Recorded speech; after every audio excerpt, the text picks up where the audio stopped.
There we go. I figured it out. That's how you know nobody's on or listening. No, I heard you. No, I mean like. Oh, the rest of the group? I don't Yeah. know. That's how you know they're actually muted. I don't know if they were interested in being a part of that. Right now. Otherwise, they all would have gone. Yeah. Have to censor it up wow, there. Oh, there we go. There's my face. Everybody can hear me okay? Si, senor. I'll pull up the chat here. Yes. Should we turn on sounds and everything now? Unmute ourselves? You should be okay. Let's do another quick test here while we set up. And turn down the TV to nothing. Now that we know it's coming through on the stream. Hello? Hey. Should I keep the screen that big, or should I like minimize it to a little bubble like you guys? That's up to you. You in a tiny bubble would be interesting to watch. I want to be in a tiny bubble. I am one with the tiny bubbles. Takes a little pressure off me too. Like my face is just there. I don't know if like I got all the blemishes out. You know, I use my skincare routine today. Oh my god. What did you just do? Is that a face? On screen? Yeah, there's a couple faces on screen. You guys are just hiding. It's okay. Welcome, initiates, to tonight's session of the Dungeon Initiative. Just need a sound off real quick. Hugh. Hello. Liam. Oh, hola. Fenrir. Zoe. They're dead. Everybody died. She's she's very nervous. This is the first time she's ever actually like streamed something. Who's streaming? Nobody's streaming. It's just a Sunday night, guys. Yeah. I'm pulling up my notes here, even though I had everything pulled up already. I'm still digging through all my stuff. I don't think my voice is coming through on there actually. Well, if your bubble's coming up, then it should be going. Oh, okay. I just asked because it's still muted on there, so I'm not sure if it's actually going through or not. Oh no, I have you muted. Oh, okay, so that shouldn't actually on the stream. I don't think so. I think Vi is watching the actual stream, so she'll let us know in chat. I don't think so. We're getting that echo again, though. I think Vi is watching the actual stream, so she'll let us know in chat. So. Okay. Just making sure I come through on Discord on your thing, so. That was really bad. Hmm? Fenrirda. You said there was an echo? Yeah, it was nasty that time. Okay. All right. Do we feel comfortable starting? Everything sound okay? Ready. Everything sounded pretty good on our. And I got the chat pulled up too, so anybody there will know. Fenrirda will definitely let me know.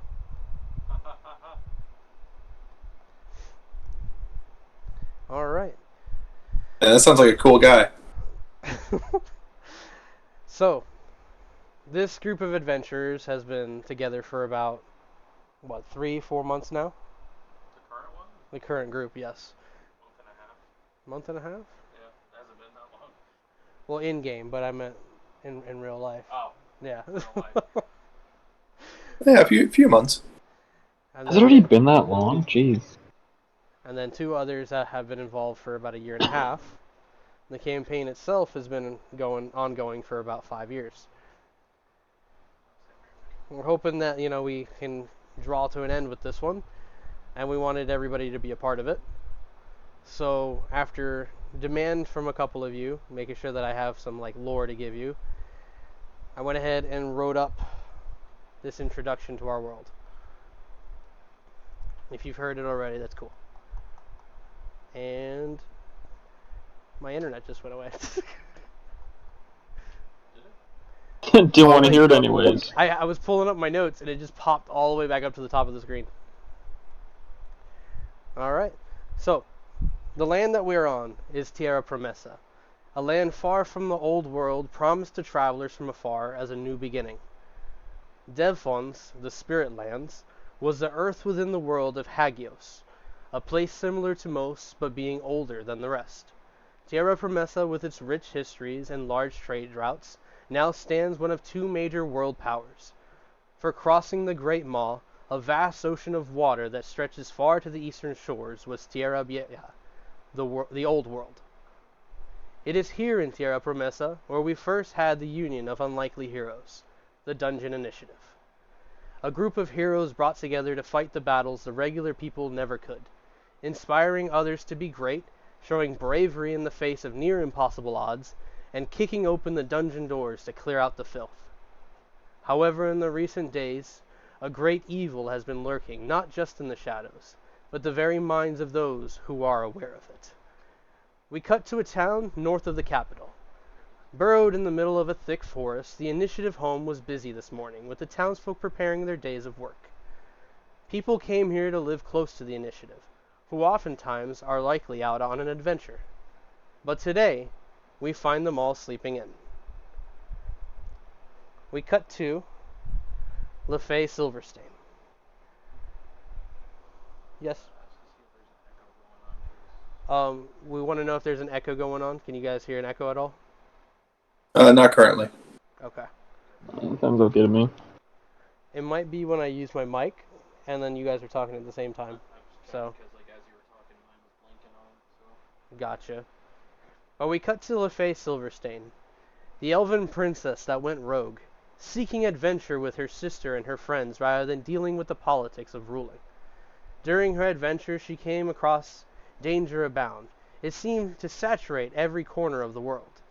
Those memories were more like dreams, though, as she left out on her own. Who knew that one day she would stumble upon another royal, a human named Eddard, joining him and a band of heroes called the Dungeon Initiative. She now fights evil and helps protect the world.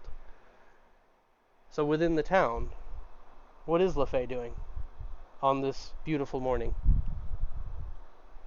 She is going to take a walk around.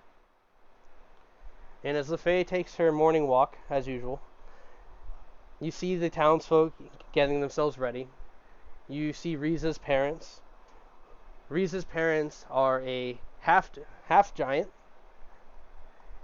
and an orc woman named Granolda. Let me get my notes up, guys. 1 second. I actually found their names. Not gonna find it. Yes. So a half giant named Smithy, and an orc mother named Granolda. Their daughter Riza wasn't too far behind, carrying along with them in their daily chores. She kind of gives you a wave,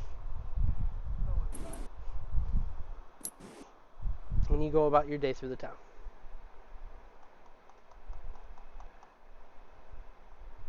From there, we cut to Eddard Stormbane. And I need you to go ahead and describe your character and tell us what he's doing.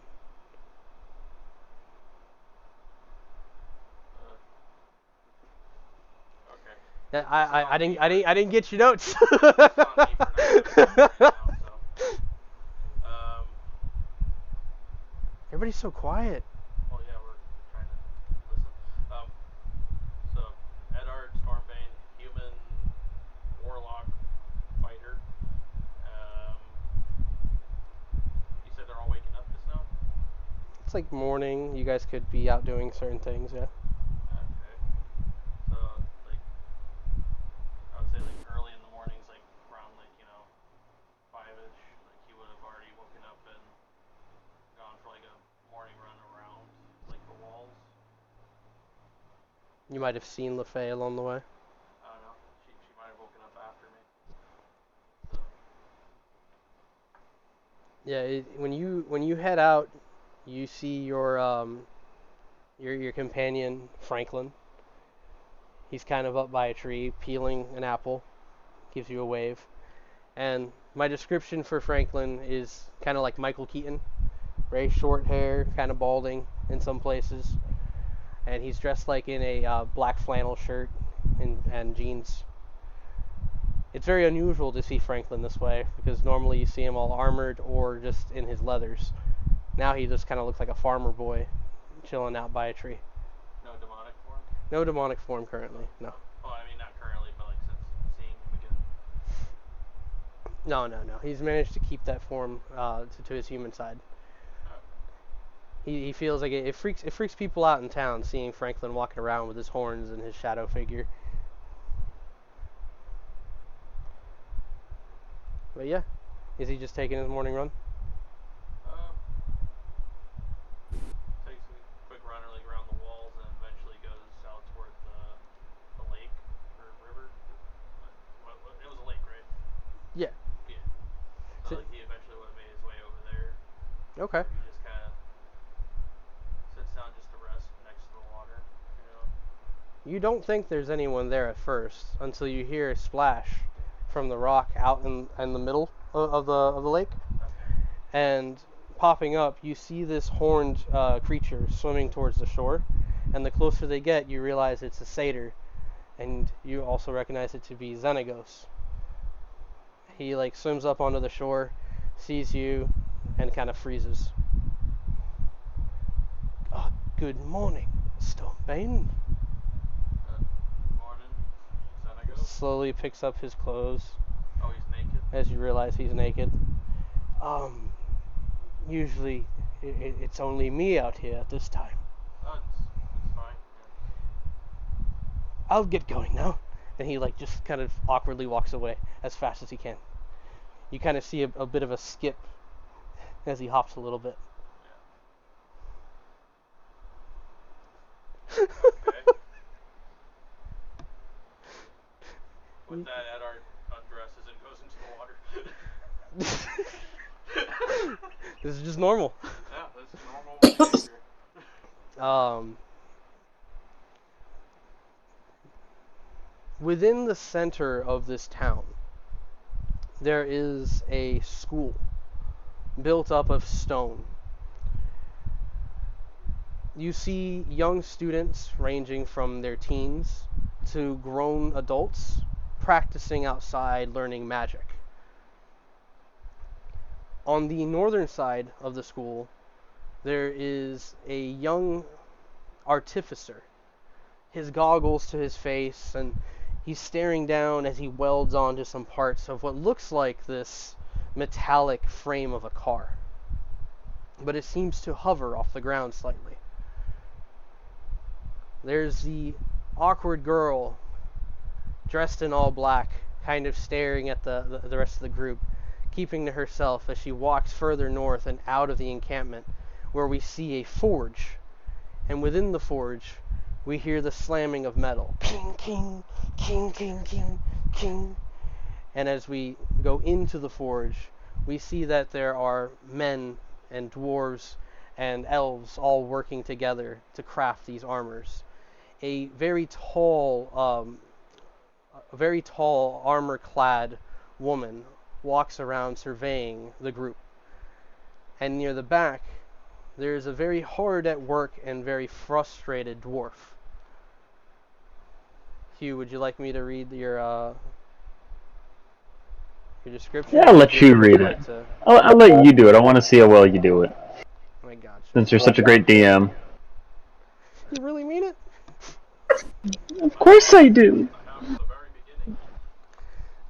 I'm gonna read the one you last sent me too. Oh God! Oh no! It's a good thing you're reading it then. I don't feel so cringy about it. Here we have the Wild Hugh in his domain, or as he likes to call it, his forge. Even though he calls it his forge, it is most definitely the Armorer's forge, who watches him from afar as if she'd expected you to leave hours ago. In fact, you never left. You stayed here most of the night hard at work, currently hammering away on a new project brought to you by the Forge God himself. And though you are only 3'11" and weigh as much as a horse, what? That silky little dwarf? Is that what I wrote? And weighs as much as a horse, that silky little dwarf. His luxurious beard and I'm gonna thick say armor. silly. Hold on, I'm gonna read it. Okay. Though he is only Whoops. 3'11" and weighs as much as a horse, that silky little dwarf, his luxurious beard and thick armor make him a sturdy target for Fenrir to hit. In all his 135 years that he has lived, he's never had so many companions that makes him very happy. But they will never know that, although he is in a depressed state as he had something taken from him recently. The Forge God himself has not visited you again this night. And even though you were successful in crafting some of your weapons, you have been unfruitful the rest of the time.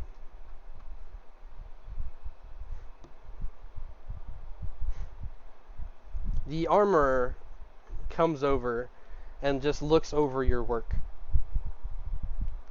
You can't see their face under their helmet, but you can feel the energy.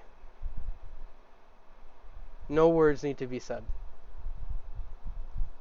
Even you know that this is not your best.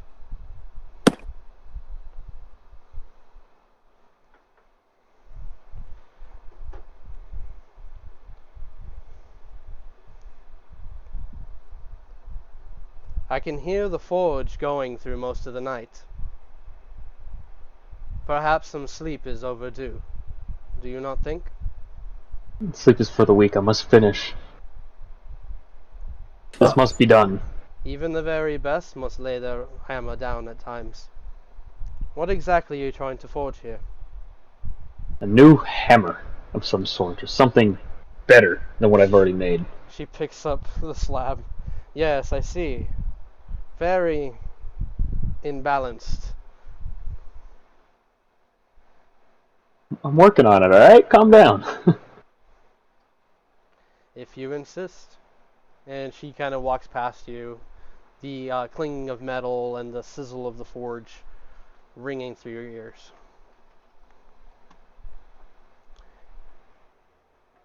We cut to a home just outside of the town itself. And running through the forest are 3 very large dire wolves. One with a reddish-brown fur, almost at the lead until an all-black one runs straight past it, his tongue hanging out of his mouth with excitement. Straggling behind is an all-white one with black spots. Its tongue is out, but this is a normal thing. And as they run up to the house, we see Zoe. Do you want me to read, or? I would want you to read it. Alright. We see Zoe Nolani. Did I say that right? You said it perfect. Alright, okay. I hate names. We see Zoe Nolani coming out of the home carrying a tray of what looks like a freshly prepared meal for the wolves. She is a young fox maiden at the age of 28. Her hair is waist length with various shades of pink. Her fox ears perked on her head with fluffy fur from the inside close to her hair. Her tail is 2 foot long with a few cherry blossom flowers tied into a few strands of fur. Her skin is an olive-colored skin, with light pink fur on her forearms, shoulders, and thighs. Normally her attire is a tight kimono, semi-shorted sleeve, with a sash wrapped around her waist. Normally barefoot since she was used to walking through any terrain, but she has fox-like feet instead of human. Her eyes are a bright shade of blue that complements her skin color. When she was young, around the age of 10, her parents passed away from an unknown illness.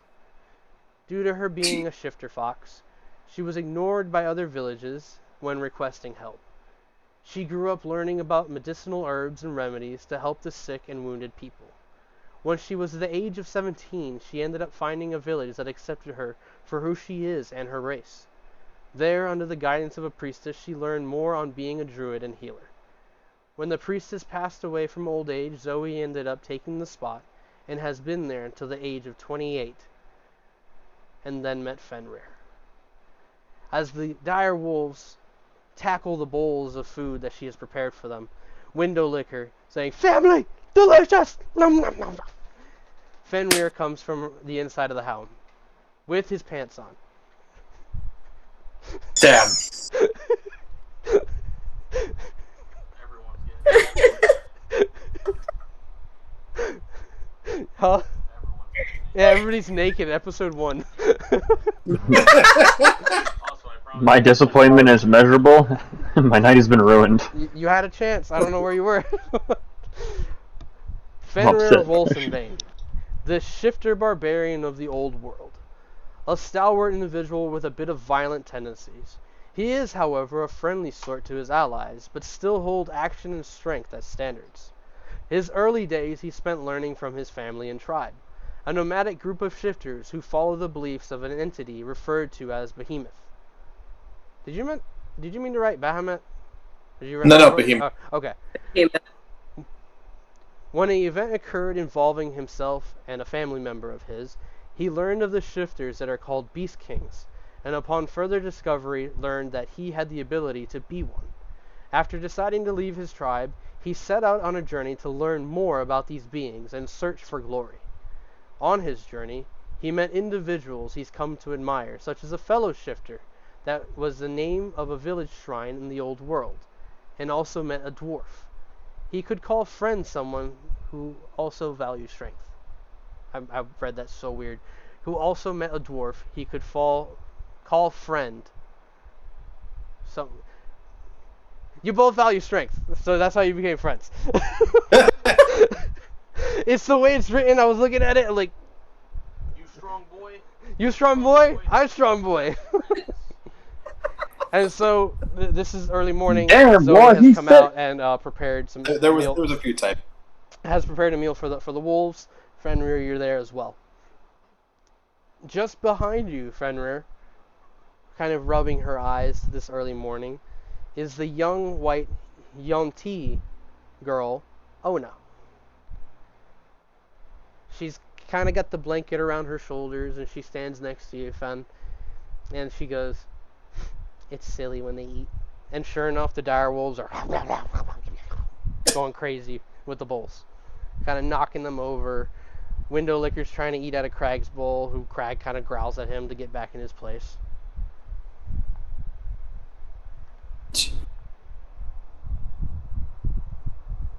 Zoe is going to shake her head slightly, watching the dire wolves. I told you three to share, not to fight over your food. Crag And raises, she's going to... Oh, go ahead. Crag raises his head. I have been well behaved all morning.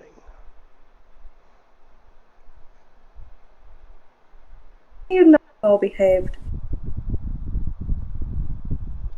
And she's going to glance over to Window Licker and then just place another bowl in front of him. This one's yours, okay? Family, food, love. And he starts to chow down. It's as he's chowing down that the young, spirited Folkvar comes walking through the forest, kind of just playing a random tune on his guitar. He sees all of you and kind of gives you a wave. Fenrir in turn waves back. Zoe smiled and waved as well. It's one of those easy mornings. Nothing too eventful is happening. What do you guys choose to do? And I'm referring to Fenrir and Zoe right now.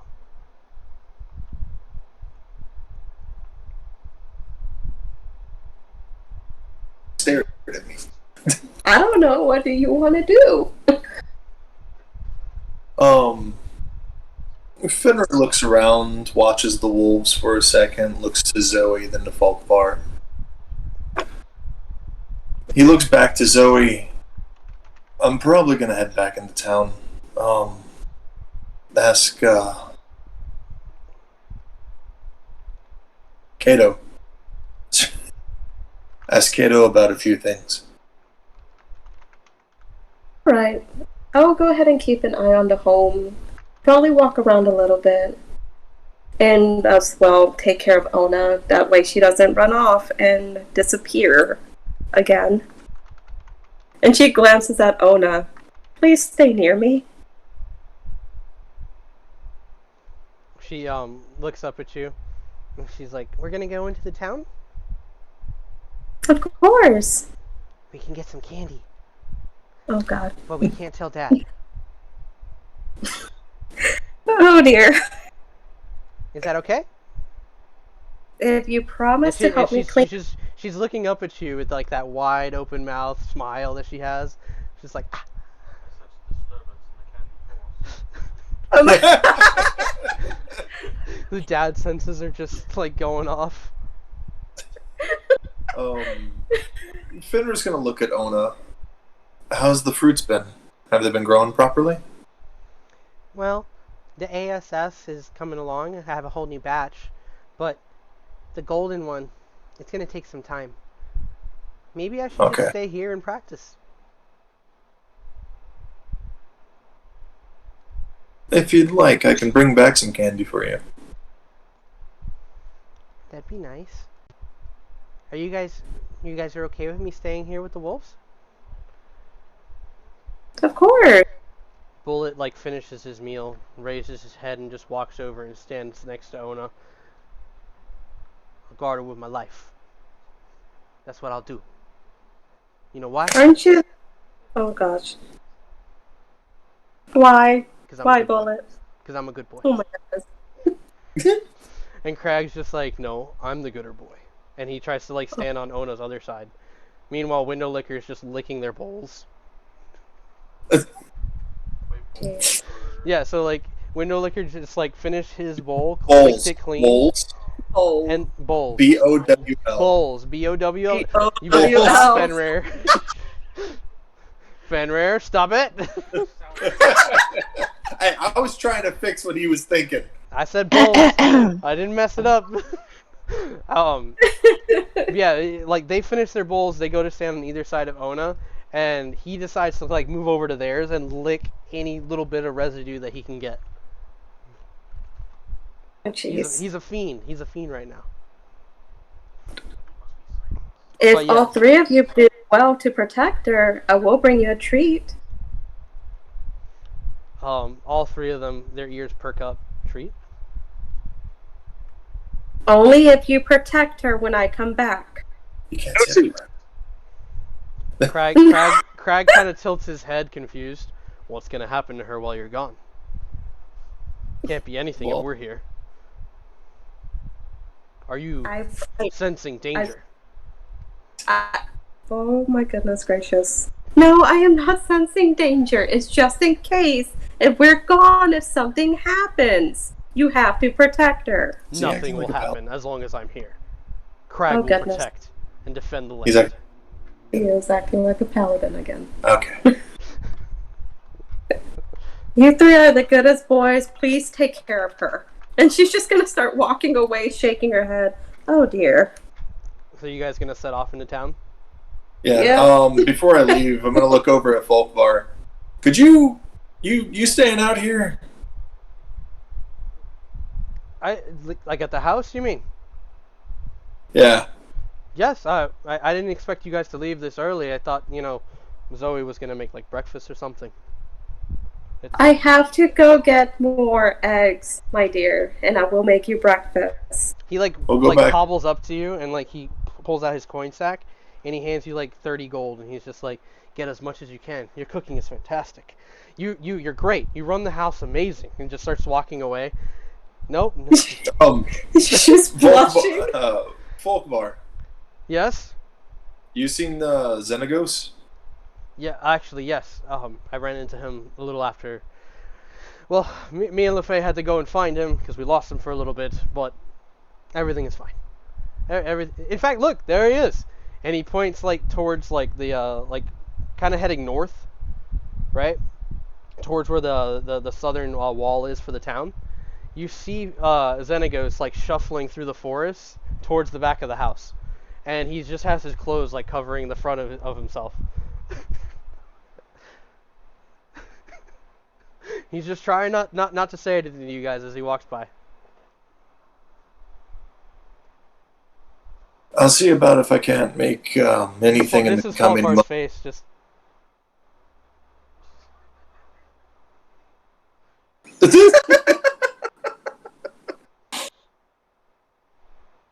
I swear he was fine last night. Okay. I'll go I'll see find out. about. Yeah. Okay, I'll see about making you guys a shack or something, someplace that you can actually stay at properly out here.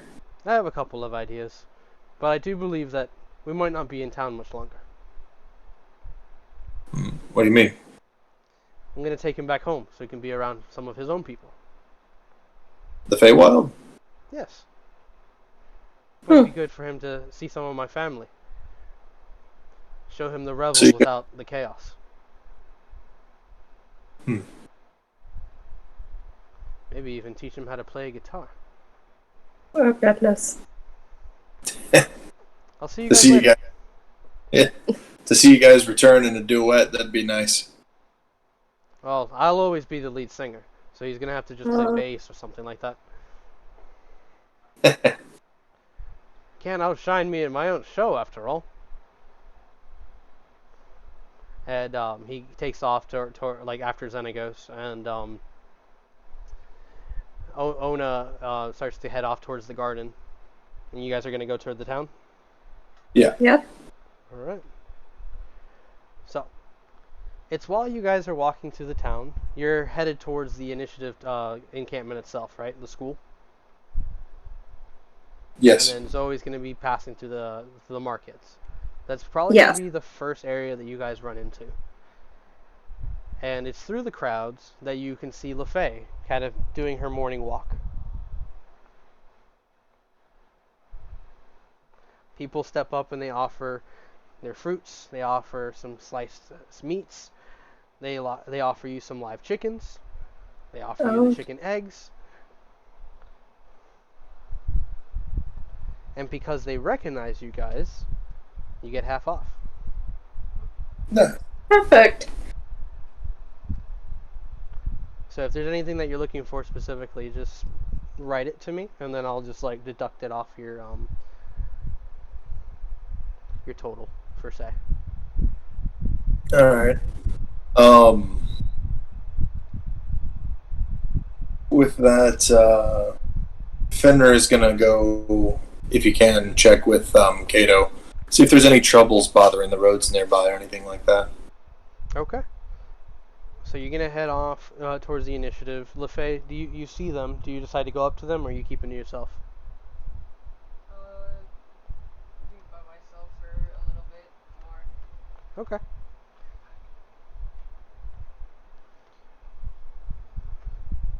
Oh, okay. Let's see. Fenrir, you make your way to the school. Some of the students kind of waving you off, as they see you, kind of huddling, and they seem excited, almost like someone seeing a celebrity. He's like kind of not used to this kind of attention. He's like, he has that awkward smile and he's like waving at them. Mm-hmm. Yeah, and going through the front of the school, there's definitely a lot of people out in the front courtyard, kind of like working out and practicing spells and, maybe dueling here and there. It's a very active morning here at the initiative school. You enter through the double doors. You see the inner passages of the school, the stairwell that leads up to the second floor. So you decide to take those and make your way up to Cato's office. And it's while you're getting close to the office that you see a short green-skinned goblin dressed in a blue shirt and black pants. And then next to them, you see a 5'8" tree nymph. I gotta not look at chat. A 5'5" tree nymph walking by as well, and they're kind of dressed in the same way, and they're both holding what looks like these scrolls, and they look very happy. And you overhear Goblin saying, "Oh, that's official! I got a name now. I'm glad you got to get one too, because if not, we're just gonna be mistaken for forest people, and I'm just gonna be another generic goblin all the time." And they see you coming. "Oh, hi, Fenrir. It's me, Goblin." What is this about hearing you have a name now? "Oh, I got my name changed. My name is now Brian." He's like, he stares, just a straightforward narrow brow stare looking at him. Brian. Listen, there's a couple other guys in this building now, a couple of youngins. They're also named Brian, or they're also named Goblin. So I had to kind of differentiate. I just want to be like thrown into a pile of goblins and, not be the best goblin ever. Okay, that's fair.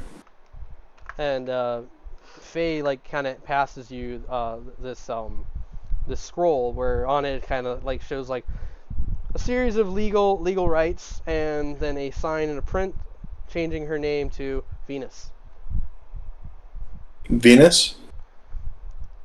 Yes, I don't know. It just came to me. It's a nice name, Huh. right? It fits you. You're damn right it fits her. Now we're like normal citizens. We're not just random people.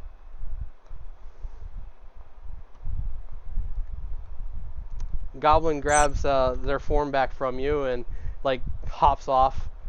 Let's go, Venus. We got so much to explore. Gotta introduce ourselves to everybody. Well, looks like this place is kind of in a happy mood today. The doors to Kato's office, like one of like the left side door is kind of like hanging open slightly. He's gonna knock before entering. Oh, come in. And when you walk in, you see that the office has been like cleaned up, so you can see like the marble green floor that he has set up. The table you realize is like green, is green with like a red cover on top, and you realize that every single time you come into this office, it's covered in books and scrolls and papers and pens and ink. And for once, this place looks nice and spiffy. Books are all in order, even look like they're in like alphabetical and numerical orders as well. There's like a couple of things like floating around the room, like scrolls and pens, like they're taking notes and stuff by themselves. And Kato stands there in a emerald green robe, and his hair's like kind of shaved on the sides, and he's looking dapper today. And What's the occasion? The occasion? Oh, What do you mean? everybody just seems to be brighter today. Well, we got Goblin. Go ahead. Well, we got some official paperwork for Goblin and Faye. They have names now. They were expressing how they wanted to change things up a little bit and fit in a little bit more. And Faye didn't want to be mistaken for the forest all the time. Tired of being called a tree, apparently. Okay. What brings you to my office this fine day, Fenrir? Curious if there's any work about, maybe something going on the roads nearby. Not in the immediate roads. It's more towards Mountain Slide that I've been hearing some stories. Young sorcerer is probably starting little bands and robbing people on the roads. More soldier work, if anything. But if you're looking to maybe clean up the roads a little bit, I'm sure they wouldn't mind the help.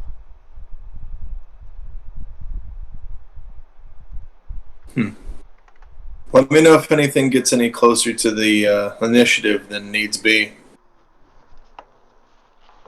Trust me, Fen. If I know about it, you'll know about it. Okay. What was his name? Jesse? I was about to mention Jesse. How's he doing right now? He like turns around and he like pulls open his curtain, which faces right out to the north side, like the backyard of the school. And he goes, "See for yourself." He takes a look. And when you look, you see that Jesse's there, and he's got like 3 other like students there with him, and they're all kind of standing there like paying attention and like taking notes. And he goes, "The student becomes the teacher very quickly. He's got a keen mind. Oh. Great insight." Well, if he has the time, I might have a project for him and his new friends. I'm sure they would all appreciate it. They're just as eager to learn something new themselves.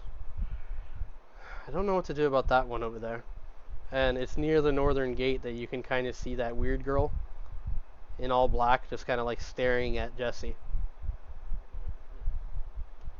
Do you know what her deal is? Oh, she's very quiet. Doesn't really know who her parents are. I'd say foster, but someone must have brought her here, or she must have come from somewhere. But she takes her classes. She doesn't really bother anyone. She puts them off because she's quiet, but that's no means to discriminate against someone just because they're a little weird. Have you figured any hobbies that she does or anything like that? She seems to be watching Jesse pretty closely. Every time I'm around, I run into her eventually. She seems to have a deep interest in the macabre. Likes to ask about books about the dead, revivals. We give her something here and there, but usually people who start that path don't always end up on the right one. Well, it's a good thing she's here then. We have a good mentor who comes in for her specifically. A few other students that show the same signs, but as long as we keep an eye on things, we can make sure that we mitigate any sort of poor behaviors. And with Jesse, I think she might just have a crush on him. And he like sits down at his desk. Sounds about right.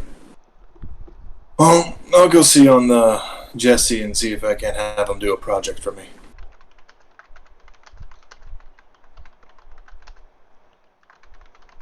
Alright. We cut back to the outside of the town. Not too far from the road. The lake. You're in the water, Edard.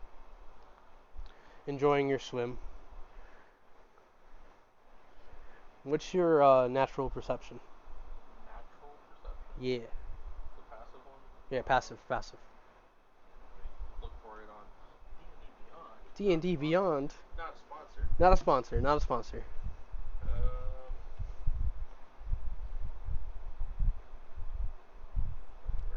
12. 12. Yeah. You kind of like tilt your head up, coming up for air. You're wiping your face, and when you look kind of off past the shore, you see somebody like holding their arm, and they're like hobbling towards the town. Okay. I'll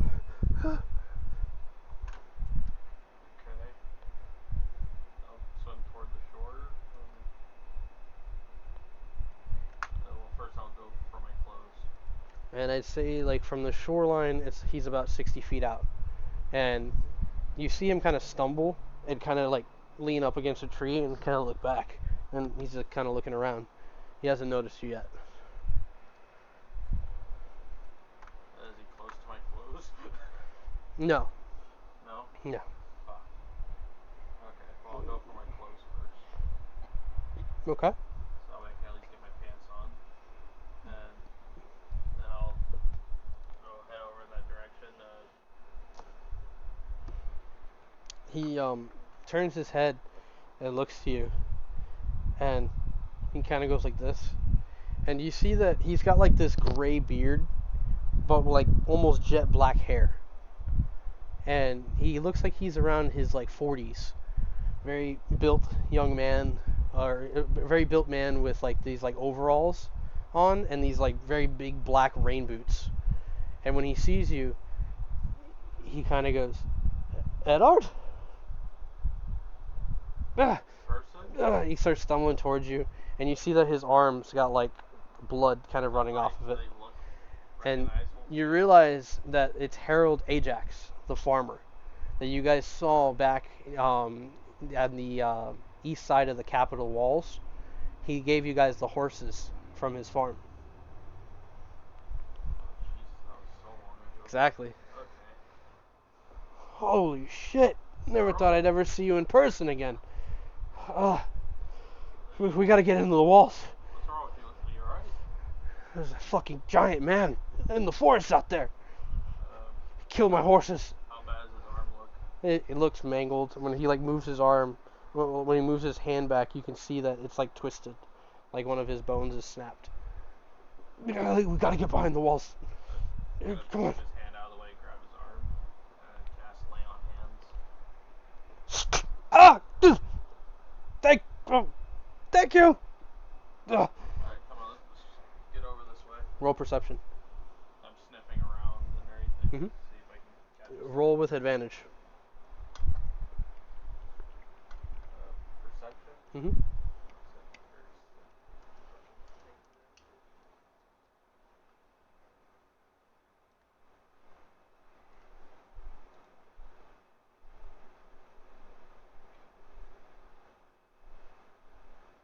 So, dirty 20. So it's kind of like you guys are making your way through between the trees separating the lake and the actual town wall. You peek back and you can just make out about 100 feet away from you the top of like a creature's head peering back at you guys. And you see that like its right eye is a little bit larger than the left's, and the eyebrow, it looks like it's all scarred up. And he's bald. Just But giant. mm-hmm. How far away? About 100 feet from where you're at right now, and you're getting close to the eastern wall. How far is that? About another 50 feet to get to there. Okay. It doesn't look like it's charging at you. It's more so just like peeking over in your direction. Yeah. Um, I'll kind of guide him over there and just let him know, like, just go through that gate. Let them know I sent you in there. he's like, Edward, I sold like 3 of them. They fucked up my cattle. I was supposed to bring you guys some livestock, but I don't think any of that's gonna make it in. You should get behind the wall. Let me talk with them, see what's going on. Oh God. Just in case, let Kato know and he can alert the others. Kato. Just go to the big building. Big building. Okay. Big one. And he like kind of starts walking in. You see some of the soldiers at the gates. Like, what's going on? And they like lead him in. Just for now, put the town on alert. We possibly got 3 giants outside the walls. Giants. Edar's just saying this very casually as he's just walking back and Like the frightened like young guard just kind of like goes pale, and like close the gates, sound the bell, and throughout the encampment, anybody who's perceptive enough, I'm going to give it up to all of you, even from within the school, you hear the ging ging ging ging ging ging, signifying that there's danger at the walls. Edar's gonna go back toward like the edge of the lake. Does he see the giant still peering there? You can see it kind of shifted to the right side of the lake, kind of headed east, and he's like halfway through the forest, and he's like peering back at you. You see that he's wearing this black and red armor that seems like singed and old and worn, like it's been scratched and torn at some point. In giant, I'm going to call out to him. Hello! Hello? Are you all right? You stay there. We will stay here. I'll stay over here. No one else needs to get hurt. Okay, it's just you kind of roughed up a friend of mine and took some of his cattle. We let him go. Now you let us go. Go ahead and make another perception check. Who else is reacting to the bells as they go off? Just a regular perception. I'm pretty sure Fenrir would be quick to react. 18. Okay. Anybody else?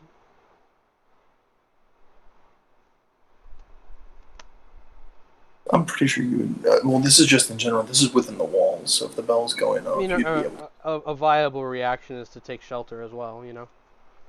Yeah. So Zoe's ears are gonna like twitch from the sounds of the bells, and she's actually gonna make her way back home with the items that she's already gotten. And I got that message. I'll give you like some sort of total later, okay? That'd be perfect. Just keep it moving forward. As she's heading back, Fenrir kind of like runs past. I'm gonna check on whatever that is, and then he's gonna keep going and scale up the wall and then jump over. Oh, goodness gracious. Okay. LaFay, you're hearing the bells. You see Zoe. Who is literally like running to back home. All right. LaFay didn't say anything. Go ahead. Yeah, no, I'm trying to think. What's going on? Who are you asking? Zoe, as she's running by. All right, Zoe. Zoe's going to glance over to LaFay. I don't know what's going on, but I have to make sure Ona's okay. But Fenrir went on ahead. She's gonna go to, she's where, Fenn's. Okay. So headed to the east wall. Fen, you hopped over the wall. As you're making your way towards the lake, you rolled an 18. You said, right?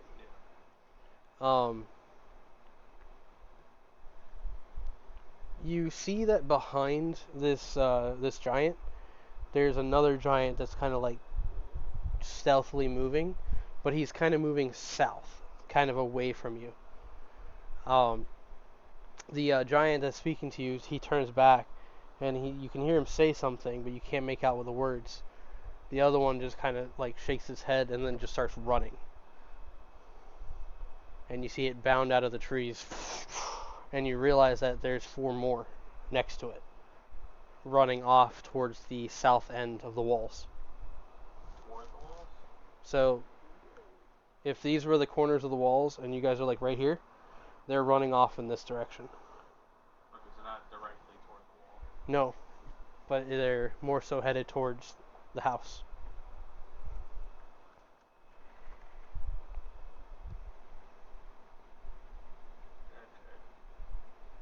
Casually looks back at screen. Yeah, you guys. Huh? The other one moving at all? No, the other one's kind of like shouting out, "No! No! Come back!" But the others are like just seem to kind of be in their own mindset. And that's when you see Fenrir kind of coming from the woods. And Fenrir, you do spot the giant across the lake. All right, what else is running? It says right now they stand about 80 feet away. The others moving up to about 120 feet away, heading south. Well, southwest. Would I be able to see the ones running southwest? Yeah, you can see them. They broke out of the cover and they're about to like dip behind a couple more trees. The town itself is surrounded by wood area, so they're gonna kind of be undercover, but they're big enough where they're just giving themselves away, especially running the way they are. You can kind of feel the ground trembling a little bit. You said they're running toward the house, right? Mm-hmm. Does it seem like that's what they're like that's an actual target of theirs, or? Roll insight. You both can roll insight if you like.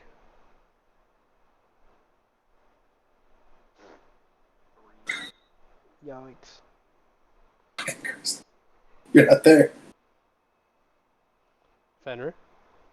Not so bad either. Kind of just got there. See a giant. Yeah, you see the giant, but you can't tell what the intentions are, other than the one giant kind of telling them not to run off. LaFay, you make it through the gate, and as you turn, you can kind of see the group of the 5 giants running off southwest on the wall. So it's kind of like passing by me. Yeah, they're maybe like going out about 120 feet from you, so going south down along the wall. And you can see some of the guards like standing on top, readying weapons, and they're just like, "Whoa, look out! They didn't come too close to the walls. We're good." And like they're just like all running to get a good look. She's gonna, like, kind of like stop herself. She's gonna turn and she's gonna follow the giants. Okay, so going along the wall. Fenrir's going to make a full dash after the group that's running. Kind of like runs up, sees Eddard, sees you looking at the one across the lake, and sees this other group off to the left. Eddard, can you take that one? Or at least keep it here? He seems to be the only one cooperating. I'll stop the other ones then. So you're staying with that one, I guess. or you can go with him. I mean, again, what does this giant seem like he's doing?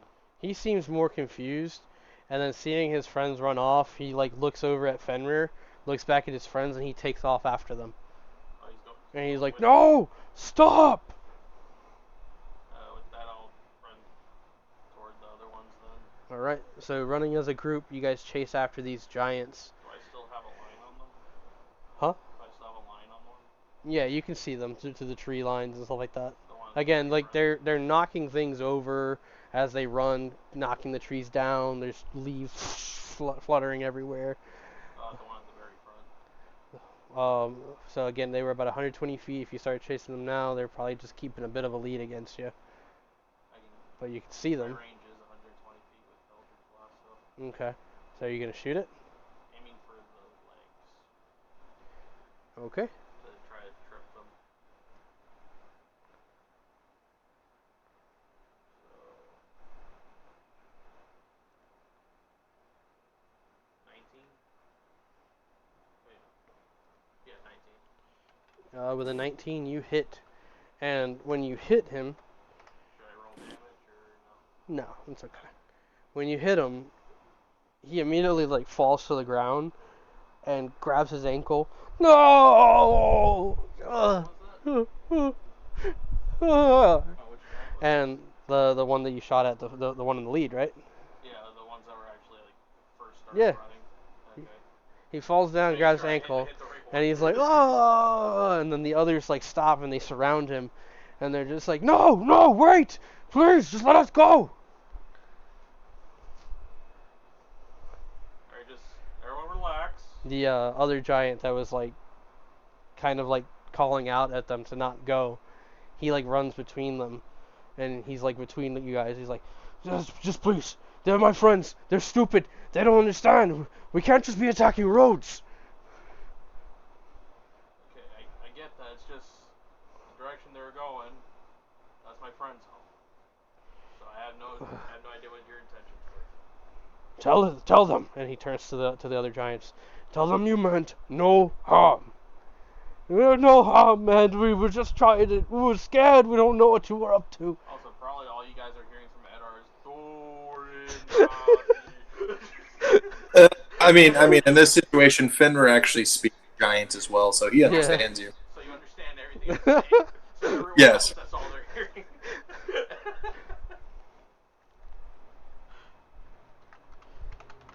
Good to know. Fenrir's gonna get on the other side, kind of impeding the pathway between the house and them.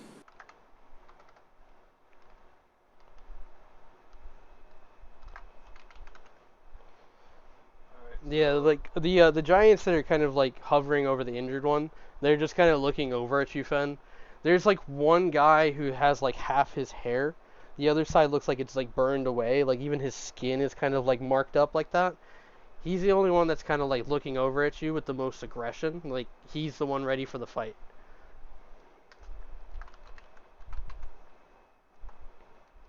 And giant, once again, it's going to be. I'm going to ask, what happened to him?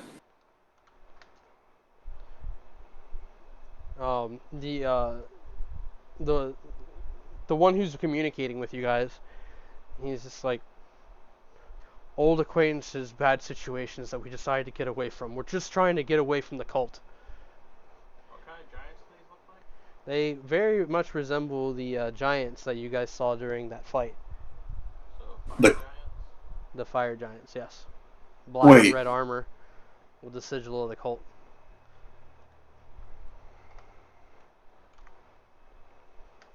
Do they have the sigils on their armor and stuff? Like actually on their armor? Are they patches or like removable items? They look like at one point they might have had some sort of like sigils on the front left of their armor, but since then have ripped it off, exposing their underskin, or just like the leather itself. In Giant, he's gonna. Well, it might as well just be in Giant. It's both me and Ned are here talking to him. So. Whenever LaFay gets here, it's just all of us talking. LaFay, I was just thinking that LaFay's like looking off the wall, and Eddard and Fenrir are like, Dorna. Start dancing, just like doing Ugga Thugga noises. We all just do some kind of like giant bro dab dance thing. Fenrir's gonna tell him, then we have a common enemy, or at least foe. You know about the cult? We fought them recently. Yes. You all come from up north? We left months ago. Once we started realizing that they were losing their minds, started talking about some sort of messiah. Then I found out they planned to sacrifice a lot of the giants to the flame. All under the guise of a new beginning, cleansing the world, and you know the rest of the bullshit story. Yeah, And the giant goes over to the one that's wounded, and he like checks on him, and you notice that there's like that one of the giants, she has like this long mat of hair that kind of like covers her body, to where at first you guys didn't notice it was like a female giant, and she's like kind of looking at all of you like the most scared in her eyes. Fenrir just like full like guard down, like relaxed, kind of. He begins to approach them, and I have my pouch with me at least. I'm gonna pull out the restorative ointment that Zoe made from earlier on, and he's gonna kind of like grab like a glob of it and try to like place it on his wounds. They watch you do it. At first, some of them like kind of like holding their hands out to stop you, but reading your intention, they let you do it. The one on the ground watches you like treat the wound, and they look up at you, and they say, "Boris." Boris? Yes. And I'm he holds Fenrir. out his giant hand for you to like take his hand. I grab the finger and like shake his hand. He just shakes with you. The giant that had spoken to you guys at first, he stands and he looks over at you, Eddard, and he says, "My name is Bon. Bon. And this is Yelena, my wife. You've met Boris." And he points over at the bald one with the scar and says, "This is Qualm." Qualm. I'll send you guys the names if you guys want them for notes. Yes, definitely.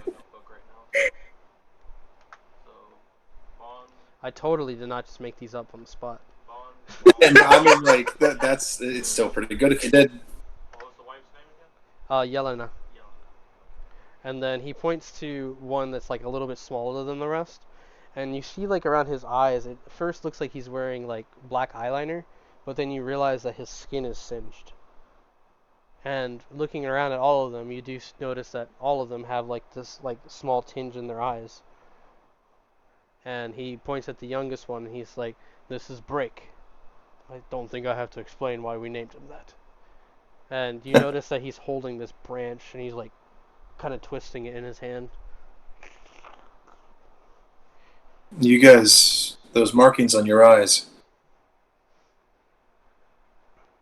Is that from the cult? Their blessing? They often tampered with things that they should not have, and we suffered for it. Are you guys free of that? As free as we can be. When we broke free of it, we had a friend, but they died. some time ago. Finrir kind of like looks over at Eddard and Common. Do the giants speak Common? I assume. At least Bond seems to be able to understand you. Just to confirm it, Edward's just like, you speak common? Bond's the only one who kind of looks up. Yes. Okay. All right. For a moment, kind of wave at Fenrir so he can kind of step away real quick. He's gonna walk up to Eddard. We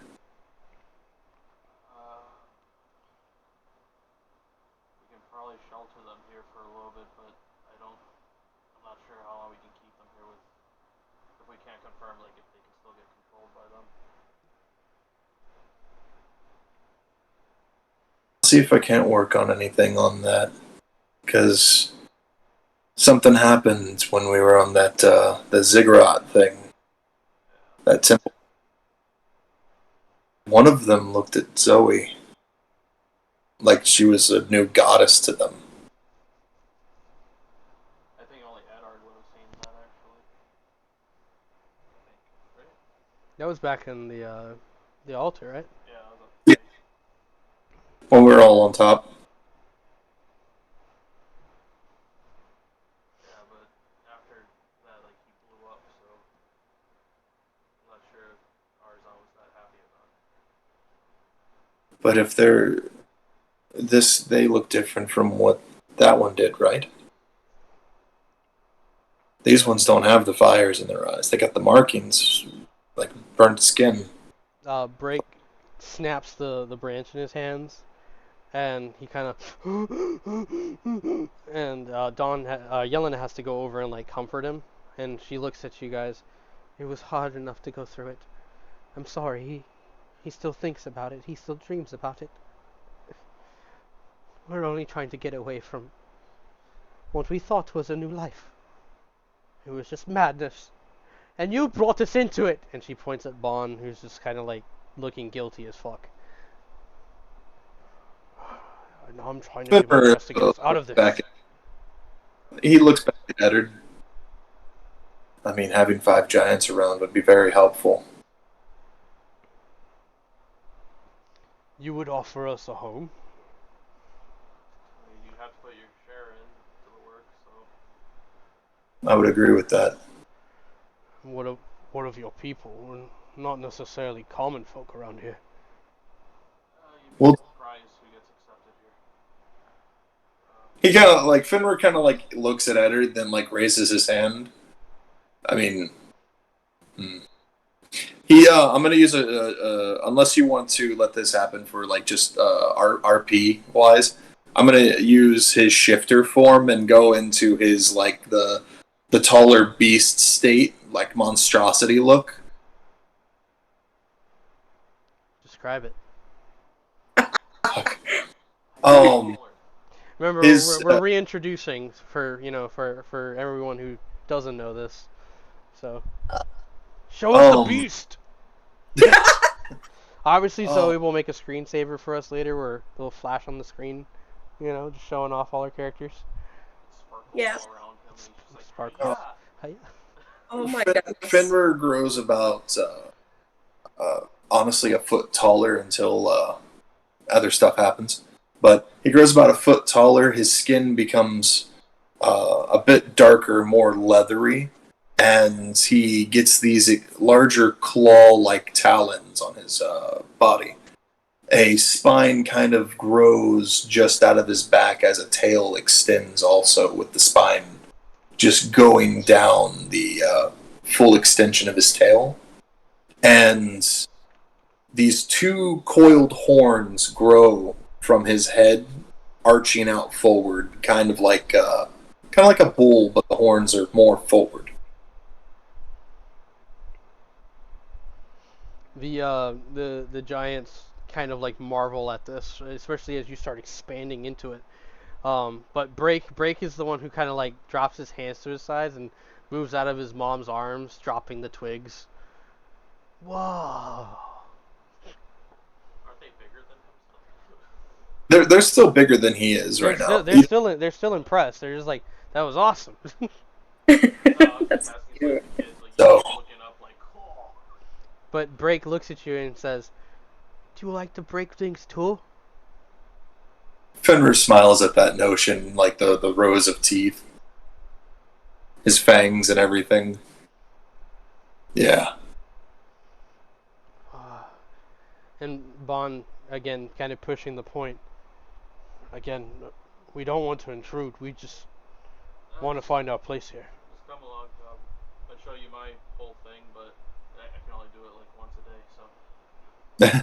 So Fenrir kind of reverts back to his normal state and he stretches. Okay. I start walking. It's like, come on. LaFay just now runs up. All she's hearing is 40. She's just gonna like hover. What? Just 5 giants walk past you. Thump, thump, thump, thump. Fenrir kind of like looks at LaFay. Huh. Good morning. Care to explain what's going on? We have 5 new friends. Fine, and I can understand you. That. And like Fenrir standing there and he like points at at Eddard. And he's like, what he said. I was about to kind of explain, but yeah, what he said. And as you guys start to approach the southern gate, you see the guards up top. Like everyone's amassed here from that regiment, and they're just seeing the giants. And you hear one of them saying, "Close the gate! Don't let that thing in here! Don't let them in here! What? Open the gate! Open the gate! Stormbane said, open the gate!" And you hear the click, click, click, click, click, click, click, click, click, click, click, click, click. Oh my god. So many locks. Fenrir looks to how tall the giants are and how the tall the walls are. So, from what you can tell, they stand around like 25 to 30 feet each, right? Yeah. The smallest one being around 20 feet. The walls stand around 25 feet. So they have to kind of duck under the double doors. I mean, we could just let them walk over the wall, but I think it's more polite and inviting if we have Just them go through the, yeah. They're not animals, and they know how to use gates. And walls are the walls made of wood or stone? Stone. This has been like 2 to 3 years of work put into this thing. Constantly being upgraded. It now has these on each corner of the walls. There's like this tower that runs up, and it's supposed to be used like a magical force field that reinforces the town itself, or the compound, as some people like to call it. Well, having five giants, like I said, might be useful. And you guys haven't had to see this happen, which is fortunate. Alright, at our talk to the guards, just make sure the way is cleared until we can get to the town center. Yeah, on the southern side, there's like this, like the huge garden, like not garden, like a field of crops, kind of leading towards the town. So that's the stretch leading from the wall all the way into the town. And farmers kind of stop watching you guys go by, and part of the people that you see working there, LaFay and Eddard, you both see Dorian kind of like take his shovel out of the ground and look right at you guys as you walk by. And you see his companion Agron walk by, and he like taps Dorian on the shoulder, and they exchange words before Dorian kind of looks back at you guys. Dorian stands around 6'1". He's got jet black hair with a couple strands of gray and a very long graying beard as well. Muscular, currently wearing like this tank top shirt and farmer pants. Eric would kind of like look over in his direction for like a quick second, but just continue looking forward because wanted to deal with this right now. I'm just gonna glare at Dorian. He shoves the shovel back into the ground and looks away from you. Have they ever described Dorian to Fenrir before? Only by name. I don't think they've ever described what he looks like. Fenrir kind of like leans in at LaFay and like looks at the guy that she was glaring at. I've never seen you look like that before. That's Dorian. Wait. Tor. Yep, Dorian Gray, the one that I killed. Like I said, things have changed. Huh. Honestly, I don't really like this part of the change. Bond kind of turns towards you guys. Where exactly are we going? Gonna get you into town and we're gonna talk with Kato about setting up housing. Or building housing, I guess. We don't really live in fancy houses. We can Sorry. Fenrir is going to try and get up onto his shoulder. You can just ask. It's like, I'm just gonna start climbing this guy. Okay. Boundary! I assume you asked him, like, hey, can I get a boost? But the way you did it, I was like, oh, okay. He climbs them. You can't just climb on people. You just climb on people. You know the crazy the what is it, the cat, the crazy cat just like clawing up the pants. It's perfection. Yeah, jeez, I hate when the cats do that too. It's so bad. Yeah. So you start climbing up. And when you get to his shoulder, his face like turns right towards you, and he says, "Ow, you should trim your nails." I mean, they do less damage if I did that. I suppose. What are we looking for? Where are we going? He points straight ahead at the major academy building. One of the I think the major leader of this entire encampment's over there, right, Edward? Is he? He's not really the leader, but like he's the dean. He's got he's got people that rank him. To Fenrir's knowledge. He's the major domo, or the major doma. I think it's what it was pronounced. Yeah, Edward just said, we're just going to the major domo. Yeah. Still funny saying that word.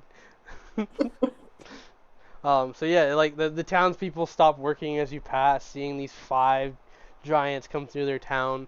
At one point, Riza like stopped working, and she like follows after the group.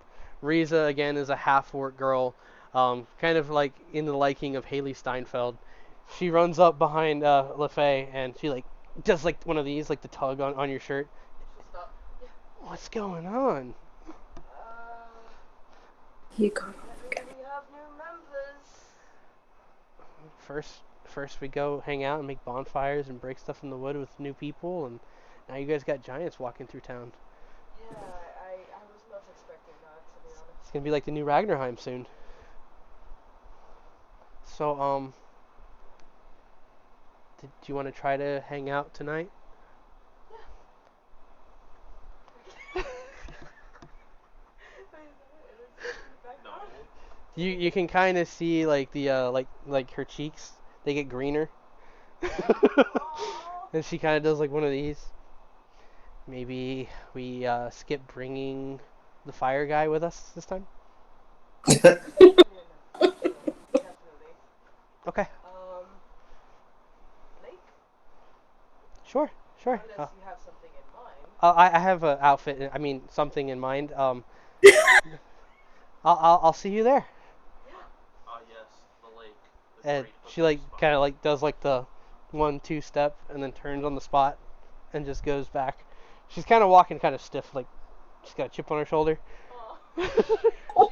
With recent changes, Fenrir has a higher perception or passive perception, and he like looks at LaFay and he like gives a LaFay's staring at Riza. LaFace. She has like the Like Fenrir is on the giant, and then Meanwhile, LeFay is just like, Yeah, she has like the biggest smile ever. She's just watching her. Oh. I just imagine LeFay talking to herself, and I was just like, hate to see you leave, but I love to watch you go. you guys start to approach the front of the school. Students make way as the giants duck under the outer fencing, and they look around, and there's a couple of kids who are like throwing this ball around, and one of them sees Break, and he throws the ball at Break, who catches it, and then like throws it off into the forest to pass the town walls.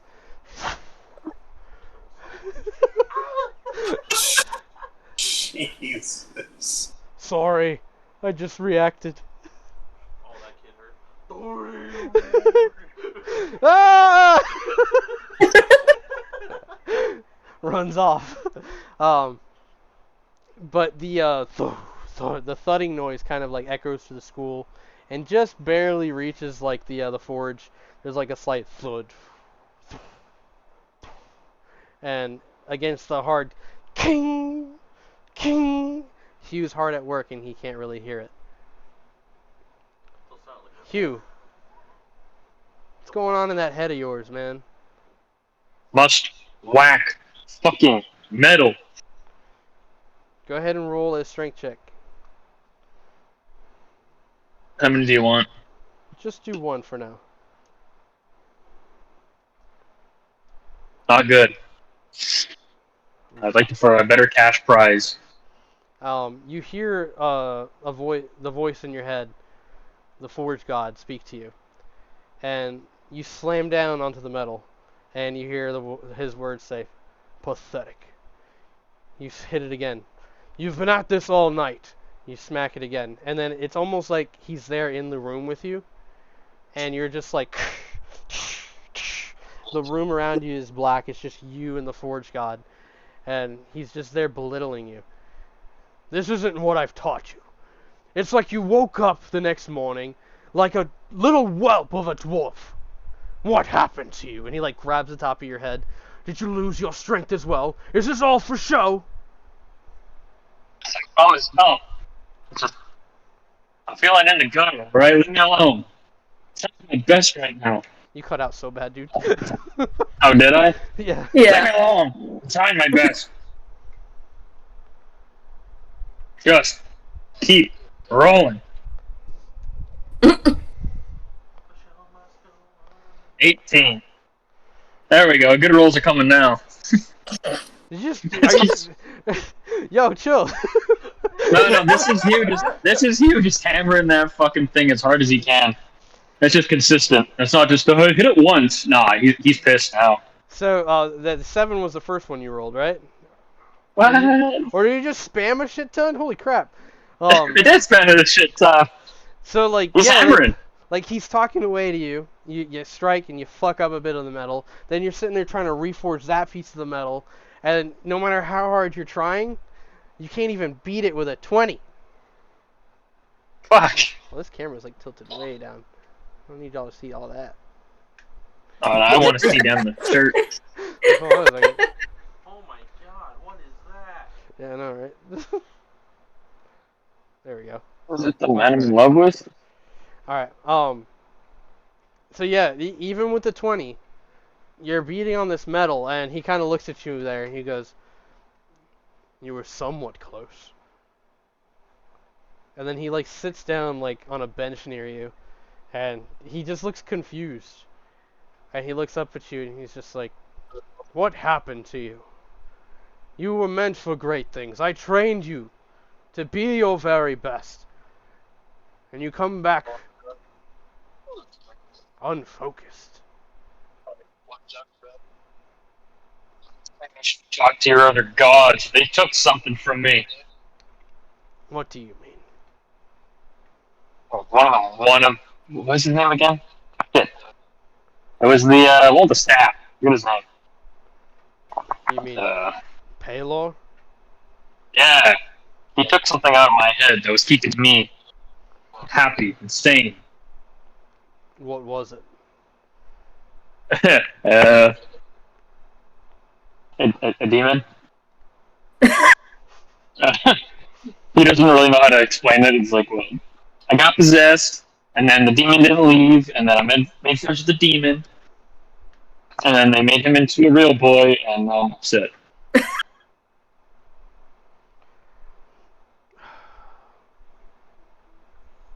Hugh, Anyways, here's Ryan.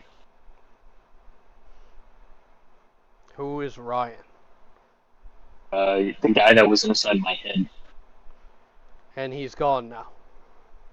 Well, technically he's not gone. He's just in physical form. You never spoke of Orion before. This is new to me. Did you always This have ju- this voice in your head? Oh, this only happened a couple of weeks ago. When we were about to fight Xenagos. We were on our way through the caves, and I got possessed. And Pelor pulled this from your mind? Mm-hmm. They pulled him from me. I didn't have to take control sometimes. It was nice, just, coasting. As the Tell cool me, kids say. Hugh, what else happened when you saw Pelor? There was multiple of everybody I knew. It was trippy. Surprised you weren't there, He since I was leans involved. forward and he does one of these. Tell me more.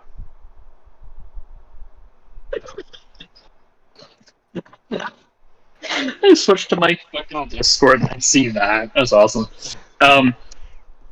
Yeah, so there was time was distorted by the sound of it. It was weird.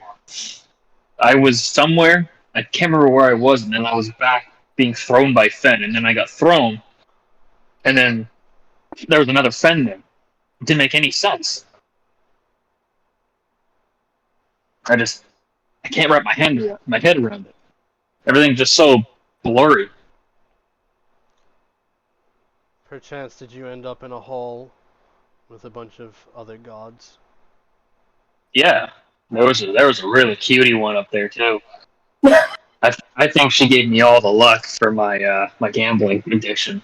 But none so for your fortune. You No. are not my Hugh. And he stands up and he grabs like the craft of work that you've been doing and he throws it into the fire pit. What are you doing? Go home. You have wasted my time. And so has No. Pelor for taking my champion. And then with a snap and a crack, he disappears. And you're back in the forge and everyone's clink, clink, clink, clink. And the armorer is standing there with her arms crossed looking at you. Have you finally decided to take a break? I think I need a drink. I take off my apron and I throw it down and I start walking out of the thing towards the tavern. She just watches you leave. And when you get outside and you start crossing the courtyards, you see that there's students kind of like flocking towards the front of the school. What do you do? Absolutely ignore them and just keep going towards the tavern because I need to get drunk because I'm livid with myself and with As the you Forge God. kind of move southeast past the school, your natural perception is like 10, right? Yeah. Yeah, so you're kind of in your own mindset, headed towards the tavern, and back over in front of the school, the front doors swing open. Cato, Brian, and Venus come out of the school, and Cato puts his hands on his hips, looking up at you guys. It's something new with you guys every day, isn't it? Fenrir's gonna jump off Boris's shoulder. Just superhero landing, you know? He goes, "Hey Fen, wasn't it just you asking me to find stuff for you to do? Yeah, I know, right? Who's our new friends here?" Well, that's the one right there is Bond. Waves. His wife Yelena. The big one there is Boris. Yeah, that's Boris. I forget the name of the bird. That's Boris. Oh, that's Or no, wait. no, Boris was the one that got hit. Boris is the guy with the wound, and then The Qualm burn one is the guy with the burn mark. and the 20-foot one is Brick. Break. Okay. Yelena was the female. He's currently like bent down, and like kids are handing him rocks, and he's just crushing them into dust. That was I think the name explains it all. That's the break stuff. Yeah. Oh. And Hun. But yeah, Yes, Hun is the baby. Yeah. yeah, they're probably gonna be staying with us. Finner kind of like looks at them, then looks at Kato. Can we talk in your office? I don't have a problem. It's just, you know, he looks around like at the town itself. Maybe we can work on something outside, or maybe we can. You see Kato's like nerves kind of like kick up a little bit as he's kind of like stuttering with his words. Just It's okay. Brian. It's gonna take a minute. Brian reaches up and takes Kato's hand, gives it a reassuring squeeze, and he's just like, right. There's plenty of places around the lake, a couple of hills, a couple of caves. You take your pick. You're welcome to sleep here until we can build you a home. And Bond's like, no home, no home. We find a place. We just didn't think anyone would like us around here. That's what I was going to mention. He's going to lean into Kato. They are deserters of the cult fire. Oh, says Kato. Well, they'll be safe here. You know that. You know, it's just within the town. There's not very many places we can put them. I would feel bad if they just slept outside, but they seem comfortable with that. I actually may have a plan for that, and I think I know somebody who'd probably be able to make something. He like looks over at Boris. Not a home, but hopefully something you're more accustomed to. Yelena speaks up. She says, "Well, a nice little shelter would be nice. Some sort of cover." Yes, of course. And Kato just kind of like thinks about this for a moment, and then he takes out what looks like a quill, and he takes out a parchment, writes on it, and then throws the parchment up, and it vanishes. And he says, "We should be able to get an order soon. Get some wood, get some equipment, get some workers out there. You can't do it all on your own, right, Fen?" No, not really. That'd be nice. In the meantime, you guys are welcome to find a place to shelter, and when all the supplies comes in, we'll build you a place. Finner's going to look at Boris. Boris, question for you. So you guys are fire giants. I hear fire giants are good with smithing. All of them kind of look between each other, and then they look back at you, and Bond says, we all like fire. We don't really do forges." Oh. What do you guys do? What is your profession? Break crushes a rock, and Bond is just like, "That's pretty much what we're good at. We hit things, and we throw people really far." I mean, there has to be something else. Crafting? Um, Any kind? It's Qualm, the guy with the burn marks, who kind of looks over at all of you, and he looks like he's really shy to say it. Then he goes, "I can sew."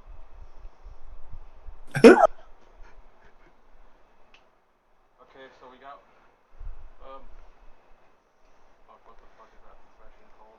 A tailor. Tailor. Oh. A giant tailor. That's great. Oh. So we got. Finn Break kinda- can make ditches to get some Break. water flow. I can break the ground. Oh, okay. Finner looks over at Kato. Did you make any mention of there being a mine nearby? There's a cave, about east of the lake itself, maybe about a couple hours out. Anybody explore it recently? It's been cleared out. People like to go there and relax. Say it's very cool at night. Never really been myself, but some of the students talk about it. Might be able to find something interesting with a giant who can break stone. How old does this giant look, by the way? Which one? The youngest one. So like in like a human type of year, he looks like he's around 12. But yeah, Kato looking around, he says, would you guys like to go explore the caves tonight? Or we can get that set up now. I can maybe order up a couple of rations for you guys to take the trip. Like I said, it's only a couple of hours. I don't know how That long might you be. plan to be out. He looks at Eddard and LaFay. Would you guys be all, except for LaFay, would you be down for that, Eddard? Little face right here. Yeah, the face there. She's there. She's just. LaFay's there, but he heard. She's still staring at Lisa even from this. He heard Yeah, her yeah. flag. I'm kidding. Oh, smitten. She is so smitten. I love it. How to instantly riz your players. Haley Steinfeld NPC orc. Is she Muscle hot? lady. She's hot. She has muscles. Muscles. Strong. Death by Snoo Snoo. So yeah, Kato runs inside and he looks like he's excited to get some things working for you. Let's see. Can I get a quick sound check? Somebody go 1, 2, 3. 1, 2, 3. 1, 2, 3. Are we still coming in through the stream? I hope. Go 1, 2, 3. 1, 2, 3. 1, 2, 3. Perfect. All right, we're good. Also, anything else going on right now? You need the restroom? Other than that, do you guys what do you guys want to do as you set up? Do you guys want there to be a bit of a time transition, or do you want to do some things in between? Probably some things in between, if that's alright with everyone. Okay. Fenrir's probably gonna look around and check for Hugh, see if he's doing okay. Oh, actually, while he's here, he's gonna talk to Jesse real fast. Okay. Are the Giants just gonna stick around here and wait for you guys, or did you want them to follow you, Fen? Eddard. He went to the bathroom. Oh. That's why I'm they'll just turning around everybody else first. He's gonna look at the Giants. Give me 1 second. I'm gonna take you someplace you can stay for a little bit, but I have to talk to somebody first. They kind of plop themselves down, and they're just like, okay, we can just wait here for you. Okay. I'll be right back. You see Break kind of some of the younger kids are holding onto his hand, and he just raises it up, and they're like, woohoo!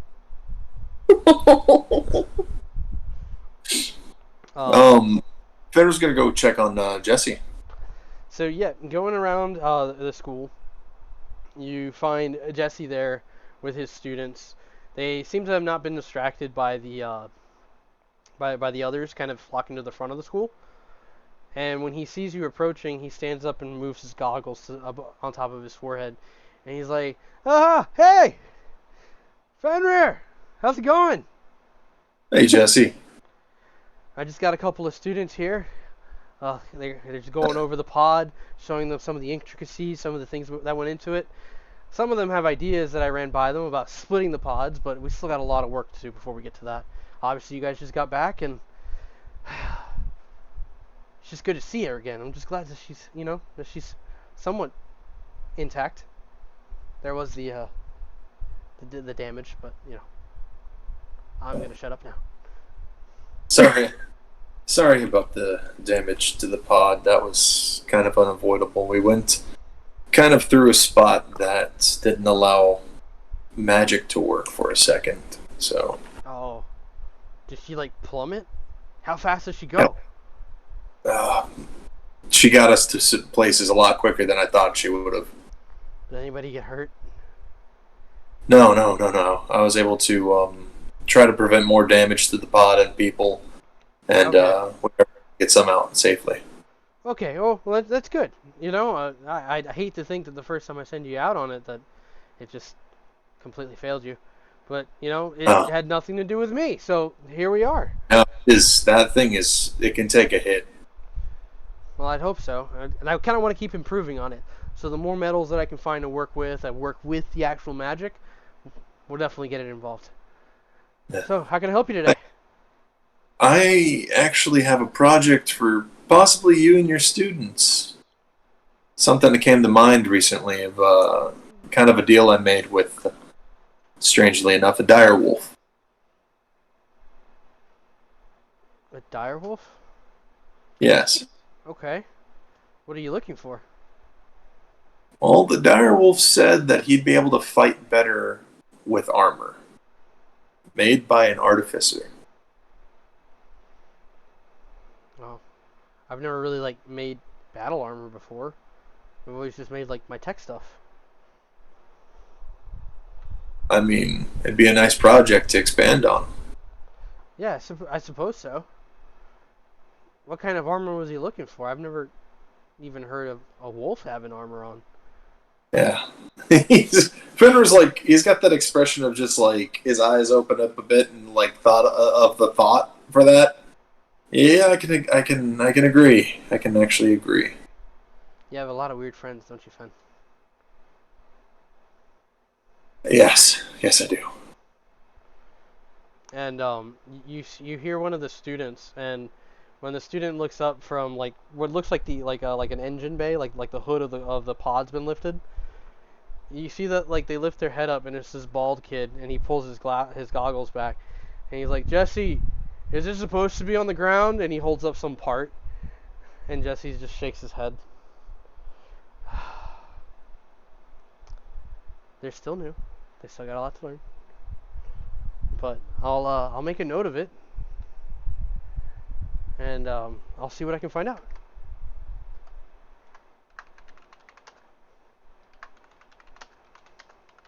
It was for Crag, right? This is for Crag, And Bullet. Bullet, and Window Licker, honestly. See if I can't get them all some sort of form of battle wolf look. Okay. I went ahead and had Jesse add a note for it. Back at the house, Zoe.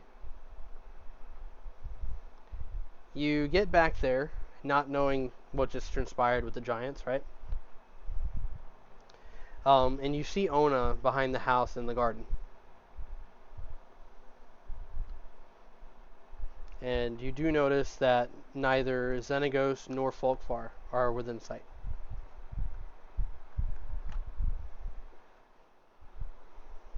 Of course, never trust those two to watch a child. Zoe's gonna walk up towards Ona. How's it going? It's going well. I was supposed to be making ASS for Fenrir. And she like reaches down and she pulls up what looks like an apple that seems to have like folded in on itself. Zoe's gonna smile. That is so beautiful. No, it's not. It's dead and gross, okay? Sorry, I didn't mean to get mad. I'm just frustrated. I don't know how Johnny did it. She's gonna pet her head gently. It's okay. Don't get mad at the fruit. You should talk to it. Be gentle. Does talking to the fruit actually help? It does. Talking to that. So, here, she like reaches into her like seed bag and she starts like planting another, just patching it up. She goes, okay, you do it, go.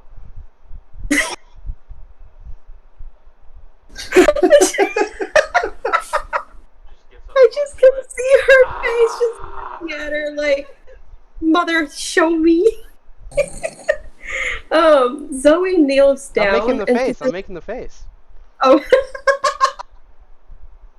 Zoe kneels down as she just smiles and waters it gently. You're going to grow big and strong, and you're going to be an amazing plant. And that will help feed a lot of people. An amazing piece of ASS. Amazing piece of ass. Yes, my dear. It's gonna be golden. It's gonna be golden too. And whenever my friends are hurt, it's gonna make them feel all better when I put it in them. Oh.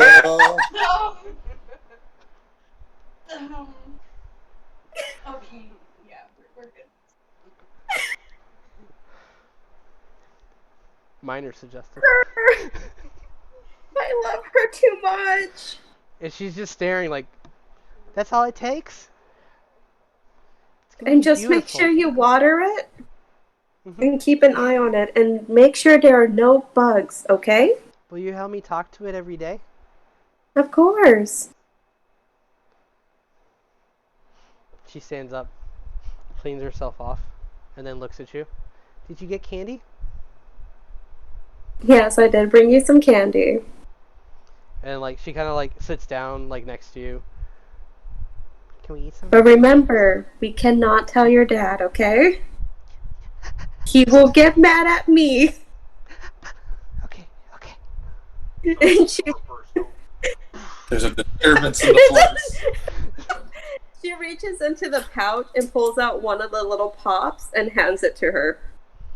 She like takes it, starts eating it, and it's just like both of you are just sitting there next in the garden together, and she's just like happily like enjoying the day with you. And then she like takes the lollipop out of her mouth and looks at you, and she's like, "You have to go to Mountainslide. Kato started his own candy store there." Did he now? There's tiny rock candies, there's taffies, there's string taffies. He kind of has a bit of a sweet tooth, and he got a cavity one time, but I can't get cavities. See? She opens her mouth, no teeth. Oh, it must be nice to not get a cavity. I imagine I have to protect my fangs. By then, I like to think that I'll have a lot more self-control.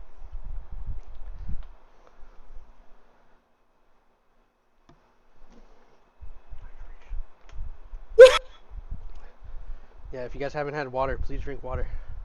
I'm a big fan of hydration, so just give me a minute to hydrate. Yeah, well, Fenrir over here is about to drink a Monster and I have a Coke. Because I am a monster. Monster, you get in my way. I'm gonna turn into a monster. Everybody else is dealing with like monsters and serious stuff and depression and self-reflection, and meanwhile she's having like a homeward bound like like yay. Free life, no danger, just happy thoughts. Zoe, I'm home. But Ona is just there and she's telling you about Mountainslide and this candy shop that Kato opened. And she's like, we haven't been there in a long time. Come to think of it, they really haven't had much time to do anything fun for kids. She kind of gets lost in that thought. Like a swing. Would you like to swing? Swing? She nodded and smiled. Come with me. And she stands up and dusts herself. She also dusts herself too. Kind of following what you're doing. Watching. She walks up towards this large oak tree that's near the home. And she uses plant growth to make a swing hanging from the branches. It's so pretty. Can you put flowers on it? Of course.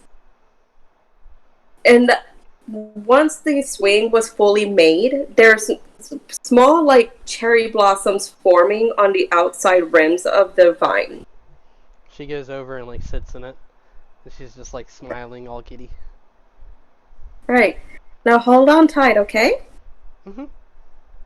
And she starts to push the swing as it moves back and forth, and it starts to get a little bit higher for her. Yep. Don't let Fenrir.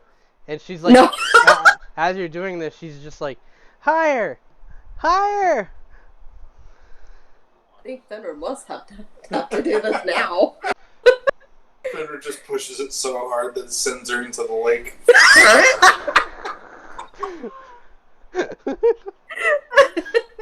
Again.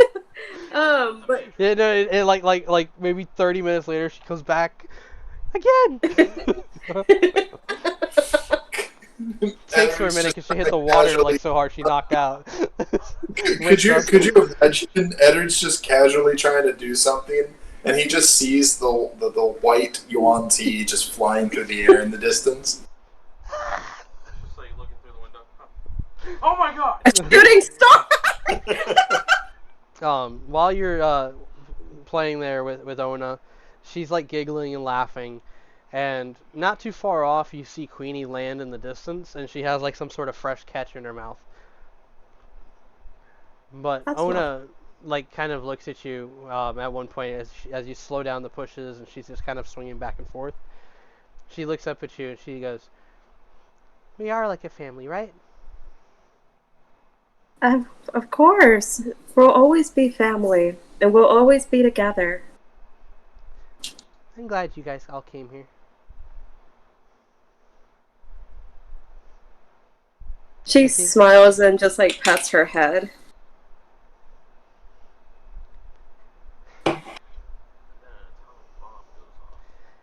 I think Dad and LeFay really needed more friends. They're not the only ones.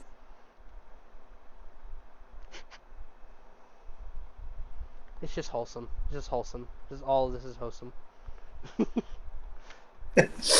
And then Fenrir, you said you went off to try to find Hugh. And you would have gone to the forge, right? I would have gone there first, and then the bar. Okay. I'm gonna say that you headed off towards the bar. I'm gonna see what you before you had to go to the bathroom. What were you gonna do? Before you had to go to the restroom, what were you gonna do? Yes, that's right. Eddard. Mhm. So after that whole thing, he probably would have gone back toward his room. I'm assuming Kato would have been with him, right? Yeah, at least walked up towards where your room was with you. Probably just talking about like any further accommodations that the Giants might need, or just Well, anything he's that they would do. I'm sure as it comes up, they'll let us know if they really need anything. They look like they were just caught off guard by the invite. Yeah. And what was the one dude's name again? The guy that got hurt by the Oh, Harold. And Harold, is he fine? Yeah, we got him to a med bay nearby, so they're taking care of him. He's a little banged up. It sounds like it was just a misunderstanding, but I'd be lying if I said we didn't need that cattle. It might still be out there, or maybe they've already killed it. You'd have to ask them. Venus is kind of like coming around the corner, and she spots you, and she kind of and goes like dips into your room.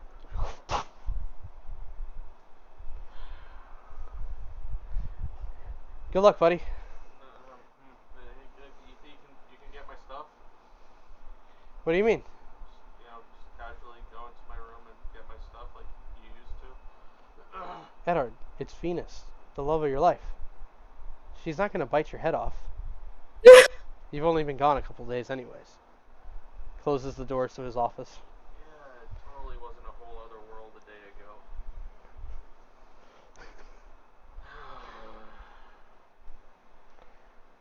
Okay.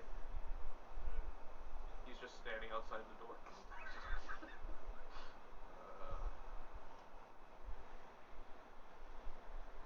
the rest of the group laughing at you right now. Yenar's literally just kind of standing there at the door for a moment. It's just like, this should not be a thing. It should not be going on. Like, this is, just get your stuff and go. Get your stuff and go. That's all you need to do. 5 hours later. With no intention to just rush to get his stuff. Yeah, you walk in, and you see that the floor there's like a bunch of little red rose petals everywhere, and Oh my it goodness. lays all the way up to the bed, where it's been done since you don't ever do your bed, but laid across it. Why would I do my bed? It's just gonna get undone again. You know, it's just like, why would I ever do that? Yeah. But laid across the bed in a nightgown is Faye, and she's sitting there like this, and she looks like she's like trying to figure out how to like position herself, and then she's like, I see that from my peripheral, but I'm just staring at the floor because it's just like, oh, this should, yeah. "Oh hey honey, Hi. how are you? Just, I didn't expect you to be home this soon." Yeah, you totally didn't expect that. You didn't see me in the hallway like 2 minutes ago. She like moves to the edge of the bed. I just need to get my stuff and What stuff? the armor and the She like turns like off the bed, hanging her legs off the side, and it's like right where like you're looking, and she's just like, "I feel like you're avoiding me." What? Oh!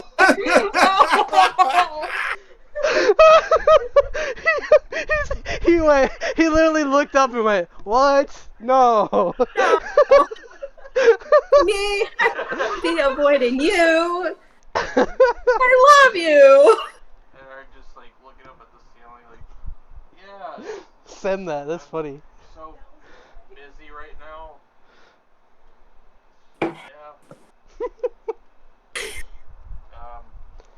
Yeah. It's just you just got back from the north, and maybe Yeah. like I was actually curious to ask you a couple of things about what you might have seen while you were there, and maybe we could catch up on some lost time. Pick up where we left off. Finger on your chest, doing the slow crawl to your neck.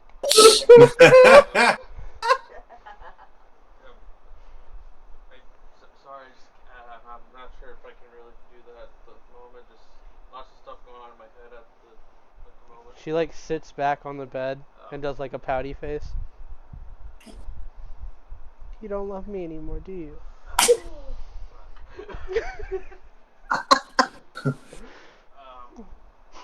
Okay, Hey, I'll where you going? Did you You don't love me? did Faye. you meet Faye. did you meet another lady of the forest? I'll just probably look at the others. No, it's not that. It's just. It's me. I'm sorry. I can do better. No, And like you see like her face features kind of like any sort of like spots or like Oh my- natural spotting that she has, it like clears up. I was like, it's all, is this prettier? Oh no, you were fine just the way you are. It's the flowers, it's too much. I'm sorry. And she starts to clean up. It's really lovely, all of it, you know. Just, Sets it on the table. Ever see Zoe? Oh no. Can we talk later? Like, over at the lake. Fucking hell! God damn it, that's little face going. I'll just be on the other side. This is hilarious. Oh my god, you know what's worse? You know what's worse about all of this is those two are gonna be at their date. And in the distance, all you're gonna hear is break things! Oh! And Zoe's just trying to make like a little home with plant growth for them. Like, please, no, not the trees. The rocks are fine. So she's looking at you and raises her head.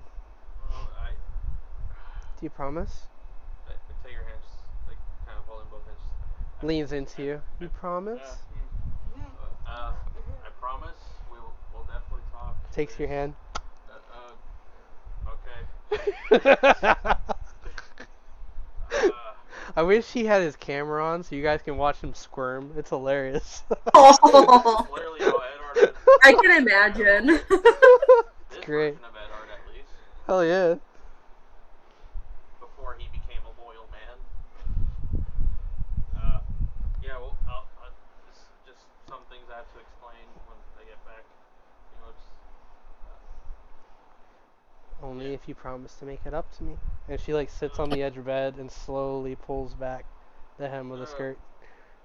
okay. Oh my goodness.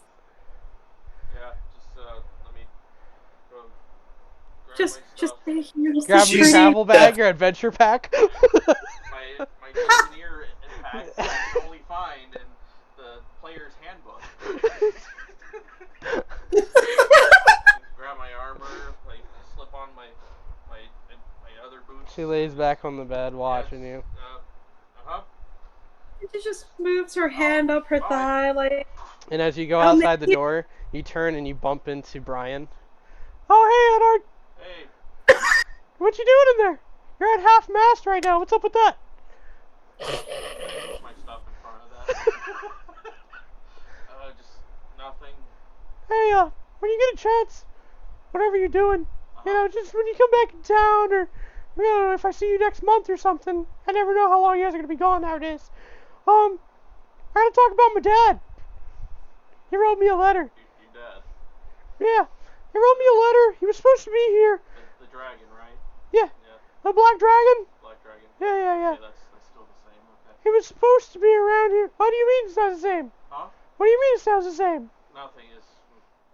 Don't worry about it. Alright, I think I'll just let that go for now. Totally not gonna question you about it.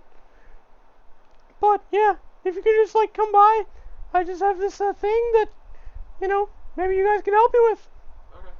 Yeah, we'll definitely look into that. Totally won't take a long time to get done. And slowly starts to walk the opposite way of you. What do you mean by Everything's gonna be fine, Edward. Everything's good. that? Where is your dad? It's just my dad. How far? He's at the island of Dra. And he just like starts going down the stairs.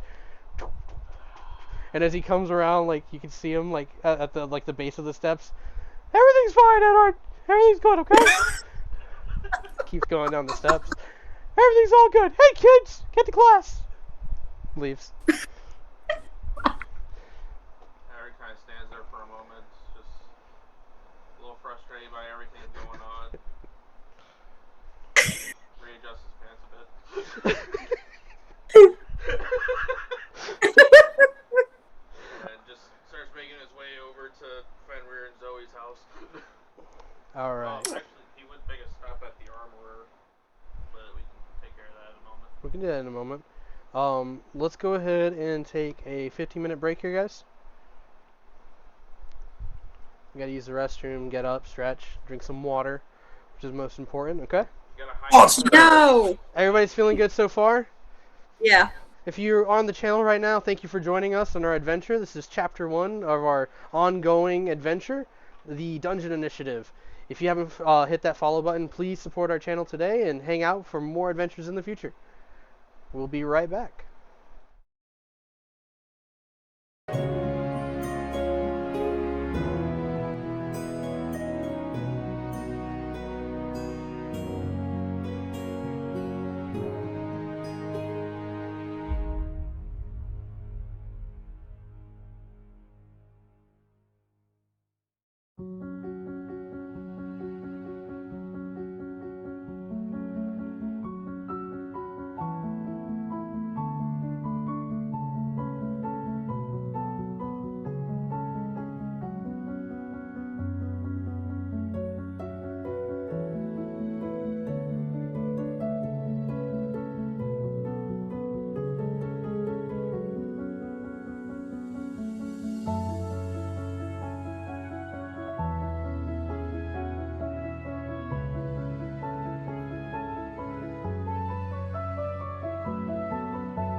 I never left.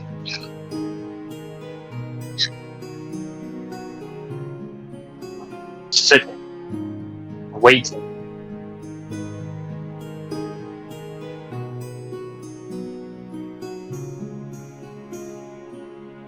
I always loved you too, Effie.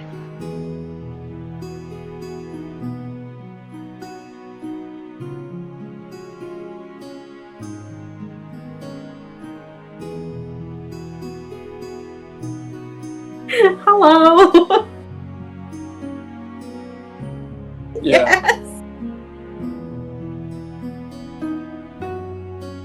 Yes. No, I sent you another video. I can't with Megatron. I'm sorry.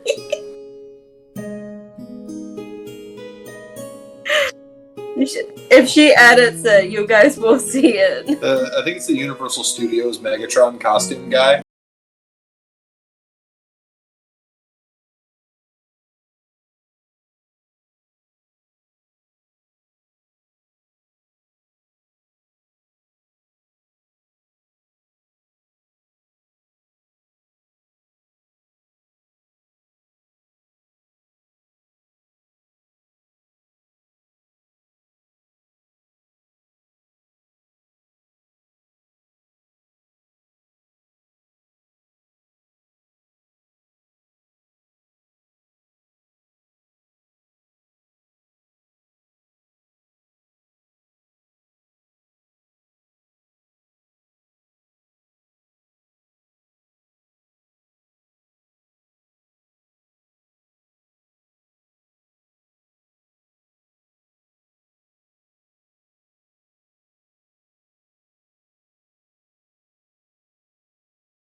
Sat here in silence, waiting. All right, and Upset. we're back. We are not sponsored by D&D Beyond, but we are using D&D Beyond to let the world know that D&D Beyond is cool. But everybody at the same time, say it with me. This is not a sponsor. This This is not a sponsor. sponsor. Not a sponsor. Not a sponsor. Yeah. Maybe. All right. Future. Well, we cut to the inner part of the town where the market is the busiest, but kind of to the north end of this open area is a tavern that stands pretty tall. It's got a couple of floors for homing, so if you wanted to stay there, you could rent out a room. It's never not busy here. There's people coming in for break time, there's people coming in for breakfast, and in this time of day, it's early still, so I'd say it's still like 9-ish. People are still coming in for breakfast. Fen, you come in through the door. The bartender greets you. I actually have a name. I have a name for the bartender. Give me a second. Is a Paco? Jeremiah. Jeremiah. Nope. Do not. I had a guy at work named Jeremiah. He was useless. Useless. Instead of working, he sat on his phone half the time. Then she got himself fired. So yeah, no. I don't want no barmaid. I want a barmaid. I don't want a bartender. Give me a barmaid. Give me a voluptuous barmaid. Give 'em all That's the an elf. bartenders. Sorry, Give me man. a voluptuous, short, blonde elf. That's a barmaid. Let me wife her. And then, as I unalive myself with a spoon. Unfortunately, no big busty barmaids or anything like that. I quit. Mostly young men work in this place, and working the bar itself, Fenrir. You notice that there is a 2.5 foot tall gnome with a blue mohawk, and he's got these little glasses as he's like kind of looking over a chart, yelling over at the bartender who's like kind of working quickly to clean things up and get ready for the next bout of customers. Hugh, where would you like to sit? Somewhere near the middle of the tavern, the bar itself, maybe off to the right where the windows are. In the darkest corner there is. Perfect. Back left corner, you spot him, Fenrir. What is Hugh drinking at this time of day? As the I've had as the bar very many drinks. As one of the servers comes over with another Long Island iced tea for you. No. Bring me the hardest liquor you got. He looks at you and he goes, "It's going to be a bit of an upcharge, sir." Fine by me. He takes the coin and he looks at you, and he's like, leans in.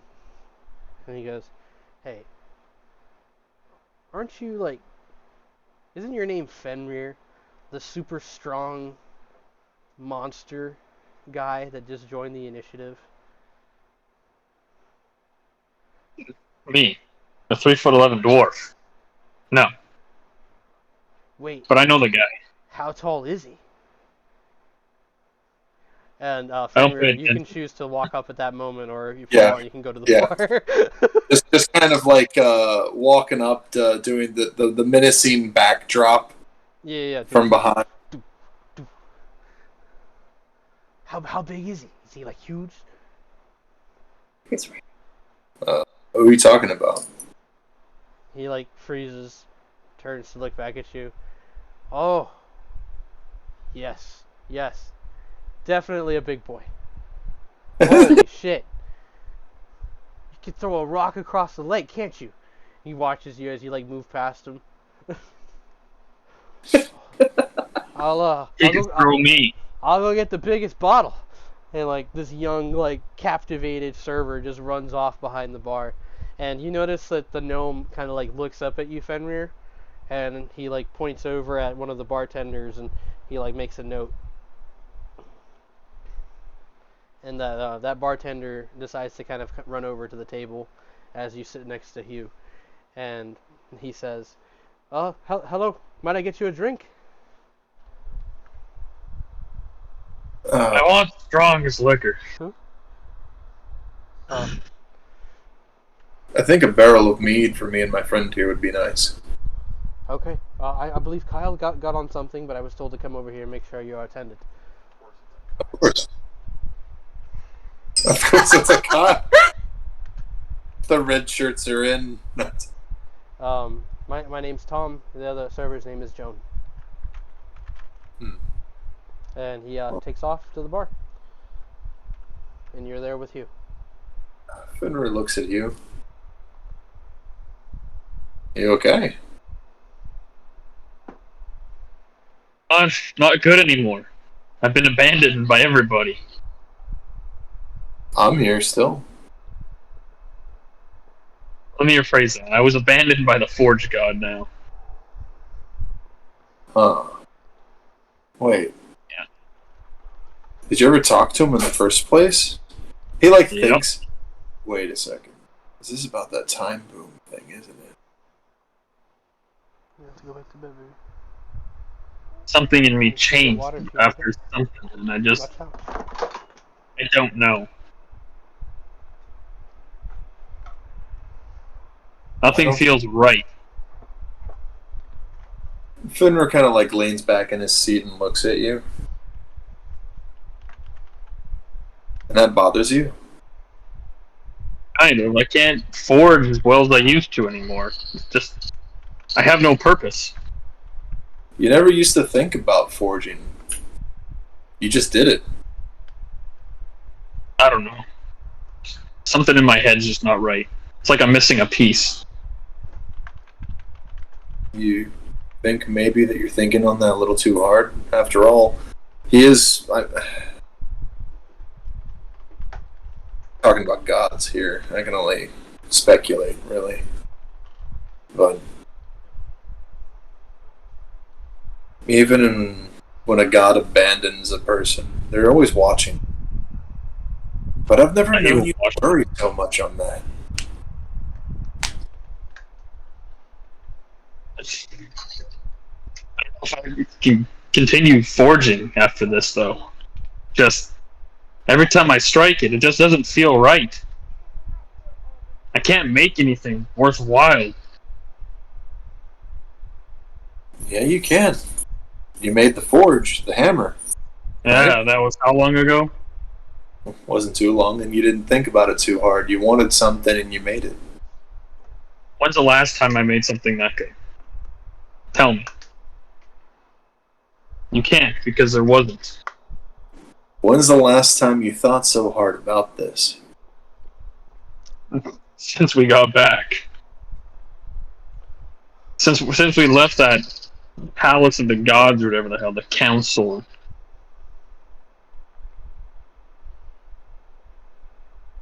You know, that bar when I first met you, when you were losing money.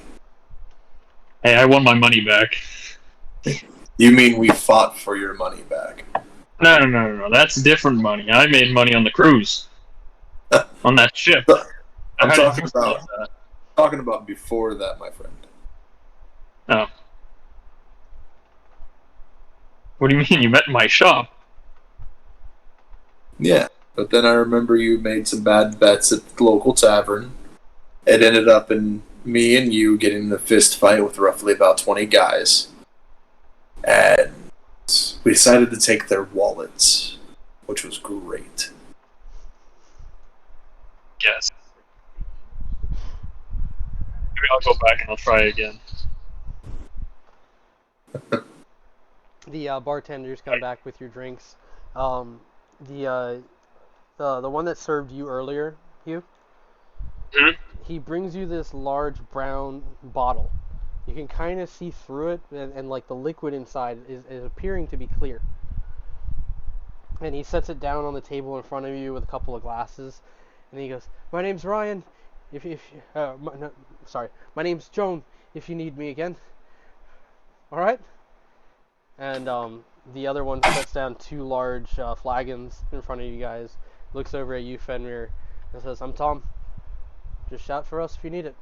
And the two of them head back, Joan looking a little more like amazed and excited. Sort of like stares at this. That time nonsense really did something. The gnome that was on top of the bar, he's starting to kind of walk over past the two bartenders, and he hears when you say this, and he says, "Kind of does that to people when you become a hero. You know, they start looking up to you. Don't think I've met the two of you in person. I'm Lewis, the bartender. Well, I own this place and a couple other spots. Formally, just wanted to say hello." Hey. Well, it's good to meet you and your workers here. Hopefully they're not being too starstruck around you. I expect them to walk. No, it's fine. I'm honestly getting used to it myself. Yes, man. If you need anything, just shout for me, okay? Of course. He like goes over to another table and he starts talking to customers, and you realize that he's just kind of being personable with everybody.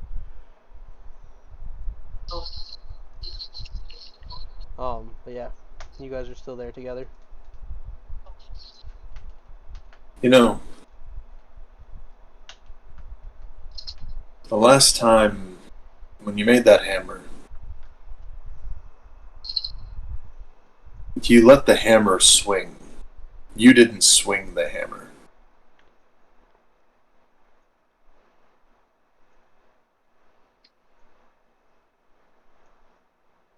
At least, that's how it looked like to me. You knew what you wanted, and the hammer did the work.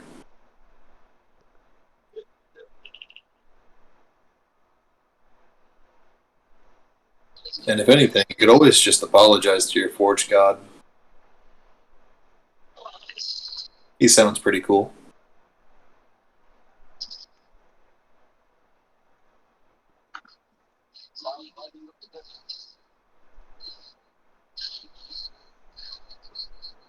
Hugh? Sorry, what was that? I had a girlfriend talking to me. Damn it. Apologies. Eric. Like, how far back? Just redo the whole 5 minutes of heartfelt conversation. Right, thank I mean, yeah. you maybe, Fen, you're right. I should just let the hammer do the work. I'll give it a shot tomorrow. We'll see what happens. I think I need some sleep. Yeah. Don't forget to apologize to your god. I'll do my best not to. I got apologize to God. I didn't do anything wrong. Well, you used to rely on yourself, and now you're relying on something else. I guess. Rely on yourself again. After all, you are the best ammunition around.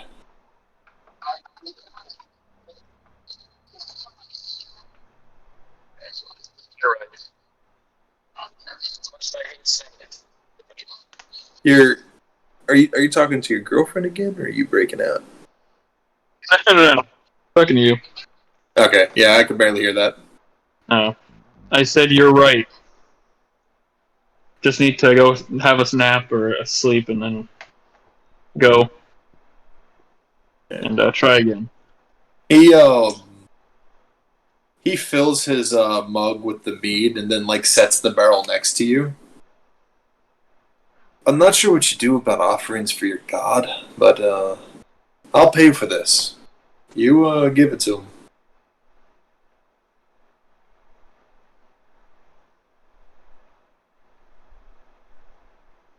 Thanks, man. He takes his flagon and drinks it on the way out as he drops the gold. You're standing from the table, right? Yeah. You turn to head out, bidding farewell to Hugh. But at the door, a shadow casts through, and you see two figures standing there. One standing around 6 foot tall, the other one around 3'5", and you realize that it's Noel and Ryan. Ryan is depicted as Ryan Reynolds, for people watching, and Noel is just this 3'5" gnome figure. He's got these really pointy ears, kind of elven-like, and he's wearing this like, kind of like this like, you ever seen? My brain is going blank. Peaky Blinders. You ever seen Peaky Blinders? The little messenger caps. Yeah, he's got like a messenger cap. He's got like this like nice suit on. It's like black and gray stripes.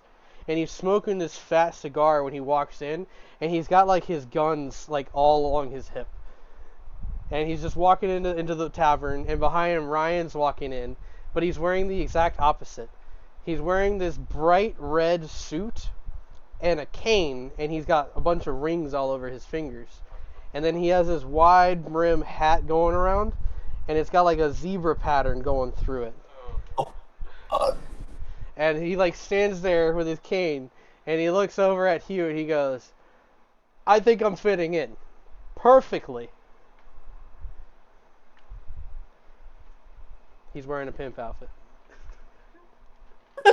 Fenrir looks at Noel and Ryan, kind of like glares slightly at Ryan. I'm still not used to you. Most people aren't. I got a lot of weird looks in the town. Yeah, I would assume so. And he like, hey, Noel, how you doing, buddy? Noel is like smoking his cigar. How the fuck does Eric land such a beautiful girl and Aquafina decides to leave me? Another drink, Lewis. You were just in here an hour ago. I want another one. And he goes and he sits on the bar. But Ryan sits down next to Hugh, and he like leans in, and he goes, "Hey, I thought that maybe later, like if you want, you could like we could go take a walk together. You know, you could show me the town." Maybe, kid. Maybe. What's the matter? Just want to finish my drink, maybe have a nap, and maybe I'll take you out later. We'll see how I'm feeling.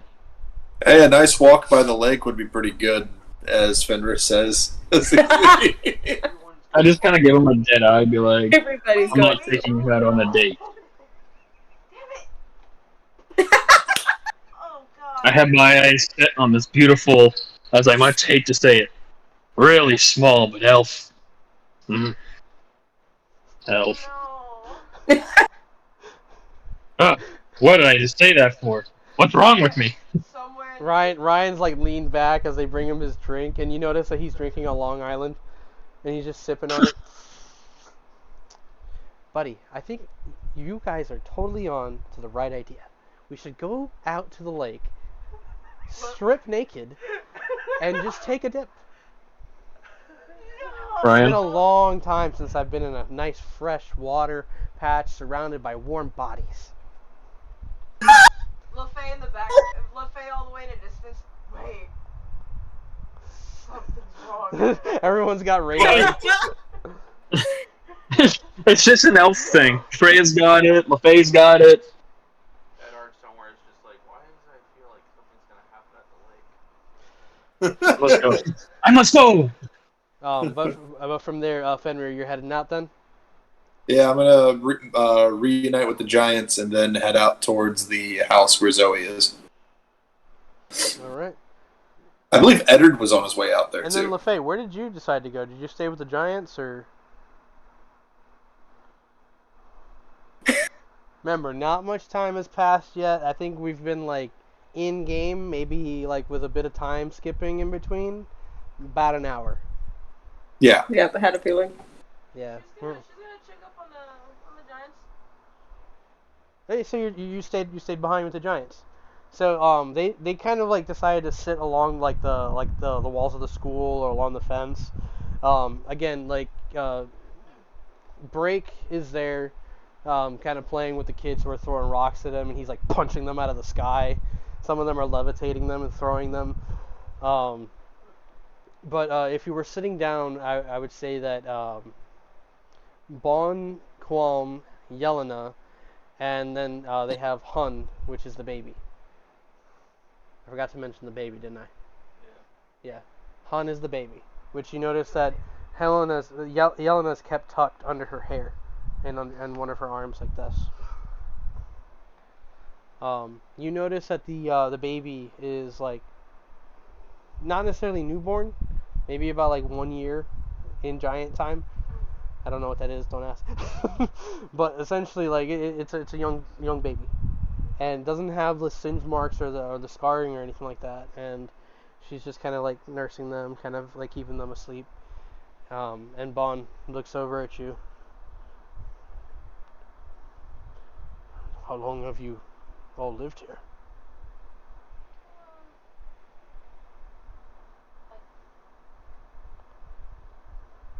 Huh? I can't hear you. I'm trying to remember if it's 1 year. Oh, it's a little over here. I don't know yet. That's a lot of people. Yeah, it grows.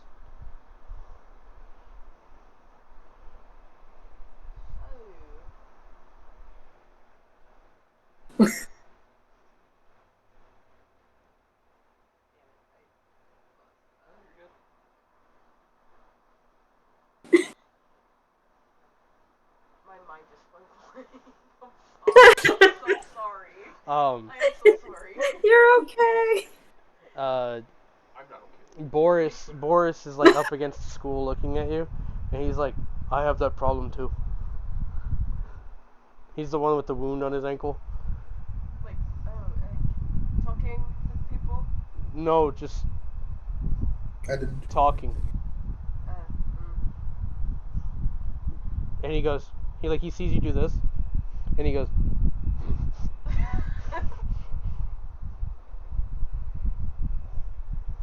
Oh no, there's a child on the screen. Precious little child. what's up? You have to go sit over there, baby. Come on. Baby. Do any plans while you're here? No. I guess we can help the town, but I'm still surprised that we were even invited. This is, to say the least, surprising. How did she like voice at the burn marks? The people that we were involved with, the cult, they swore themselves to something that they barely understood, believing it to be the god of the flame. We were wrong. Instead, they allowed an evil spirit to enter our people invade their minds and start to poison them. We managed to break free. A friend helping us to remove this curse. They gave their life in the process.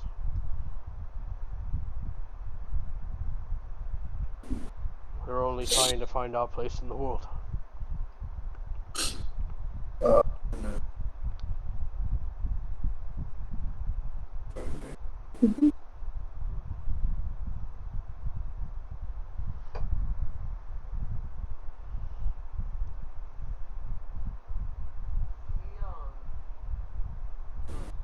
Gestures over to the baby.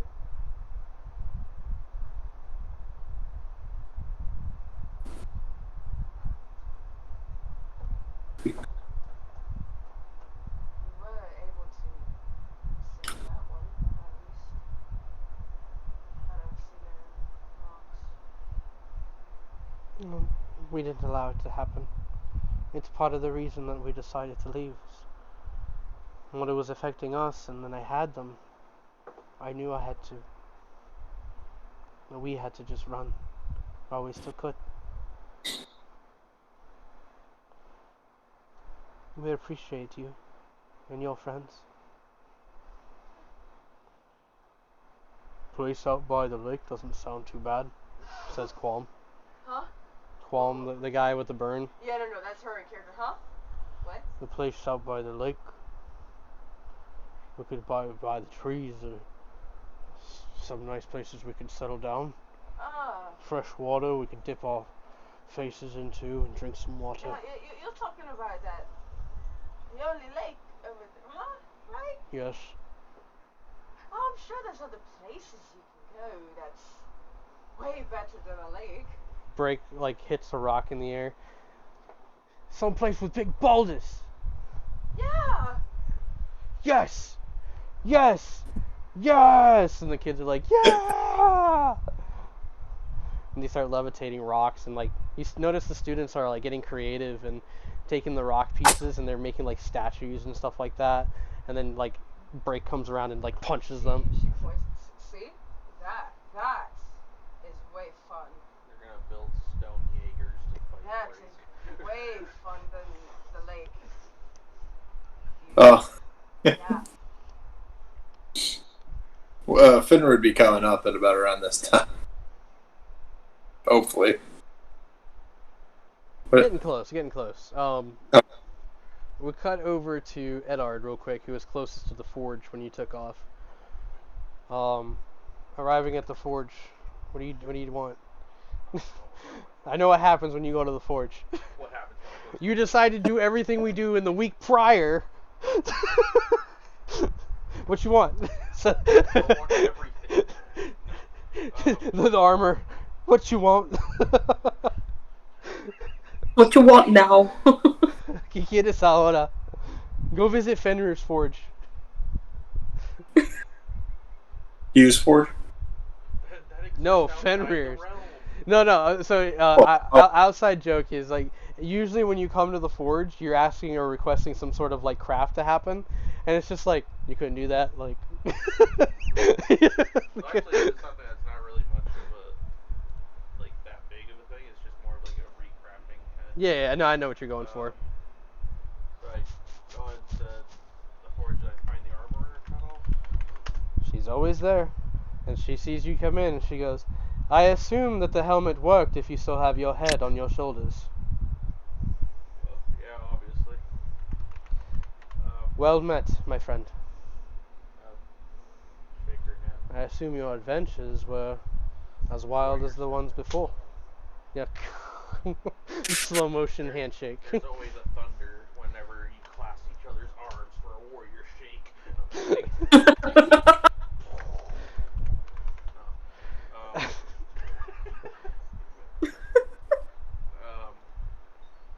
Yeah, it actually did very well.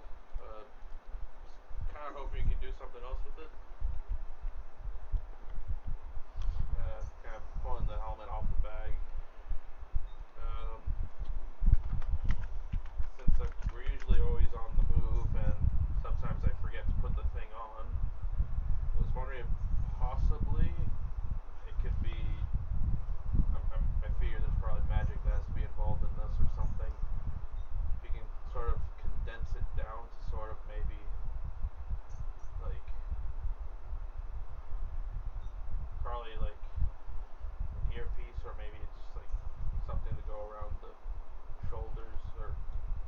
You're asking for a collapsible helmet. Yes.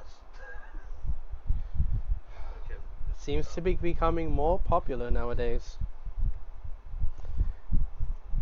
This request is acceptable. I do ask for something in return. The city of Mountainslide is rumored to be carrying bars of adamantium carried from the mountain. Adamantite. Yes. If you could procure some of these for me, I may have a gift for you. Something that you'd be much appreciative of, and may even connect you to your ancestors.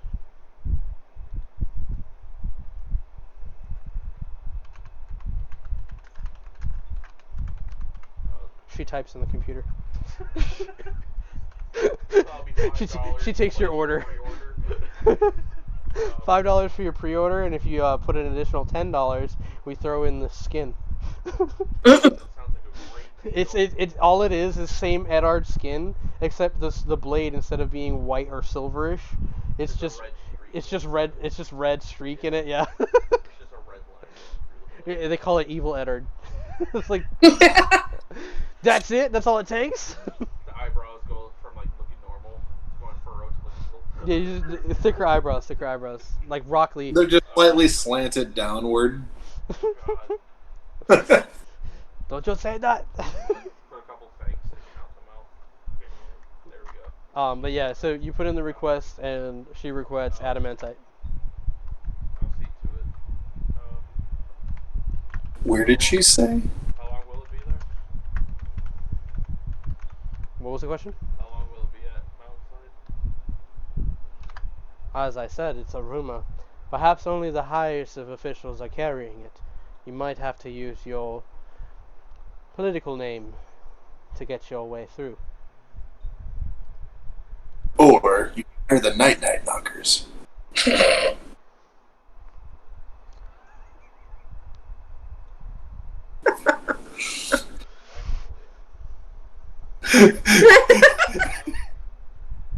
to it. I'll be sure to bring it to you as soon as I can. Make sure to take an extra pair of hands. I hear it's heavy. And she takes the helmet, because I assume you leave it there. Yeah. Try not to lose your head in the meantime. And she passes it over to another dwarf, who like has like this faceplate that he pulls up, and he like grabs it, and he's just like, ah, yes, I've worked with the metal. That's why I handed it to you. Take good care of it, and use design model 4. And he's just like, yes. And he goes off towards the back of the forge, deep into like, you know how like there's that passage that leads back, and there's different doors. Yeah. He takes off to the furthest room in the back. Oh, I've only seen that. I'm not first to deal with that. Yes. Everyone does that. Even normal people. Even normal people.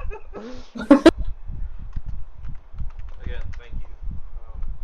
Always a pleasure, Edard Stonebane. In the days to come, we will all need each other. Do we not? Oh. I forgot she was playing with the tablet behind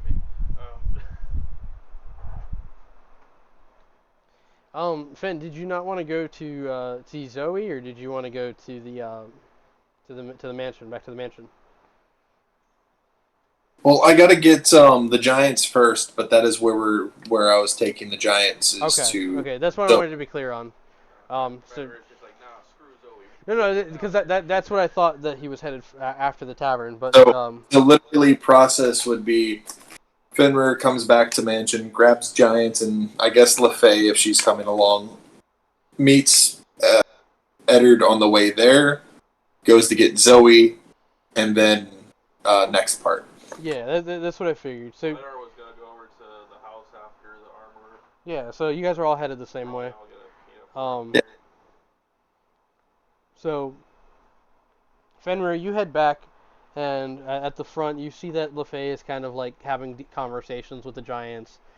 You see that she may be smiling a little bit between them as they're kind of like telling stories and such. And Break is like laying down on the ground with a couple of the younger kids like kind of like running circles around him.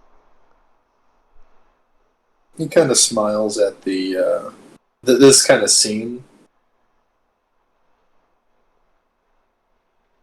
You been keeping them company, LaFay? Yes, I have. Qualm leans around to kind of see past the gates, and when he sees you, he goes, "Just telling her about the time I fought a giant, frost giant. And I say giant because we're already giant, but this one was giant. Yeah. All you have to do is hit him hard in the ankles." He was big. Fenrir kind of looks at him. I would have probably enjoyed fighting that thing. Actually, technically, she can't talk to any of them except for Bond. Bond would be translating Oh. Oh, okay. to keep the flow of the conversation. Okay. I hear. And then Bond's just like, he said, "What's up?"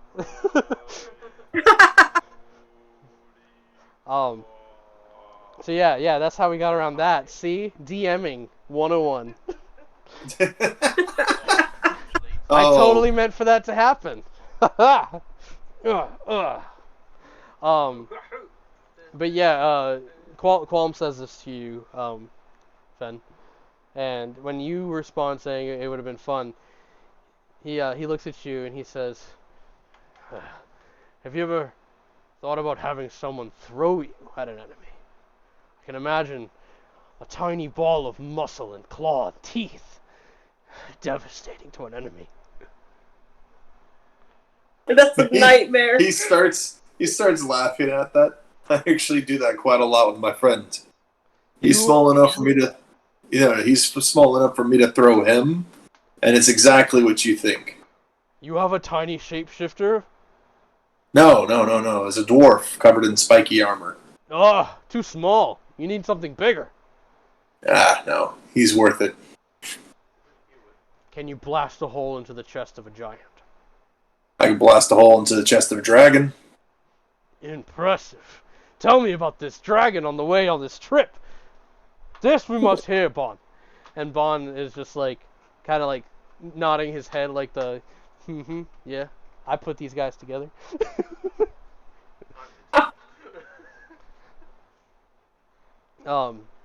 As they kind of stand up, getting ready, Qualm's asking, like, where are we going? Where do we go first? You notice Brake getting up, both you and LaFay, and he kind of like grabs his head and he's like, ugh. And Bond is just like, "Are you alright?" "Just a headache again. I'll be alright. Maybe too much braking for the day." And Yelena's just like, "Maybe you've been stressing yourself."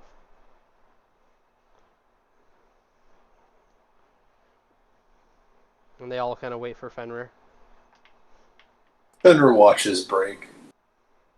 Come on. Let's go. And he like follows next to you. And you guys make your way through the town. Yeah. Maybe in like a little while after, you guys like maybe look behind and you can see Eddard trailing, following after what he just accomplished. As you guys approach the home, you see that on the porch, seated there, is Folkvar, and Xenagos is also there, but he's wearing his hoodie. So only you guys know him as Xenagos because you know who's wearing that outfit. Oh, now they're here. Yeah, Ona comes out of the house, seeing them, and she like runs out and to like in front of the house about 30 feet, and she stops seeing the giants. Whoa! They too move in herds.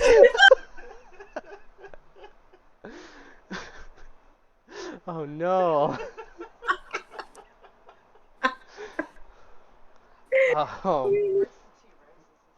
So Zoe's gonna hear Ona say "oh" like in awe, and she's gonna step up and look out. What did you see? Look. Y'all just see us all approaching in slow motion Yeah, like the giants are pushing the branches and the trees out of their way. Just carefully, like, because you told them not to knock the trees over. You know, it's just like, hey, dude, we need some forest here. Yeah. But yeah, you see 5 giants kind of walking through with Fenrir, Hugh, or did Hugh decide? No, Hugh stayed in the bar. Um, yeah, he stayed back in the tavern. I guess he's insisting on staying at the forge. Damn it, Hugh. So yeah. Also, I'm a little upset with you, Ben. You didn't say that you threw me to kill a dragon. Kind of, one-sided story there. Anyway, No, I was gonna tell him the full story on the way, and that's what I was gonna go explain into is that you were the ammunition used to kill the dragon. Leave a AKA, I hole. was the house there. this is how you fill in an audience on stuff. You just bring up shit, through stories. Yeah. Then there was the So, anyways, I got thrown like a fucking rocket. There was that time I had to kill that kid. There was that time I picked up Hugh and I just watched him. There was no more kid. Oh my. So, yeah, Zoe, you see the group coming back. Falkvar kind of like stands up, and he starts switching up his song to like the song about fire giants and ice giants. Oh Jesus. And you notice Bond, Fenrir, and LeFay, and also Eddard, now that you're with them, you notice that Bond kind of like sniffs hearing this song, and God. Do you all have to sing that when you see a giant? He sings about anything. But he This is chose true. to sing about that upon seeing giants walk up. Oh boy. And he looks over at Falkvar. Very clever, songman. Beautiful tunes, very original. Great way to welcome giants. And Oh, like Qualm kind of like cracks his knuckle, and Falkvar like stops, and he goes, "I suppose I could sing something about the sun." You can only imagine And he sits back down. imagine like the song something like "Be Fire Ho Ho, got the giants to wreck everyone." Hey, write that down. I'll expand on it. That's funny. Oh wait, no. I was kidding. oh my goodness. Also, quick side note. I did write a song for the Dungeon Initiative, performed by Falkvar. So obviously you guys will never hear it. Woohoo. So yeah, you guys are all kind of back together except for Hugh. I guess I have to make more food. Break sees Zoe at the door of the house. Hi. Zoe just waves and smiles. Hello. Hey. So you remember what you did for what did we call him? What did we call him? Did we call him what was it? The Baba Booey giant. What was his name? Boom. Boom! Boom. It was Boom! Baba Booey. Baba Booey. You mean Baba Booey? Baba Booey. Baba Booey. Baba Booey. Oh my Oh. god. But Fenrir explains to Zoe, so you can create a shelter of some kind, right? I've seen you shift the earth before. I guess it couldn't hurt to do it again. They give them a nice place. Of course. And she looks to Falkvar. I did make you that meal already. It's already on the table if you want to go ahead and eat. Come on, And Zen. make sure you share with Xanagos as well. Xenagos kind of slowly gets up. Remember, he's wearing his hoodie, and he walks up next to you, Zoe, and he bows and then dips into the house. And Falkvar gets up, rubbing his hands together. He goes over to you and gives you a hug. Thank you so much. You can do no wrong. You're the queen of the house. And he dips into the house. She just stands there blushing slightly, and then lets out a faint sigh. Yeah, you can hear Zen at the table as he sits down. He's just like, "Why are you being like this?" And you kind of hear Falkvar say, "Shh, she's listening." and they start to eat. If it's about the plan, I'm done. Ona runs up to Edard and takes his hand. Daddy! And just kind of like run up to her and pick her up. Ah! No, I don't like this. I don't like it anymore. No, I know. Gives you a hug. Do I smell any candy? Make a perception check. Curiosity, if I smell any candy.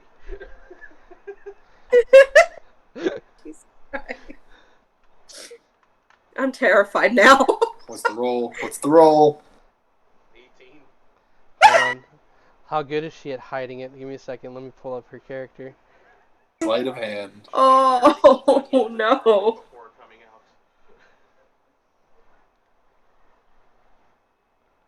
I'll do it on here since it's... Oh, she's not very good at that. Oh no.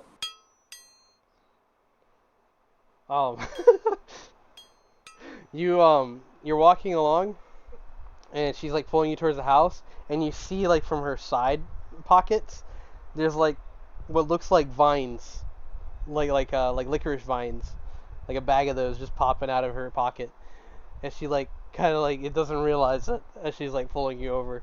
It's like, come on, we made breakfast. How early is it? It's now close to like 10. Okay. Going up the steps, some of them fall out of her pocket, and she's like stops, looks, and pretends like she didn't notice it. Come on, there's nothing there. Come on. Pushes you into the house. Pushes you in the house. Get in. You walk in, you see Zoe just there. But Zoe would be outside. Well, she's Yeah, kind of no. right by the door, so she moved over for them. So yeah, the giants like kind of looking around. They're just like, is this where we'll be home? I was thinking about doing it a little closer to that cave that he was talking about, Oh if you didn't mind. no, we didn't really find any caves while we were out there. Mostly just moving south. Thought maybe the capital would maybe help us find some land to stay at. Well, you're welcome to stay here. Most of this is watched and guarded by the Dungeon Initiative. And we Qualm could shakes his head. More like, we'll be watching over you. And he starts to kind of walk around the house. Fenrir looks at Qualm, and in giant, he kind of is like, "Are you challenging me?" Oh god. Challenge?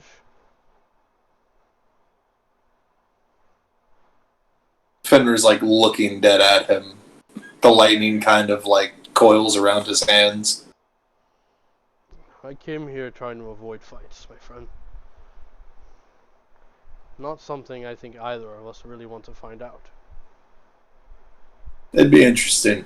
We need Maybe a friendly spar. Oh lord. Giant cast nuke. Roll persuasion.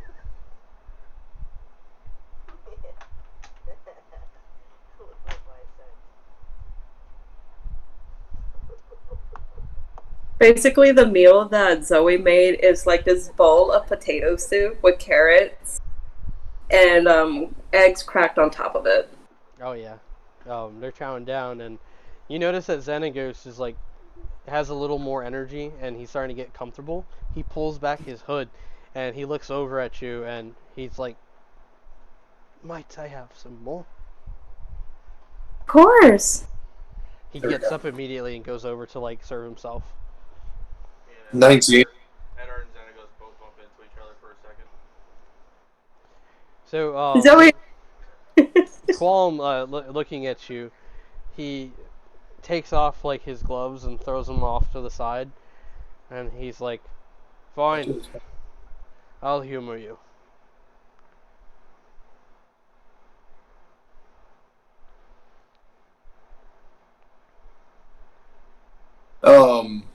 Fenrir kind of looks around for like more of an open field away from the buildings, or away from the house. Further south, you probably have a good maybe 80 by 80 foot area where there's just not much there. A couple of trees here and there. Okay. He's gonna take him, walk with him down to that area. Okay. He kind of like walks next to you, just kind of watching you with a side eye, and he's just like, why is this so important to you? I can feel your energy right now. It's like you have this deep desire to hit me, and I know you don't mean anything bad by it, but Such a I am an old man. Oh my god, You're about to beat the elderly. take pity on me. No. He kind of like looks at him. Oh, it sounds like you're getting kind of scared. He like reaches into like his satchel at his hip, and he pulls out what looks like some sort of oil and rubs it over his hands and spreads it along his arms. And he's like, it's been a little while since I've fought, but have at it. And he puts himself up on guard. You want to just roll for like initiative to see who goes first? Sure.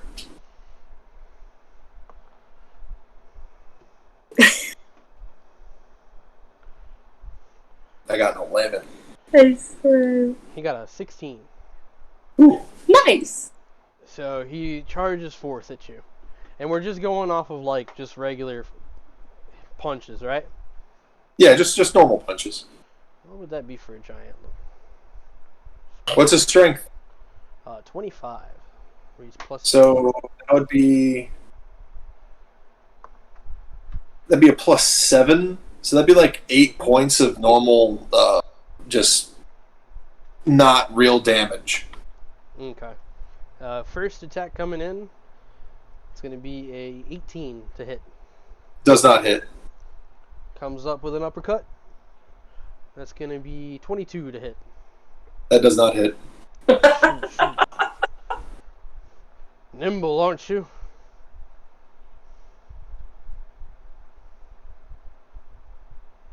I know. Did he have a third attack? No, he just has 2. Just 2? Mhm. I try to be. After all, fighting giants is very tasking. Not a natural 20, but Dirty 20. a dirty 20. Yeah. Hits. That's going to be 11 points.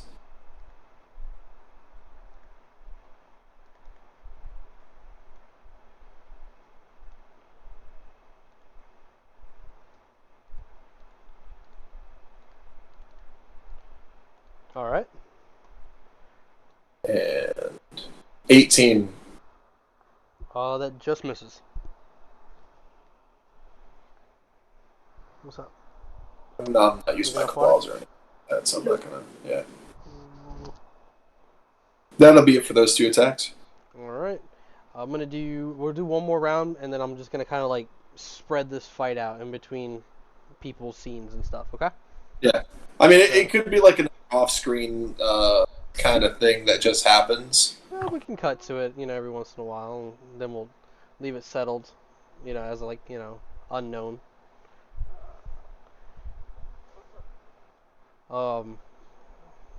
That first strike is not going to hit with a 14, and that will also miss. And he like with this like last swing, he kind of like overswings it, and then you see him kind of okay, all right, puts his guard back up. Are you good? Oh, just my back. Come on. 19. That just hits. That's 11. All right. And 21. That hits.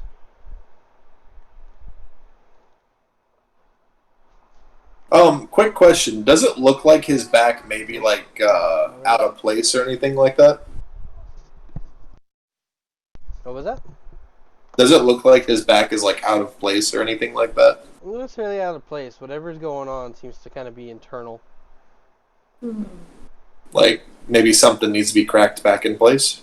Maybe like a pulled muscle.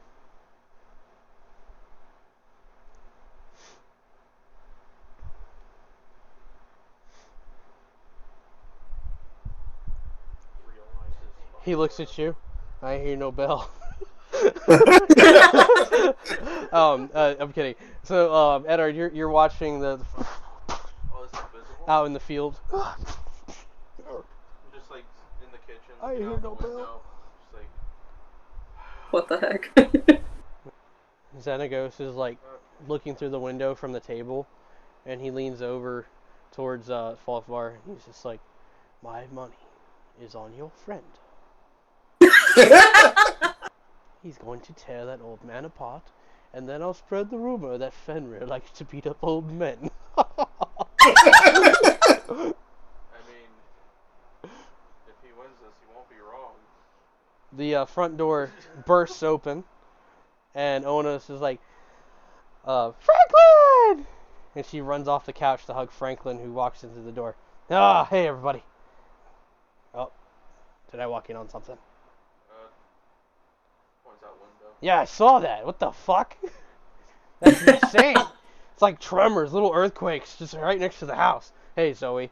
He goes over, kisses your forehead, and then gets a bowl, and he starts serving himself some breakfast like it's just another day. Breakfast at nighttime, yeah! It's daytime. It's 10 I thought it was in 10 the morning. Oh, it's 10 in the morning. Wow, we really... I thought you said we slept in. No, breakfast. We woke up really early. Oh. You slept in by y'all standards. Oh, okay. Usually you guys are up and doing stuff early. Edward has been awake since like 5 a.m. Going through PTSD again. No, you just Trauma. Fenrir was merely standing naked in the moonlight Oh my god. on the roof Oh. of the house. I don't know Okay. what the moon is. Yeah, so, again, God damn it. Franklin walks in, Oh, kisses Zoe's forehead, grabs the bowl, sits down next to Folkvar, and as he starts to eat, he looks over and he sees Xenagos, and he just stops. The fuck is that supposed to be? And Xenagos is like, "That's a rather rude way of asking. Who is this?" God. Be nice. And I like, "Sorry, fuck you," doesn't just comes naturally sometimes. You know I can take that food away from you and you can go fend for yourself. He like looks down at the bowl, looks over at Xenagos. "Hi, I'm Franklin." Like, don't Everyone take this view. Xenagos raises his bowl and like so Xenagos goes like this, like raising the bowl, looking right over at Franklin. Franklin sees this and kind of goes, and then it's both of them. So what is this? It's They're having Zoe's, a slurping match. Oh no, I was gonna say, what is this? Zoe's lair action? Is Folkvar's like, behaved at the table. So Edward finally sits down at the table, sees this happening, gets up, goes onto the porch outside. What were you saying, Fun? I was saying, like, what is this? Zoe's lair action? Like, is this her lair now? Like, At this point, might as well. I mean, she feeds them. the lair action will be called Mind Your Manners. Oh, Zoe's gonna look towards Ona. I told you to put those away. And she's looking right at her pocket. And she like stuffs it. Oh, I haven't had any candy in a couple of days, okay? She looks at Edard. She did help me with chores today, though. No, it's my fault. I told her. I asked her. Edward Don't just be looks angry at like, her. I didn't say anything about it. She reaches in her pocket. You want one? She holds it up. You want one? So, To you. You want one? And Franklin snatches it. Thank you! Franklin! What?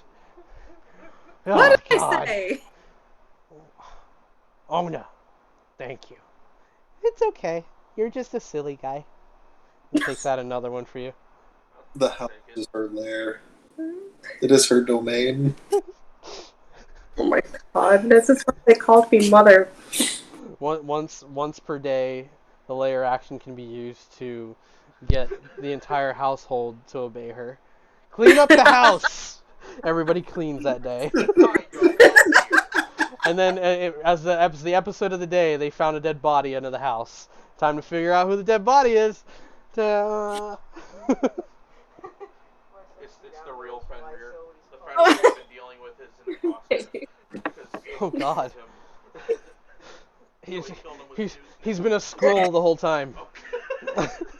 Oh my God. No, don't mention What's up, baby? I want to watch a movie on your phone. Yeah, you can watch the movie on the phone.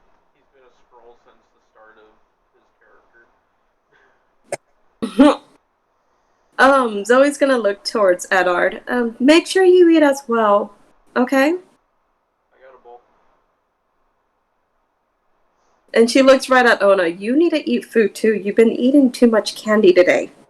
No, not really. And then she tries to hide the bag in her other pocket. As soon as Edward rounds the corner to go outside onto the porch, he immediately starts eating the candy. His excuse being, I'm an adult, I can eat as much candy as I want. I'll agree with that. Yeah. And then he'll get to the breakfast.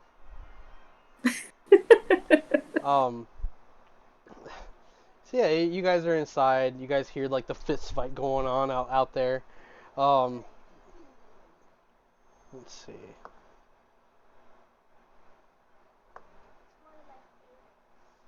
That's insanity. What? I got 2 nat 20s. Oh god. Oh shit. Wait, is this against Fenrir? Yeah. I can confirm that, yeah. This is actually kind of perfect because I was going to say something about that halberd later. Okay. Yeah, we just could do a quick cut back to the fight. Fenrir's in his beast state. Okay. 2 nat 20s coming at you. All right. So how much? That would be, what is that? 16, 30, 32? Just with the base, right? That's total. Like, it's Yeah. 8 points because of the plus 7. And then it goes doubled, so that's 16. And then 32 on both hits. Solid. I still think you dealt more damage in the fight. So if you'd like Yeah. to do one more attack. Yeah, I will. But he cracks Fenrir's horn. Oh, he pulls back and he's just like, "Oh, I'm so sorry. Are you all right?" Fenrir kind of looks. He reaches up and grabs it, and then breaks it off. What the hell? Huh. I haven't seen anything like that since the war.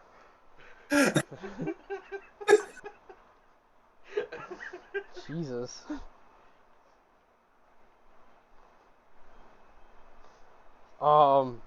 Are you gonna Just be know I got alright? He's now traumatized. He's just confused. He's just. I know I cracked it, but you didn't have to go and do that. It'll grow back eventually. Oh, okay. I feel like I gave my all in that last one. I'm not gonna lie. You're winding me. Puts up. How about this? his I'll give you one more attack, and then we can probably call it quits. You sure? You want to stop? No. I got this. I ain't hear no bell. He pulls his fist back and goes to swing, and then he grabs his head all of a sudden and drops to his knees.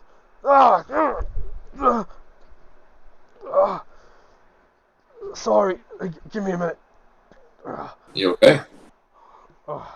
Just a headache. Does it have to do with what you guys were about previously? No, I don't think so. This is You solid. sure? I have not felt anything like this before. He kind of walks up and takes a look at the burn marks on his eyes. And they seem like they're still just markings, nothing glowing or anything, giving off sign of activity.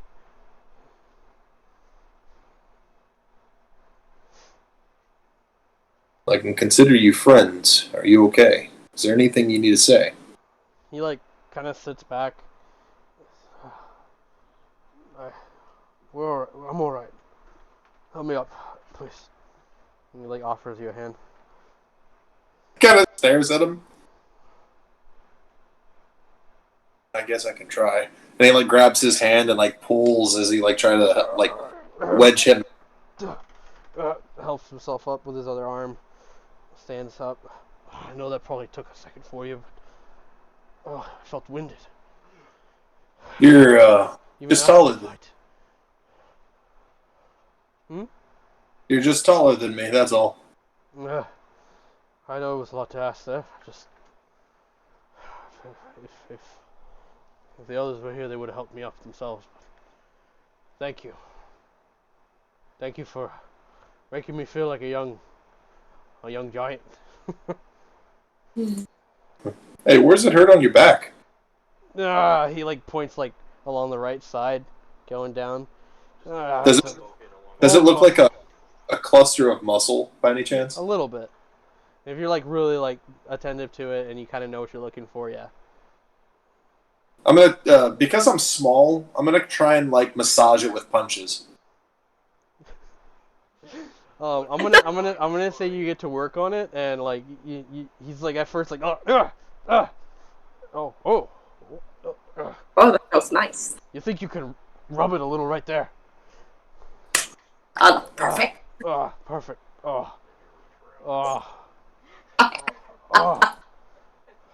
Thank you. It seemed like it was bothering you earlier. That second swing. Give it away. I can't hit like I used to. Even swinging my right arm, I can feel the pressure. Huh. Let's just say that we've been lucky to not have to run into anyone like you or bigger than me. This right here was probably the worst one.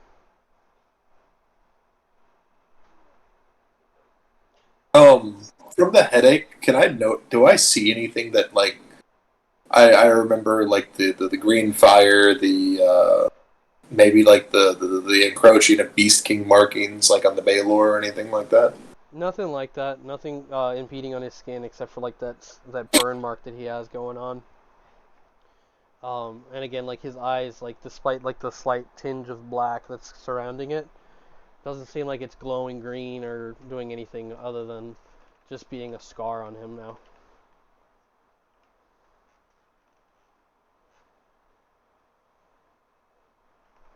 We'll figure out what's going on with you, because if those headaches are happening to all of you, then you and Break. Let's get back to the others. Of course. He kind of looks back.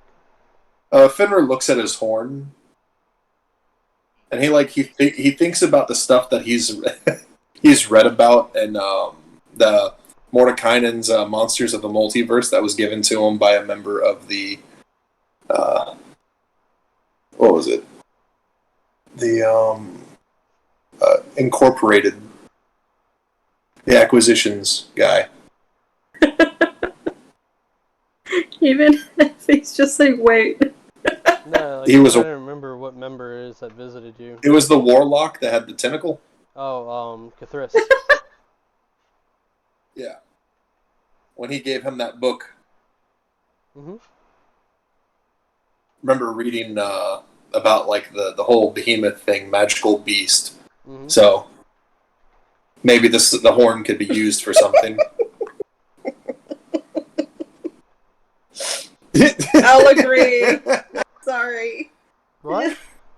Have you seen? I don't know. I didn't know what was going on. I was just listening to him. Huh? It's just something on their end. Oh, I was confused. No, it's from the D&D chat. It's because Vi put a loading screen and said that it's Effie right now.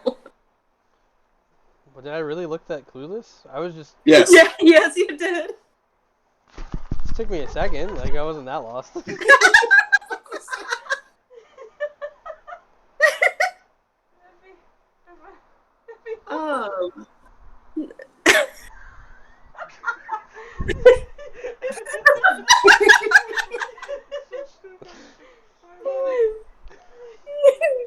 No, yeah, damn, like that was a while ago, but it took me a second. I was like, there was no one else other than Cthulhu.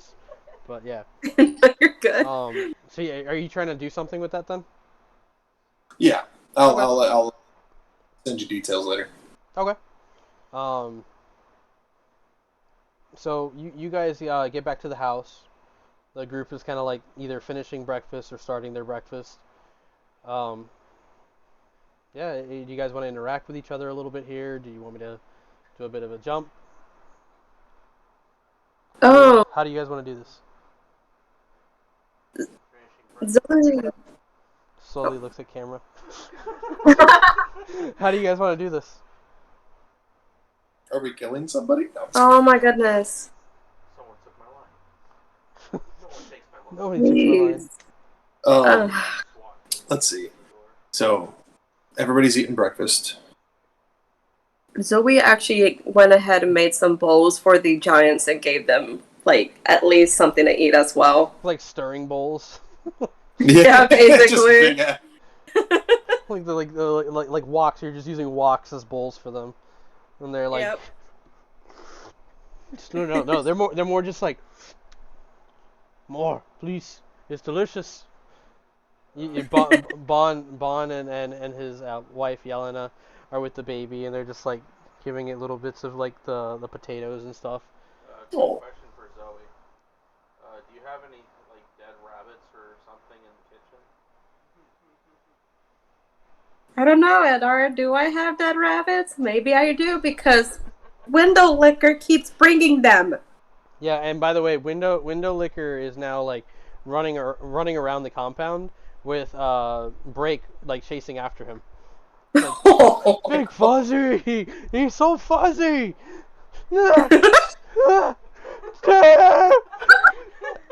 Not even saying words. He's just. You know what the worst part about all this is? The only person who can understand this is Zoe. She's just standing there like, oh Lord. I didn't realize they were talking. And then what were you saying? Oh, so like Edard, like he'll just like leave like the bowl in the kitchen after he's done eating, and then just like grab a few of like the dead animals there, and just go outside to meet up with Queenie. All right. My Griffin man. You're heading out there, and like you see window liquor sidesteps you as you walk by. Oh, sorry, human. I almost stepped on you. It's fine. Won't be the first time. Wouldn't be bad to break my new friend.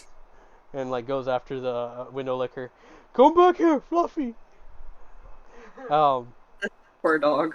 you notice that like heading off towards the field, you do see Queenie out there, and you see Crag.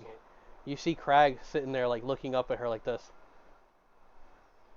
And they're both like kind of staring at each other. Meanwhile, within the woods, you see Bullet running around like the compound or like the house itself.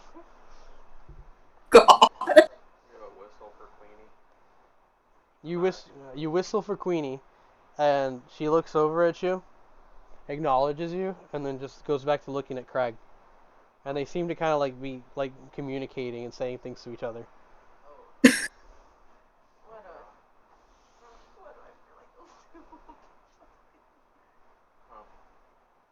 Insight check on this moment. Can I Sure. I don't know. I expected to have some quality time with I feel my like he's best gonna friend, go. I but feel like he'll just go into like Zoe, to be like Zoe. I think your dog's in love with my Griffin. Griffin. That'd be so fun. Actually, that's Fenrir's. That's Fenrir's That's dog. Fenrir's but- wolf. There's a hybrid of a griffin and a dire wolf. That would What? be interesting. Oh, that'd be cute. That'd be cool. Thank you. That'd be Thank you. It's just twice the size, dire griffin. With wings and talons. And instead of a bird head, it's got a wolf head. We get a letter from Chris Perkins at Wizards of the Coast. What's this abomination? Why are you taking our idea? What is this? This is disgusting. Gets us to like convinces us that it's the stupidest idea, and then he Why steals is the it idea. He's like, gargantuan? next book. Why is it size gargantuan? It's a world-eating size monster too. Jesus. I'm not standing there for a moment, just like, hey, come on, I haven't seen you like a day. Roll persuasion.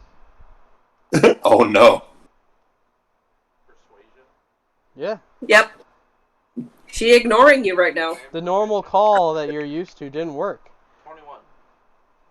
She like cranks her head towards you, and you see her kind of like go like this. Fine. Wow. Looks down Oh at Crag, and then Crag like you see Crag kind of go like this.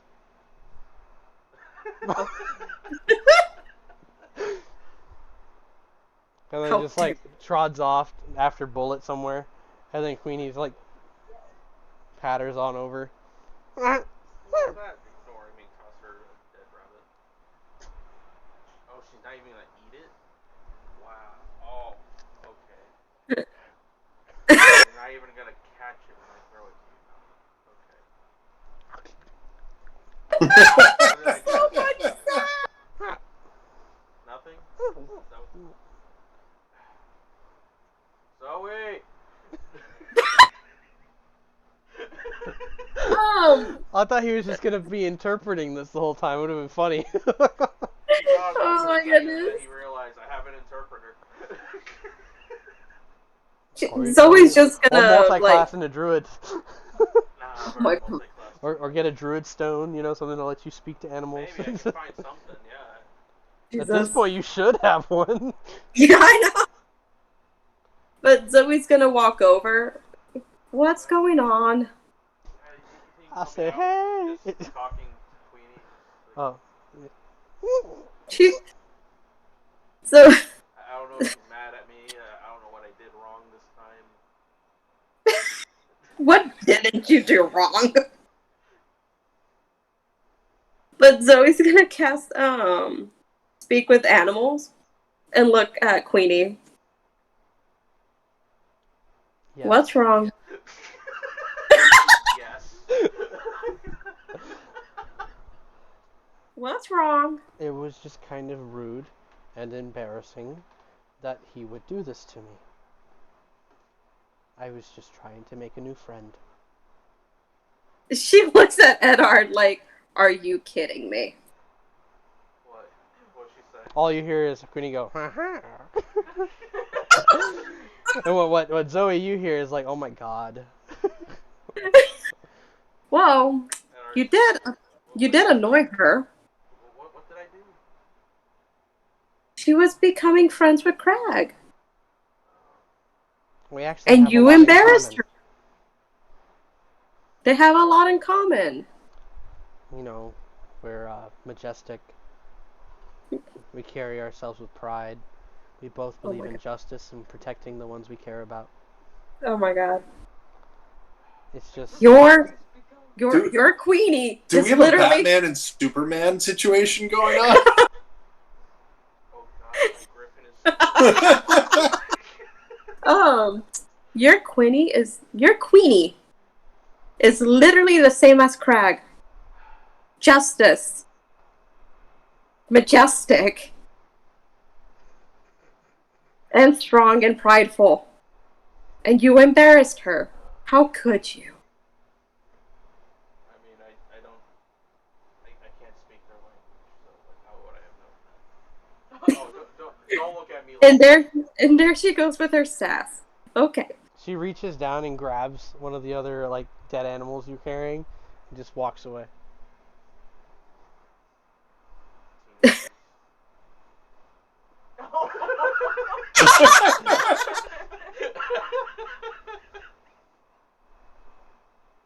Oh my goodness.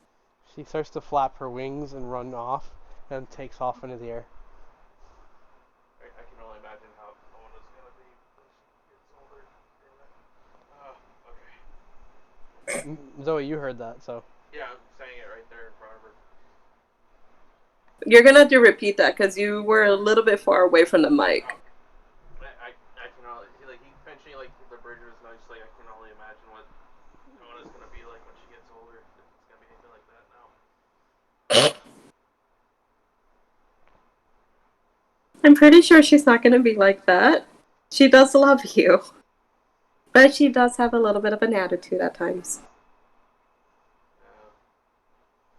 Also, if you're gonna get her candy, just probably talk it over with me because she gets a little crazy with that. She stole it from my bag. I only gave her one lollipop.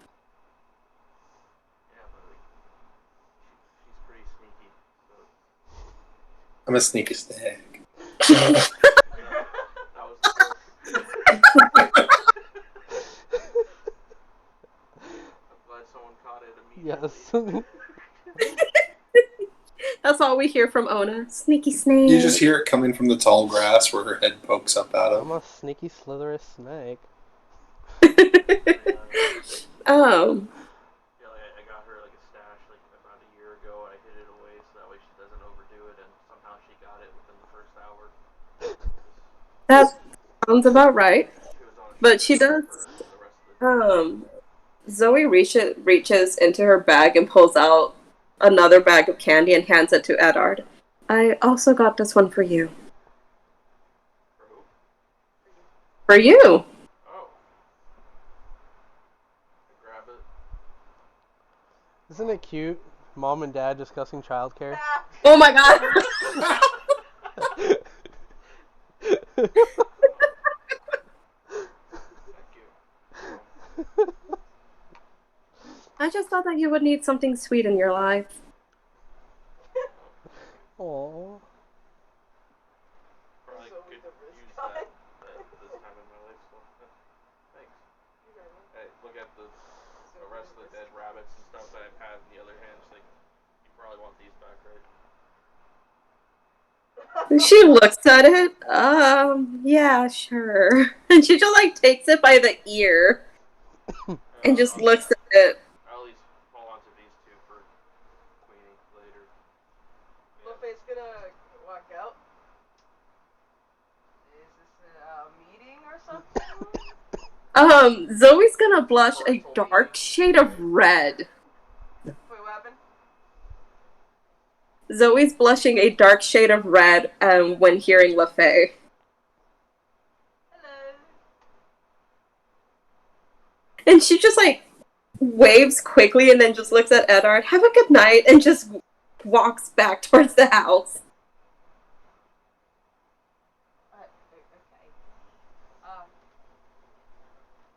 I have no idea what just happened.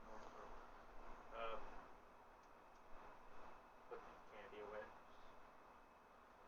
Too early for candy for you.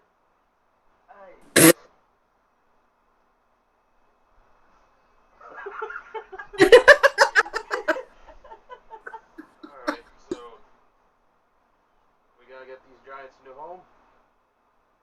As I walk back toward the house. Yeah. I mean, what do you think would be the best spot for them? I think Fenrir's already got something.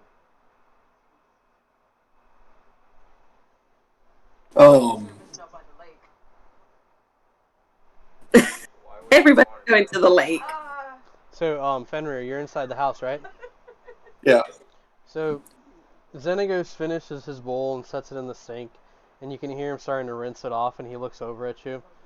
And when he's done, he starts wiping it down to dry it, and he looks and he says, "So I was thinking about that offer you made earlier, about building us a place to stay. And I think me and Folkvall have the perfect place. Oh. There's this lake. And I've always liked the idea of being lakeside, you know, somewhere that I can take an early morning swim when it's nice and cold out. You understand? Around that lake.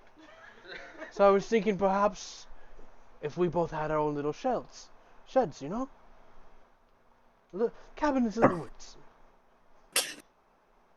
I mean, my family had a nice way of making some shelters, tents out of fur and stuff like that. Very spacious and nice. I think your family would have loved my family. Maybe not the sacrificial parts. I could get that, yeah. You hear the clapping of horse hooves outside, and the rolling of like a carriage pulling up. I hate the image in my head. I hate it. I hate everything about it. You said horse feet. I corrected myself and I said hooves. I corrected myself. You said horse feet, so now I just see like horses with human feet. I'm dipping out. It's over. This is why reading is important. This is all we hear. Horse hooves. Horse hooves. the clopping of horse feet.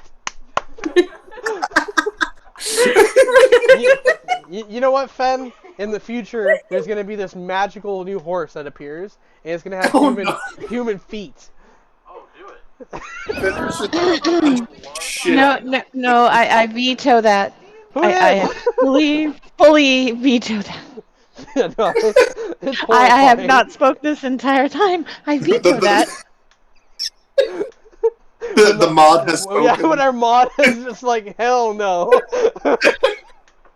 Of all the abominations that just occurred, no horse of all the suggestions, I say no. Listen. They had human hands. Human hands as feet. That's it. You guys are. I want to go off this ride, Mom. You're all grounded. You're all grounded. That's worse. You're all grounded. Every bit of y'all. Everyone. Like, it's not even like a horse neck and head. It's just the face of a person right here. Oh gosh. And like the whole time when they're running, they're just ah. It's because all the stuff they have to run over instead of running. It's a good thing we're not doing body horror right now. Yep. We have done it. No, but you hear the clopping of horse hooves outside, and Fenrir, when you look, you see the all black horse in the black carriage with the pink rose gold lettering on the side. Fenrir kind of like looked at it. Oh no. You see the man atop the carriage. He hops down, and he goes and he opens the door. And first you see a man clad in rose gold armor. Hops out, and he's carrying this very large broad sword that he kind of drags out of the carriage and sets down into the ground. And he stands next to the door. Then you see a man dressed in a black cloak, and underneath he seems to have kind of like this what's it called? My brain is that inner piece that guys wear. You got your overcoat, and then the breast breast cover. What's it called? Come on, my brain. That's still. Nope, it's dress clothes. It buttons up, and it has no sleeves.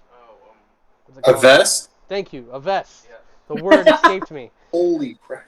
Yeah, it's like got a checkered pattern of pink and black and grays. Oh. And then he's got like a pink tie underneath, and then a black shirt at the base. His head is clean shaved, and his skin is like a pale white.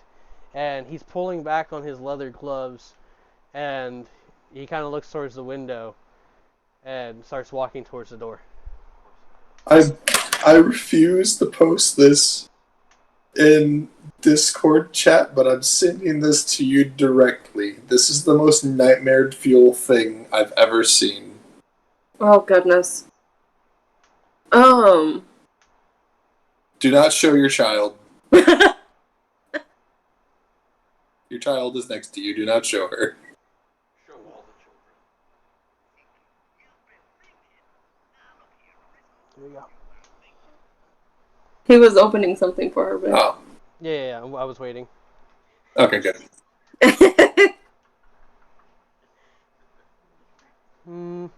No. I don't like it. I put the actor reference in the cast setting. I'm gonna go ahead and heart it real quick so you know which one. Should be able to see it. I do not. Here, I'll comment on it. It's just some random laughing in the background. Yeah, I just hear random laughing while I'm trying to work. It's like I'm not looking back until I find what I'm looking for. Oh gosh. He it's Mr. starts crossing over towards the front door, and you notice that he's looking at the wolves as they run by, and then he sees the giants, and he's just kind of looking up at them, just like, Knocks on the door. Finner opens the door naked. No! No! What? Stop it! How? When? Every time they get guests, he has to strip out his clothes. He just teleports to the door naked. Every time the door opens, his clothes are gone. You got Xenagos there, Folkvar there, Zoe coming back, LaFay coming back. My Everybody's daughter's home right now. My daughter! There. Like, Fuel your eyes! God. Finn, no! Yeah. So you Zoe and Edard and LaFay, you guys are back in the house when you hear the knock. What do you guys do? What does everybody do? Zoe's gonna go ahead and open the door. You open the door and you see this man. He kind of turns to look at you, and he goes, "Oh, I hope I'm not intruding. I was just passing through, and I thought I'd say hi to Edard Stormbane. Is he here?" Yeah. I'm like just strapping like the last bit of his armor, hearing his name. What? Do I even recognize the voice? It's probably been a long time, but we met when you were younger. Wait, is the living room like right there near the door? Remember, it's the front door, and then there's the kitchen and the living room. It's all like one square of the house. And then there's like a small passage, left door, right door, back house, bathroom, outside. Okay. It's been a long time, I know. It's back when you were like maybe about 10 years old. No, I sort of remember you. I'm sorry to just intrude like this. I stopped by at the compound, but I missed you twice, yesterday and today. I'm about to head Fenrir. back to the... Huh? Fender kind of like raises his head a bit at that. Oh. So you're the one with the cocky cab driver. I'm sorry if he said anything out of line. He's one of those old school type of people. Works my father, and let's just say both of them together are part of a relic past that doesn't need to reemerge. I'm more so on the path of seeking a better future, which is why I came to talk to you about your brother.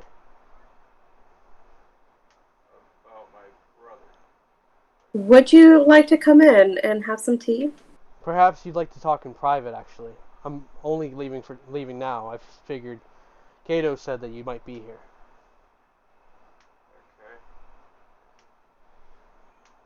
Don't worry, Edard. Ona's gonna be perfectly fine with me. I promise she will not get more candy. I trust you. Fenrir kind of like looks at Eddard. He wants him back. He you notice the rose gold sees Ona like run over to the couch, and he goes, "Fascinating. Is that a Yonti?" And he like kneels down. "Hi." And Ona stops.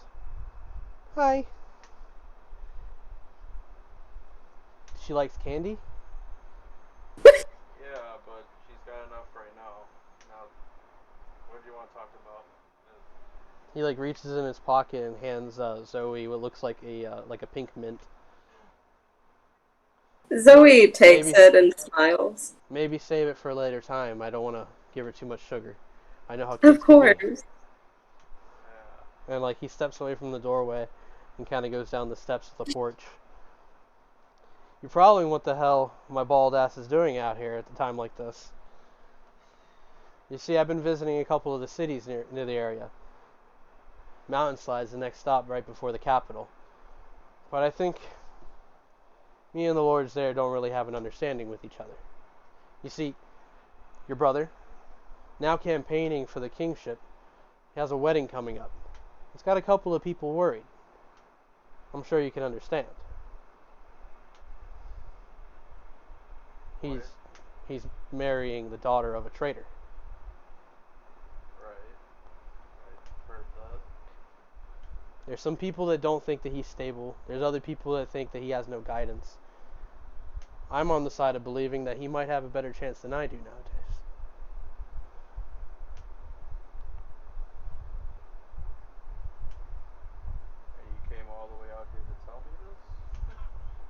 came all the way here to tell you that going forward, I don't think I have any resentment towards you and your family. All that's in the past. After everything that's been happening recently, and after the war with Dorian, my perspective has shifted. Your father was in charge of a lot of powerful things, secrets, that now your brother inherited. I just want to make sure that he's on the right path. Why haven't you gone to see your brother? Personal reasons. Nothing against him, just things I have to take care of. So. Well, with much protest with my own people and my own followers, I've decided to drop out of the race. Really? Insight check. Sure. I'm pretty sure it's just gonna be exactly what he said, but it doesn't hurt to check. 12. You're taking him at face value. It's very hard to read. I'm sure your father's told you a lot of bad things about me. Sunlight shining off his head. And admittedly, part of being a great leader is admitting when you've had to do some of those things. I want to make sure that we do the right thing for our people. Your father wanted the same thing. Maybe we could meet at a later time. Get together at the Capitol. Perhaps sometime soon. He offers a hand.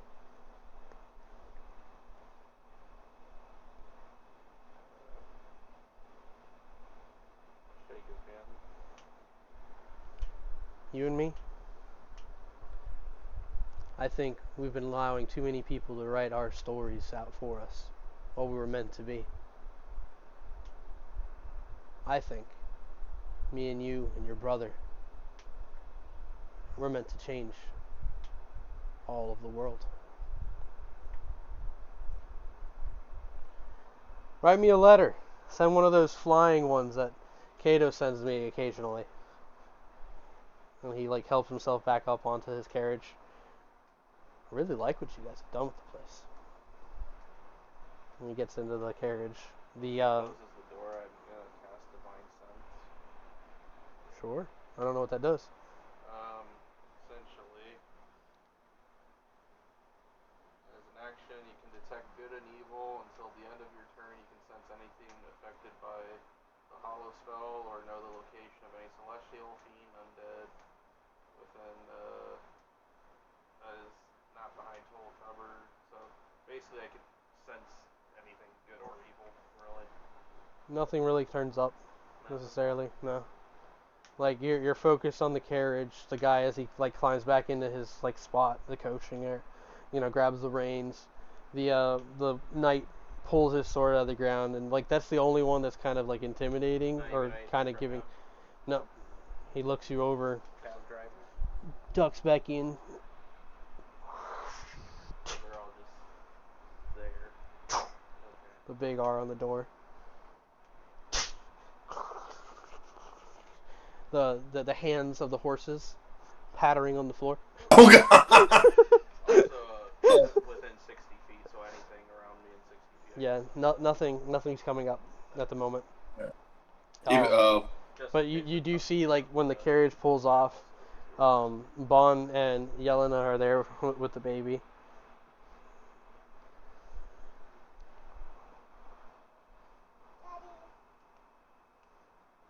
Folkvar kind of walking up, maybe a few feet behind. He's just like, hey, if it's alright with you, I kind of want to sit out this little trip you guys got going on. If you're going to stay home, rest up, might be here a little longer. We'll see. You don't want to check out the lake? Oh, maybe later tonight. I hear a lot of people are going to be going. That's right. Oh, wait, what? I hear there's a lot of people going to the lake tonight. Oh. Oh shit. God dang it. It's How a about- party. What if we I'm just throwing it out there, I take out my guitar, stand on that big rock in the middle of the lake, throw out some tunes, and then before you guys take the trip with the Giants, they get to dip in the water with all of us. I mean, I think the cave is nearby the lake anyway, so. Here, only a couple hours, right? I think so. I don't know. Well, I'm gonna sit this one out. I'll see you guys at the lake later tonight. I do not remember how far the cave is. It's like 2 hours away. Okay. Yeah. Fenrir walks up to Falkvar and looks at both him and Xenagos. How do you guys deal with drinking? To who? To Falkvar and Xenagos. Deal with drinking? Yes. I mean, I like to drink, says Falkvar. Xenagos is just like, I feel like I should avoid drinking for a little while. You know, show some sobriety.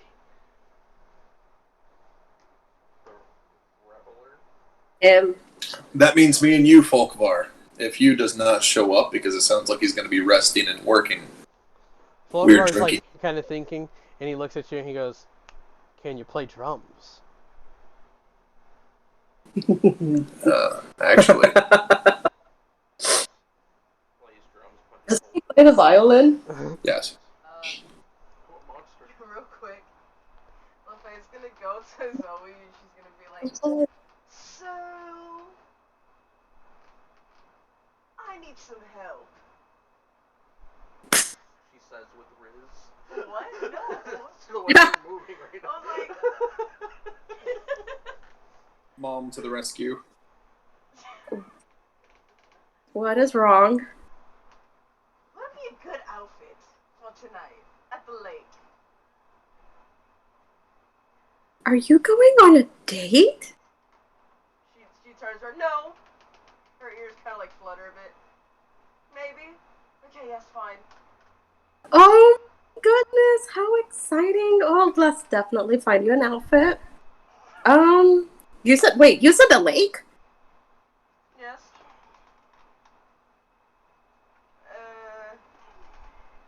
Is something wrong?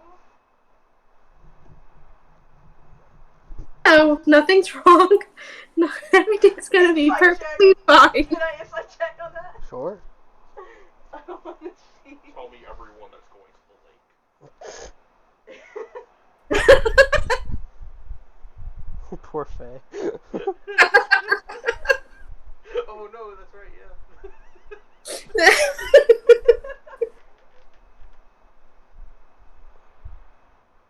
14.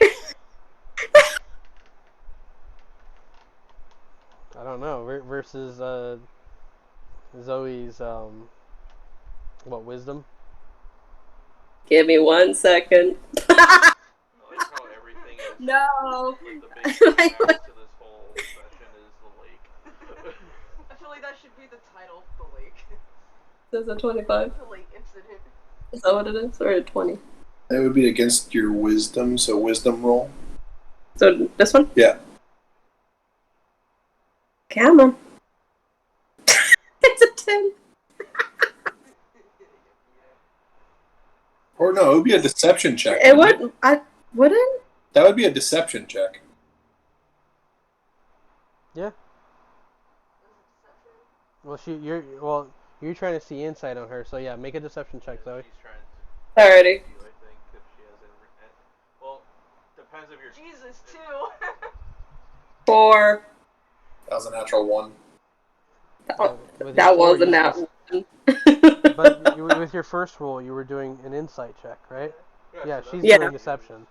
So yeah, you can. Yeah. Zoe. Zoe just If looks. you guys ever get around to it, you guys need to see each other's faces. The faces that Edard and LaFay make are so funny. I hear the eye narrowing from that. Yeah. Yeah. And Zoe, it's okay for now. I think they did see my face earlier when I went in there with. I saw your arm. That's what I saw. No one's ever seen your face. No, they did see your face because the first You saw time he your did hand. that, Oh, I his wasn't face was paying in the attention. screen. I wasn't paying attention to his face. I just saw a cup near It's his okay. face. It's okay. Just go back after this video and you will see it. It's fine. Oh, perfect. Thank you, Mod we Mom. just need to add a sound effect there for the. You're welcome. Like him. Oh my gosh.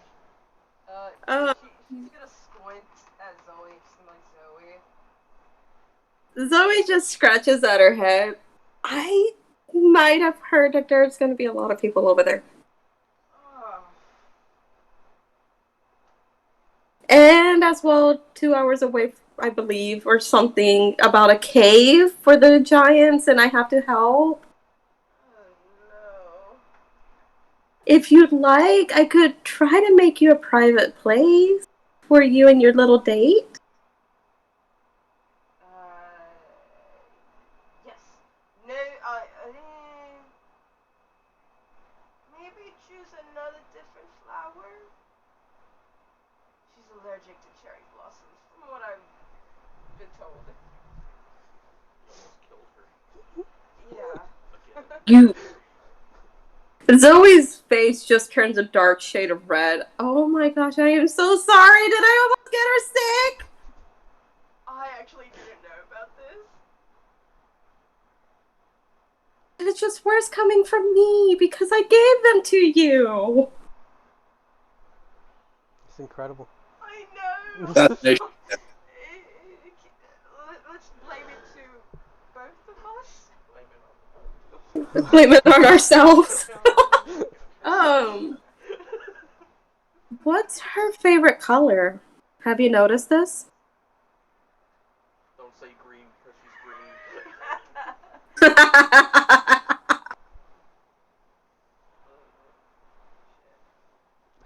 Damn, you're not ready for this date at all. Nope. Um, Zoe just rubs at her temple, but oh geez. You have so much to learn, my dear. this is like. Fenrir, meanwhile, is just like sitting back watching this, staying extremely still. Do I see him? No. Look, this is my I'm first. so still you can't see me. I apologize. Good Drax! Edward walking by. She's a virgin.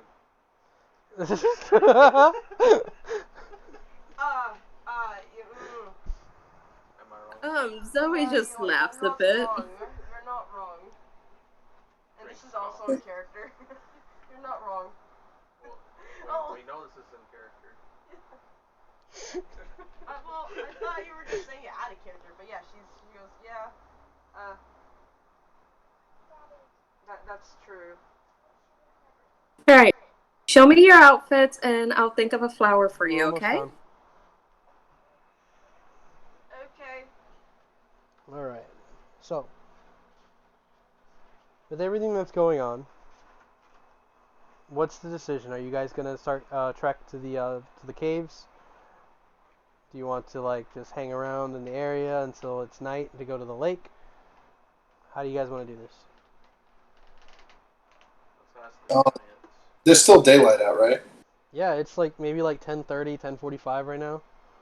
We've been So, yeah. we've been slow making our way through the role play. Yeah, like we have plenty of time in the day to get over there, get the giants situated.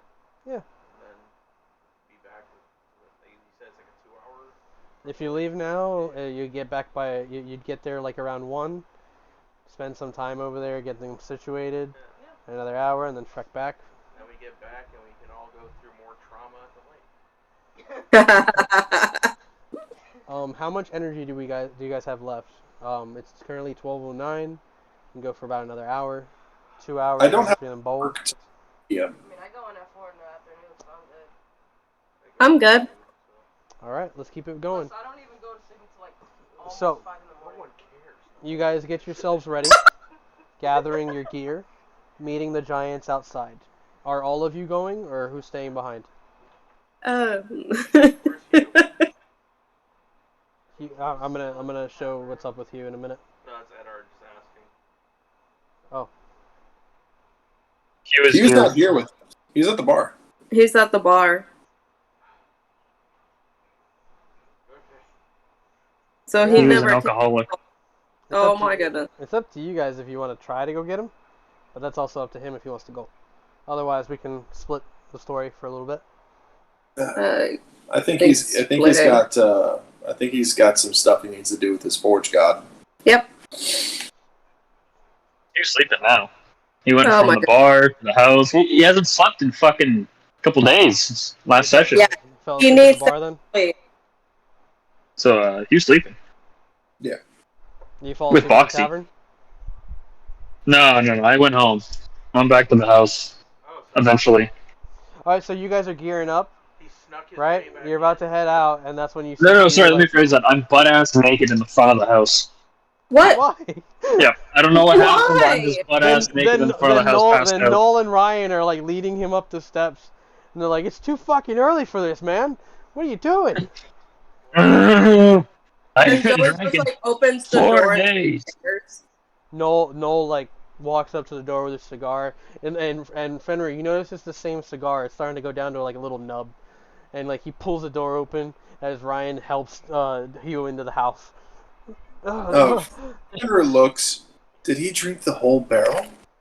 He looks up. Liquor. He's like, he got 3 more bottles, and then a big old keg. Jeez. Keep an eye on him. Liquor make me feel good. Yeah, I got him. We Thank got you. him. And then Oh. Noel goes into the house. The Zoe, you're going with them, right, on the trip? Yes, but she does look to know. There is some leftover soup if you guys would like some. He looks around. Thank you. And he goes over to make himself a bowl. Are you taking the wolves with you? Yeah. Yeah, that's they need to be outside now, like away from home for a bit. All right. So as you guys have all your gear gathered, you watch Hugh get carried into the house and put on his bed. You lock up behind you, right? And the wolves all gather around. You can hear Zoe. You can hear Windowlicker, adventure, adventure, and he takes off, and then like the dogs run ahead of you guys. And as you guys all journey off, the giants walking by you. Huh? Where's Queenie? Not around at the moment.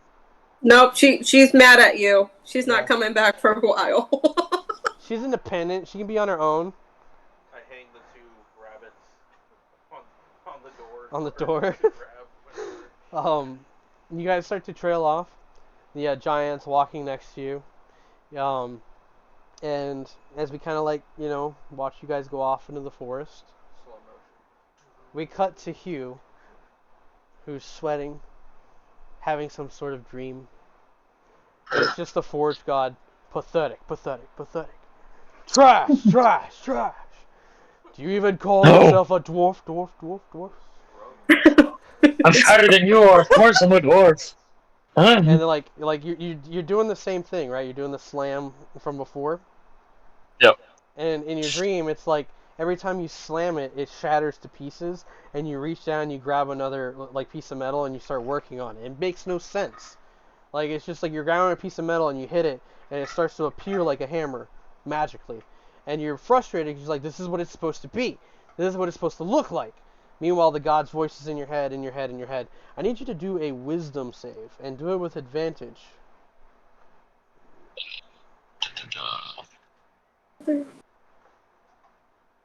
First one's not good.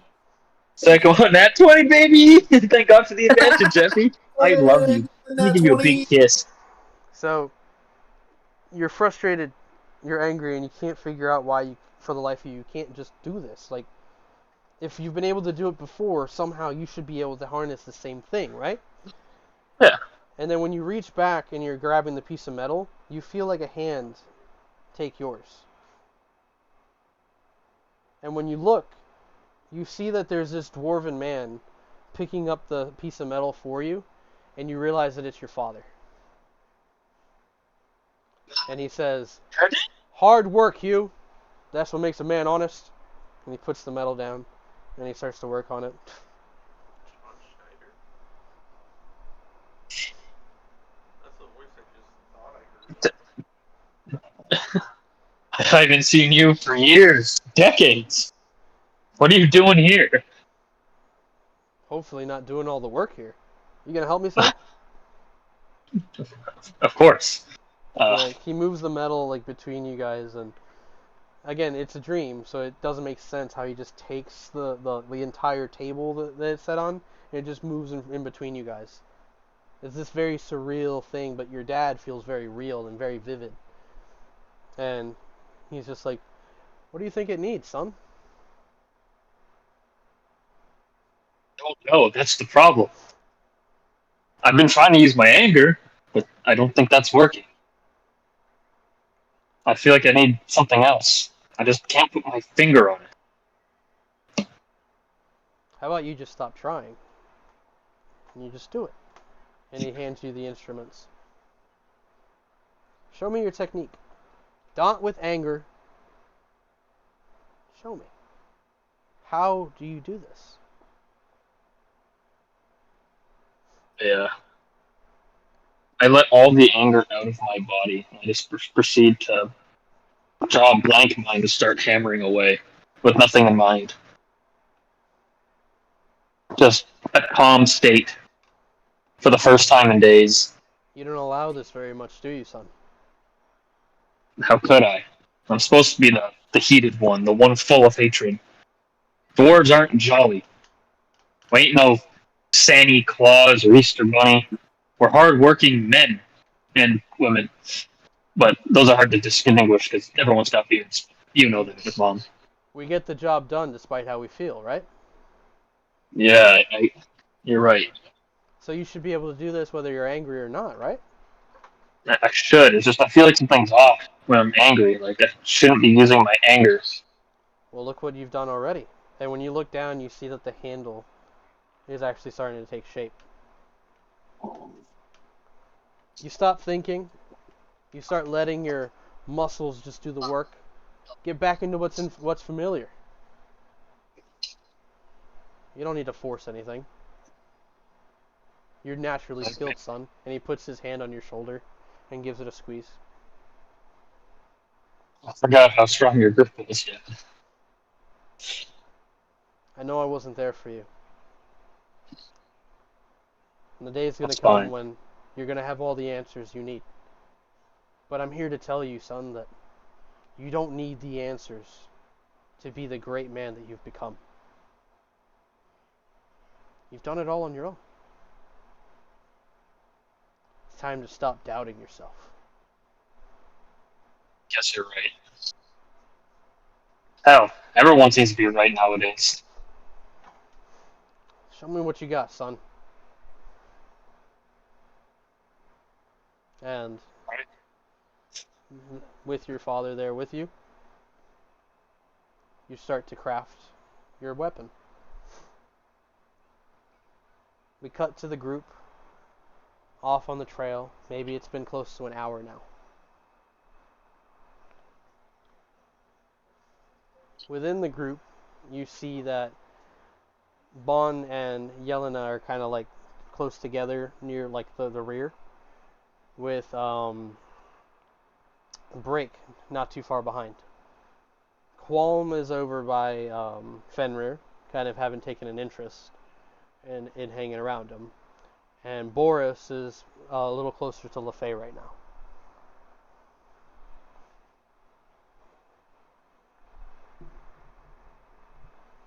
And Qualm looks over at Fen and he's just like, you're probably wondering how I got the scar, right? You seem to have asked me earlier. Well, that's up to you to share. I suppose there's no better time. We've been out here for a while, counting crickets and other weird little things. Your pets there, they're a little odd, right? And Windowlicker for sure is licking a tree. Crag is just like looking at him like, With you. That one's kind of strange. Craig is prideful in his own right, and while the other one, he points out Bullet, who I'm assuming is just like sprinting around the group continuously. No, he keeps speeding ahead, and then he comes back to check if you guys are still there. That You is my boy. You coming? You there yet? Huh? Come on, I'm already there. Woohoo! Takes off. They each have their own personalities. It's kind of relaxing in its own way. Spending time with all my friends here brought us closer than anything that the cult ever had to offer us. They were good people, but once you start getting into negative habits and mindsets, you just always think hate. That's how my brother fell. You see, we were on our way out, heading south. They sent a warband after us, and I did what I could to fight them off. But the hardest part is when they sent my brother.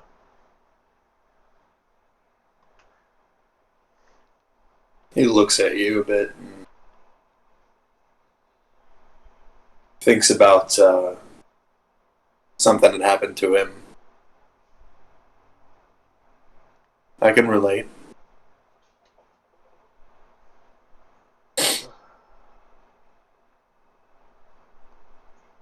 We were above the cliff, and I was holding his hand. I tried pulling up my brother, but I knew that I wasn't pulling up my brother anymore. His eyes was a void. If there was anything left of him in there, I could see whatever had him was causing him pain.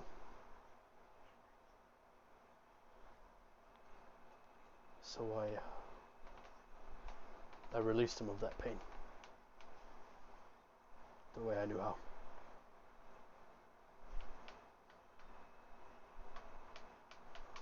Had he waited a little longer, he would have met our friend. We were still sick after we left, fighting what the cult had done to us. Break had the worst. He'd wake up in the night screaming, telling us he could see faces in the fire.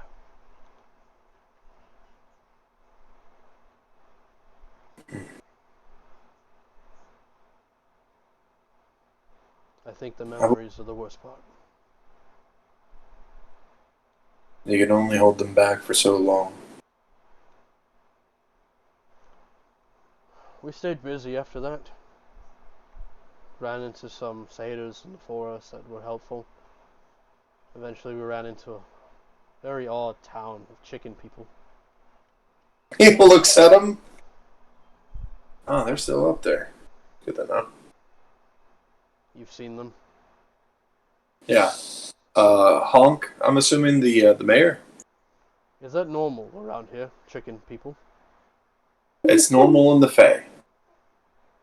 Anything's normal in the Fae, I suggest. He laughs at that one whole comment. One thing very uncommon.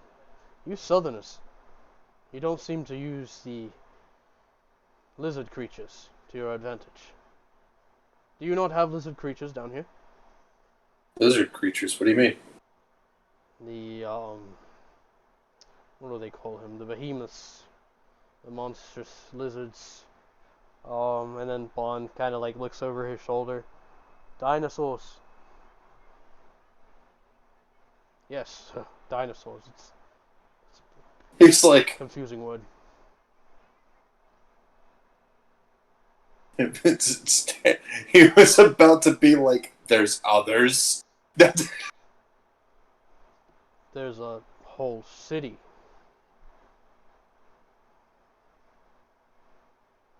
Did you not know of this? You're talking about dinosaurs? A whole city of them? It takes a couple of months to traverse. You have to go through the coldest part of the earth. But once you make it to the other side, yes, there's a whole landscape where time seemed to have forgotten all about it. Huh. That'd be nice to visit one day. It'd be nice to see home. See that things are different, and maybe the people actually united and are not at war anymore. That, honestly, you have to make home what you want. He kind of looks back at everybody else. I'm starting to learn that myself. Everybody, go ahead. I had to leave my home because of a few reasons, but I learned that the world itself can be a home in its own right. I guess running into all of you was the chance we were all looking for, right? I'd hope so.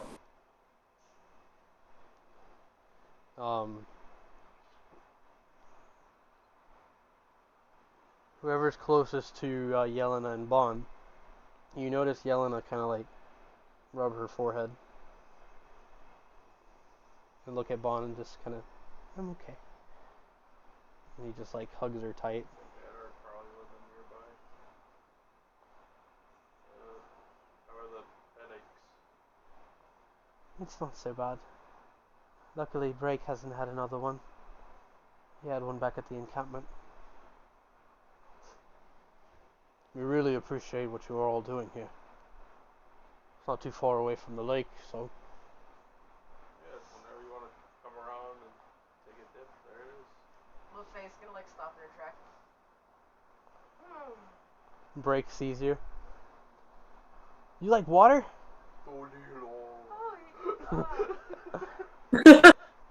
Bond translates it. Yeah! Doolilo. Yeah! I love water. It sounds so wrong, even making fun of a made-up language. I don't know how to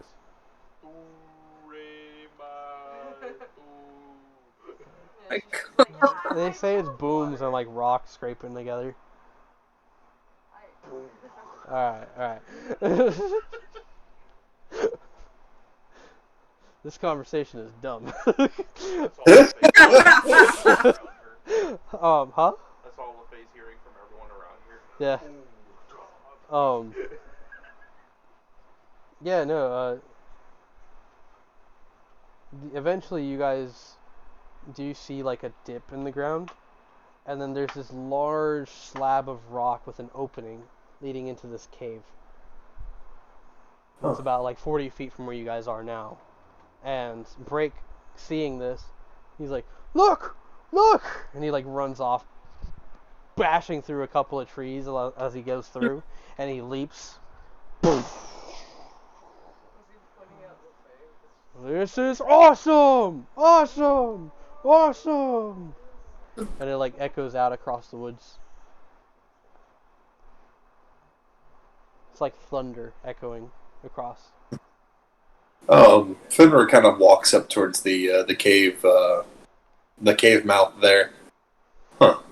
You see that it kind of goes in and seems to stretch for about 200 feet before it kind of opens wide into what looks like people may have been like coming through here and making camp, because there's like old tins and stuff in the corner, or maybe like canned like items just tossed aside carelessly.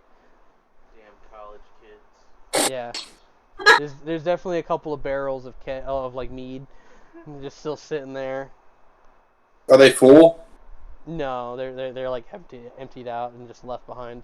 You think college kids are gonna leave beer there? What do you mean? Go with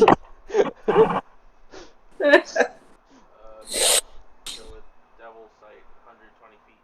Anything I'm seeing? Seems pretty quiet. Cool. The walls are kind of slicked wet here and there, but the giants immediately kind of look around, Yelena kind of taking out a rag, and she's like, we can make this homey, can't we? She looks down. Look, hun, look. Shows the baby. The baby's like, eh. And Bond kind of does like the old man, like, yeah. This is perfect. It's huge. More than enough space for all of us.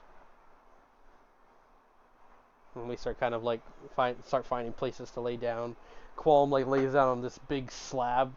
It kind of arches his back a little bit, and you hear like a echo through the cave. Oh, there it is. Oh. Well, Zoe. Of course. Other spells besides alcohol and all that? Hmm? Any other spells So- besides alcohol and all that? Mildewy, seems like a cave. Yeah, Oh, they kind of like they start taking stuff out of these bags that they're carrying, and no. they're like making beds.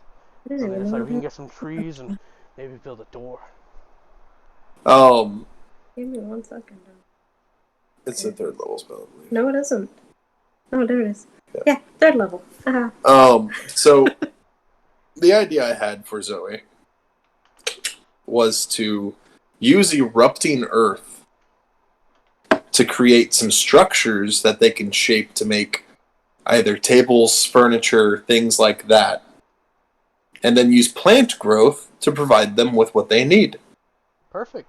So it just like starts sprouting an abundance of life that they can chop down and build up. Yep.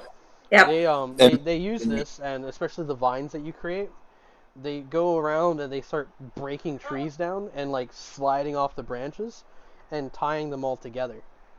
And they're kind of like shaping it so they can kind of block the entrance of the cave. Yeah, and the erupting earth spell is going to be used on the inside and the outside of the cave to kind of like build kind of an opening looking doorway kind of thing. Mm-hmm. And then once again enough on the inside for structures like a table or better bedding. Yeah, so like this goes up, a nice little structure of wood, and then he like Vaughn and Qualm start to kind of fit the doorway with your help, Fen. And once they put it in place, you see that they've built like these like hinges, but like hooks, to slide the door right onto, and it just kind of swings back and forth. LaFay, make a dexterity check. No! This door's gonna kill her.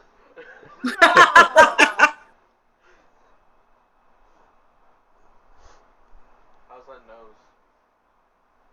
Oh, It's- it's better. Oh jeez, what did you roll? An 11. Wait, she's proficient. 16? That is the proficiency. So That you're, is a proficiency. you're standing there. Wait, no, you got an 11.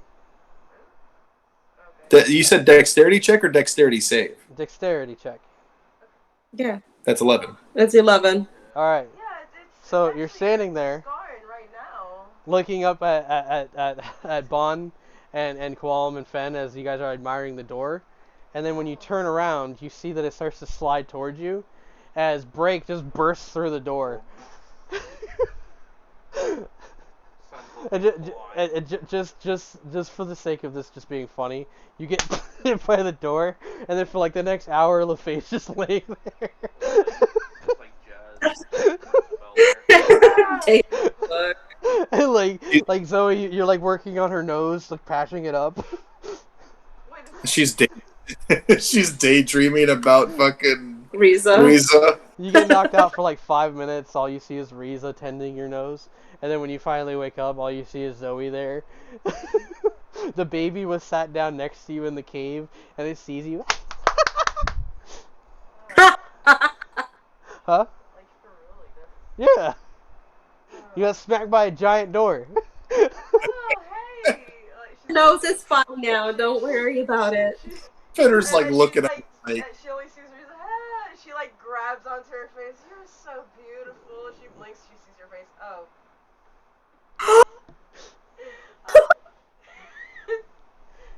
Fenner's kind of standing there. I don't mind this. You guys brought Ona with you, right? Wait. Yeah. Yes, we did Yeah. bring Gona. Ona just sees you squishing her face.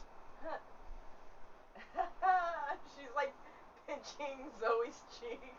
So, like, Auntie LaFay, you're weird. Yo. Are you okay?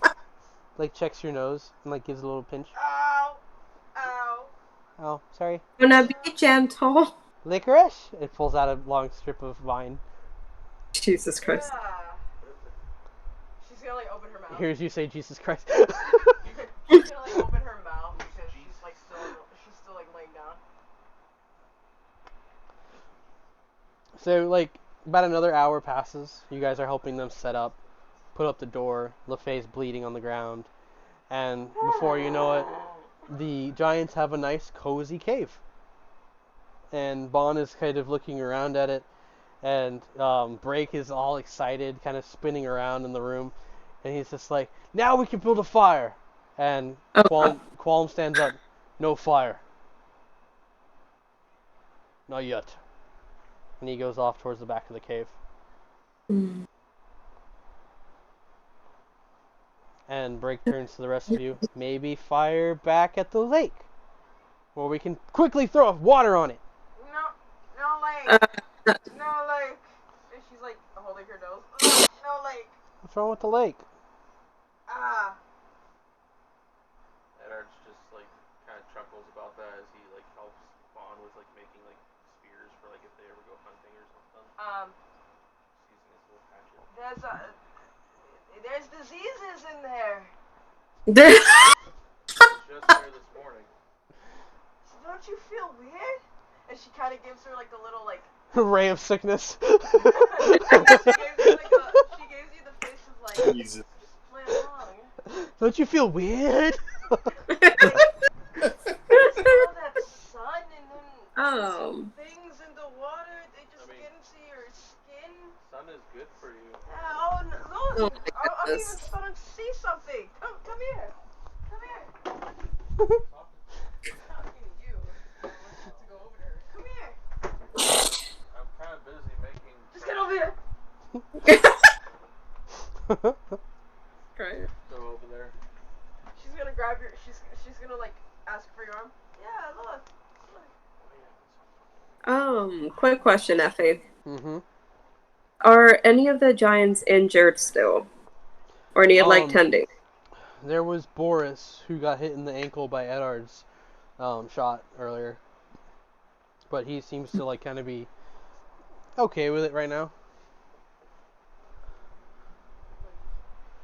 They seem to be having consistent headaches. Don't know what's causing that though.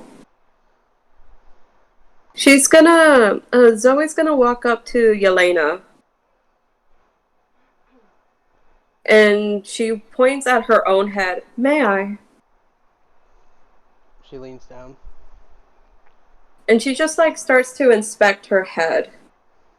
And lightly touching around like the temples, seeing if it hurts. Make a medicine check.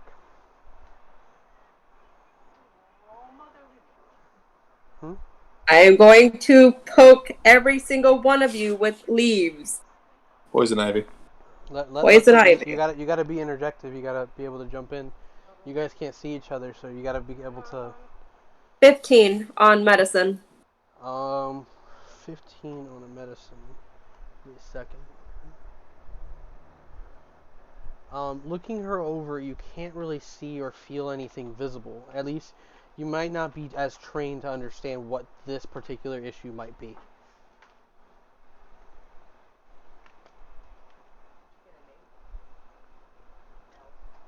Go ahead and mention what you were gonna do, or if you had a suggestion. She's gonna grab Eddard's. She's gonna grab Eddard's arm. Oh yeah, see, look. Oh, I thought it had to do with the giants. Oh, my bad, Zoe. No, you're fine. What the fuck's wrong with the lake? Okay. Me, alone. It's a big lake.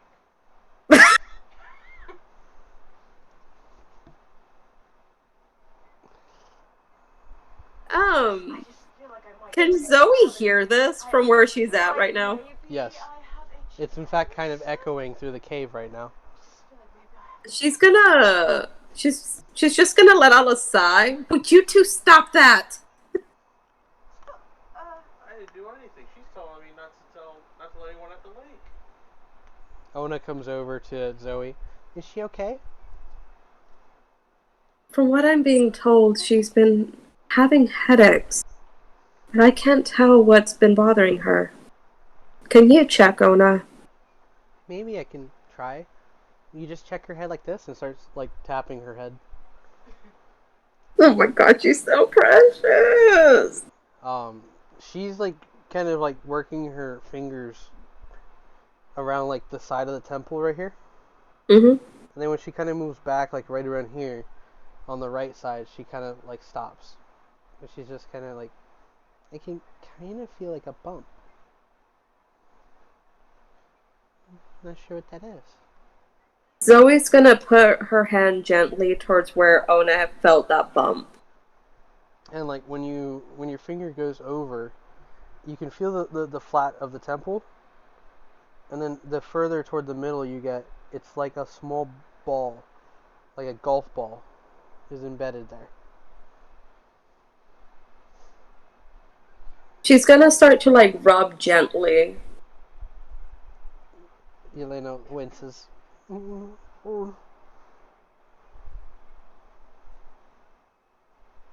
Not where it hurts. Does it feel like there's something in there? And she starts to say, and then obviously Bond translating, it's like it usually just hurts across my head, but when you touch there and you press down, it just hurts in that spot.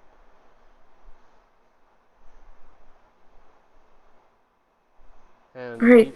Qualm and Bond, they both kind of like put their hands there in their own spots, and they just kind of like go wide-eyed for a second. She looks towards Bond. Did they hit them? No. Not enough to cause a bruise like this, or whatever it might be. I don't know how long it's been there. Like watching this? What? Would it be a good idea to cut it open? I'm still finishing this. Zoe's gonna look towards Fenrir when he says this. I mean, we could try, but I don't know if we'll be able to get it out. And it might take me a while. Don't you guys think we should ask somebody who actually knows what they're doing? I don't want to hurt them. Yeah, that would be preferred. That would be heavily preferred. I don't want to lose anyone again. Please. Dawn just kind of like trying to make light of the situation. How about we how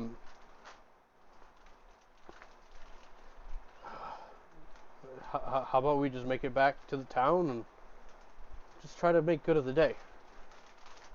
That's a good idea. And tomorrow we'll talk to your friends and we'll get this figured out. Of course. And she reaches into her pouch and just pulls out like this ointment and just like unscrews it and puts like a little bit on Yelena's on the ball on Yelena's head. This might help for a little bit.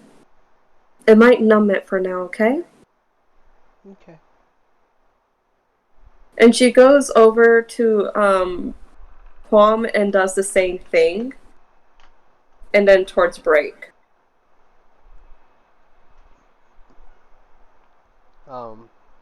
Once you've made your like pass through everybody, you come back and Yelena's checking Hun, the baby. Mhm. And she's just like, she doesn't seem to have them. Here, check. Zoe checks Hun's head.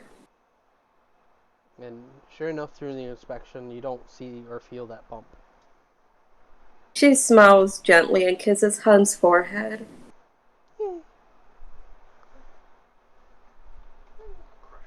Crush his head, yeah. How I die. Fenrir looks to Qualm. Oh, my friend. Mind stepping outside with me real fast? Yes. He follows you out. Kind of going towards the trees just a little bit. Fenrir like looks up at him. Do you recall anything that they may have done? Just a ritual calling, asking for a blessing from this other being.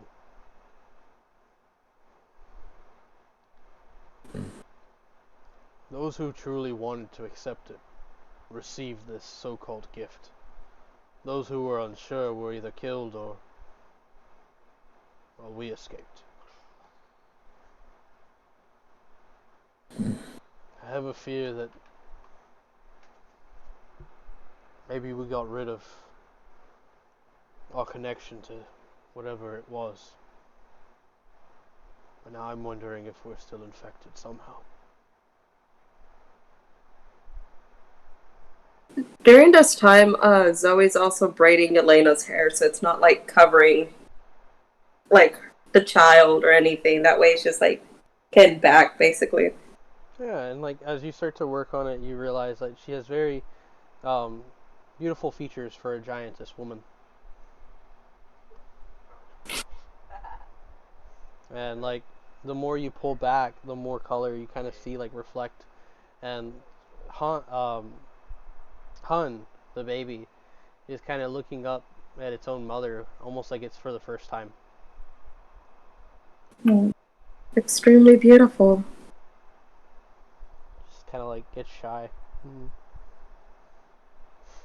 She's gonna pull out some of the cherry blossoms that she has and just like entwine them into the braid.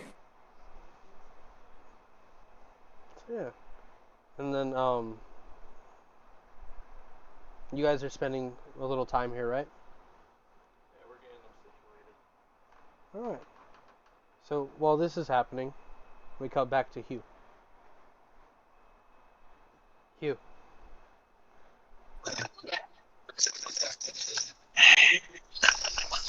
Oh, sorry. I'm asleep. You falling asleep? No, because he was asleep. Oh. It's Okay. making the noises. So Fuck that one right over your head. still through the dream. Cling, cling, cling. The last thing you hear in the dream is your father's voice. I'm proud of you, son. And now I know you. Now I know for a fact you ain't my dad. My dad don't. He ain't no proud of me. Shit. Papa Dorf's gonna love me. You wake from the dream, and you sit up, and you suddenly feel like you know what to do.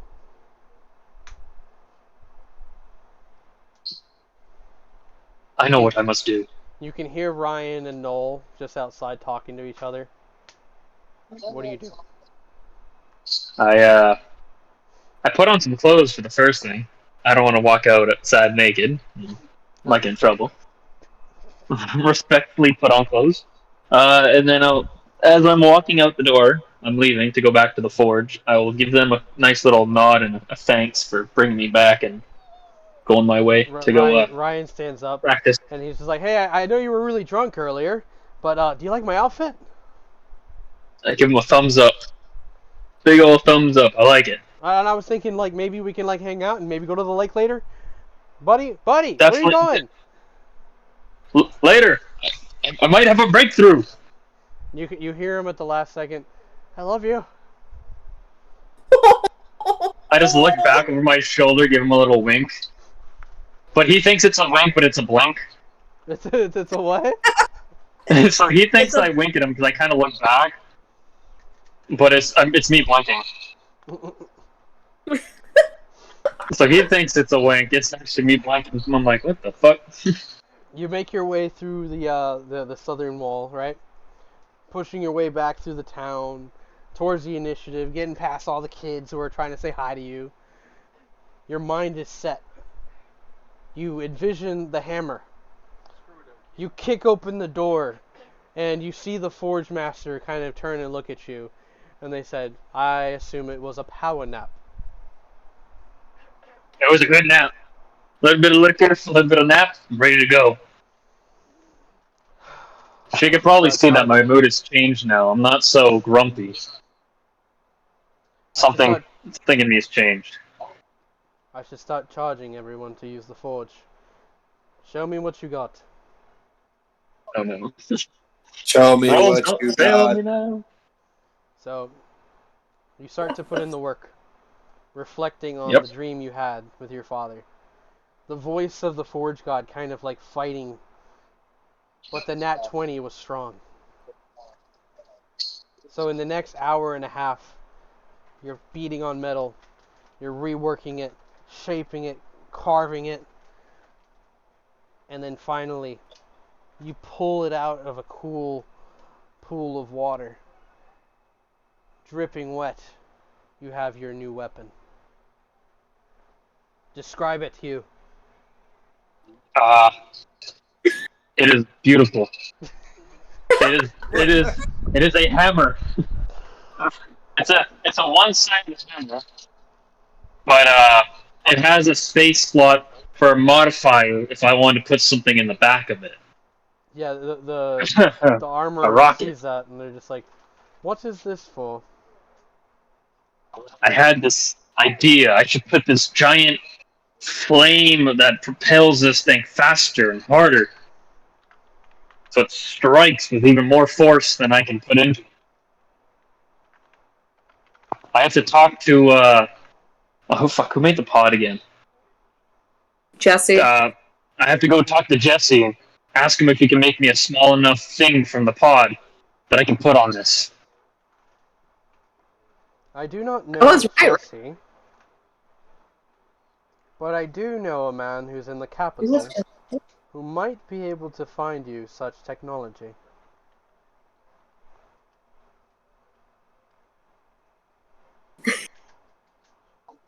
What was their name? Huh? What was their name? Who was in the capital? I must know. Tell me. Aurelius is his name. Noted. I shall remember this. He's a skilled craftsman. He works the forge like a master, but he is also a man practicing artificery magic. Perhaps I can send a word that you seek such a thing. You might require an interview with him. I need to write this down so I don't forget because I'm very half drunk still.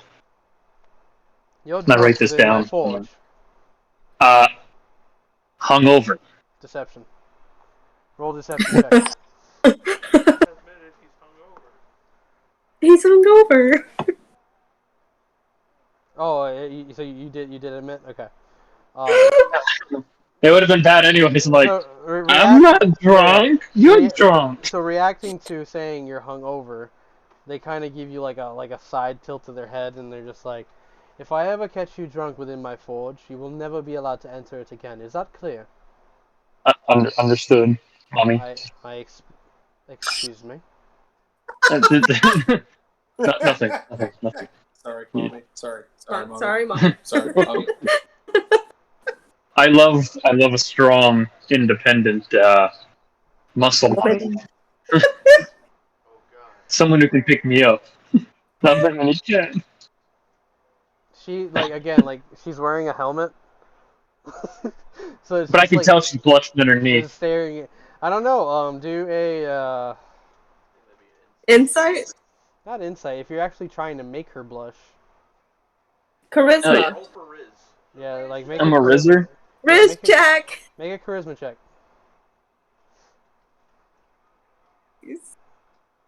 18. Or, dirty 20. Dirty 20. I found out I had a +2 on that. Dirty 20. This ends up being a Roll insight as well. Please. 10.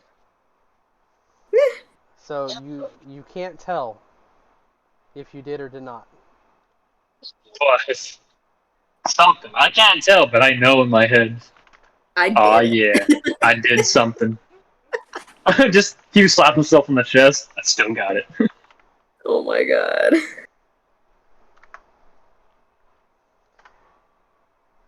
I have a special room that you can occupy, where you can work privately. Do not abuse this power I am granting you. Oh. I will not. And You can- he turns towards like the north end of the forge, kind of heading down this long passage. And it's like 3 doors in to the right that she opens a door and she like shows you that there's this room about 50 by 50 feet, Oh In the shit. center, there is a forge of your own, and there's tables along the walls and other instruments for you to use. Whatever you're liking, you can build. Whatever materials you need, let us know, and we will see what is within our power. If all goes well, we have a mutual friend who will bring us a whole new type of metal to work with. Then we'll truly see. Huh? My character don't tell me. Was not expecting this. Oh. Perhaps there's still I, another chance for you to prove your metal. I appreciate it. Thank you for giving me the chance. She goes to leave the room and she stops and leans forward and she says, "That was not a pun," and walks out.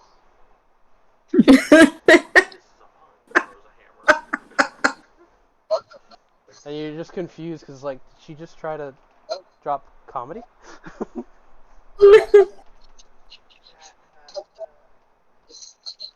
All right.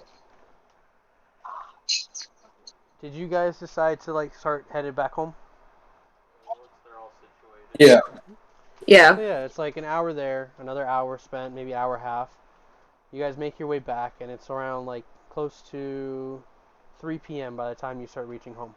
Are we Kids passed are by covered the in lake? dried blood from the When you guys come back, you are passing by the lake, and you do see that around this hour there are people out jumping in the water and jumping off of the rocks, and you see that Folkvar and Zenigos are chilling. I look at LaFay for a second, and you wanted me to stop everyone from going to the lake. Worth a shot. As she holds her nose. So yeah, the day starts building up, and you guys reach back to town. Is there anything you guys would like to do leading up between now and the lake hour? Zoe wants to talk to Eddard about the Raven Queen. When do you catch him? Leading up to the town, or you pull him aside? Yeah. Okay.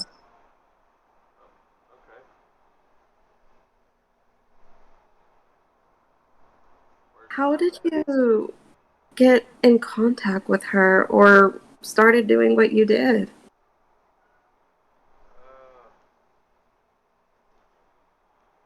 Well, for the stuff that I can do, that's mostly from a bunch of training and this sword that I got from my mentor before she died. You need to get closer to your phone. It's not picking up the sound for you. You hear me now? Yeah, I can hear you. You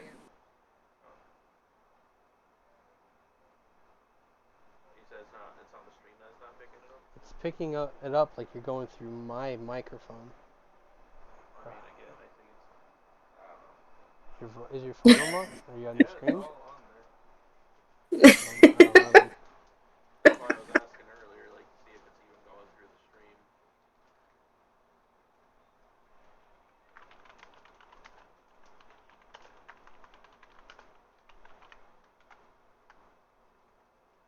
Of course it didn't type. 4 hours of content, and the whole time couldn't hear Eddard. I mean, no one said anything about it. It's been going in and out, but you've been here most of the time. Yeah. Okay. I'm gonna have to That's watch on the through this stream? later. Yeah, So you're good. you see this bar right here? Yeah, I see it. Every time you talk, it's only appearing here. That's supposed to be my voice. These other two are picking up you guys. And for some reason, I'm not seeing it blip at all. Hmm. Okay, can you hear me now? Okay, no, it's not doing nothing. Are you muted? No. You're muted on here. Vi's testing it out real quick. I saw her deafen Discord.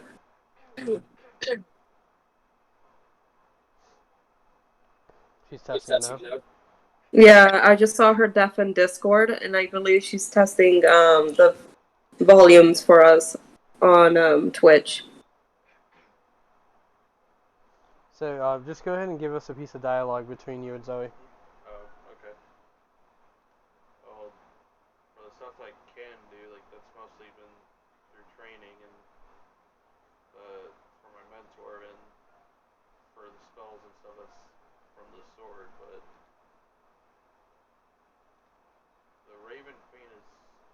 sort of new to me.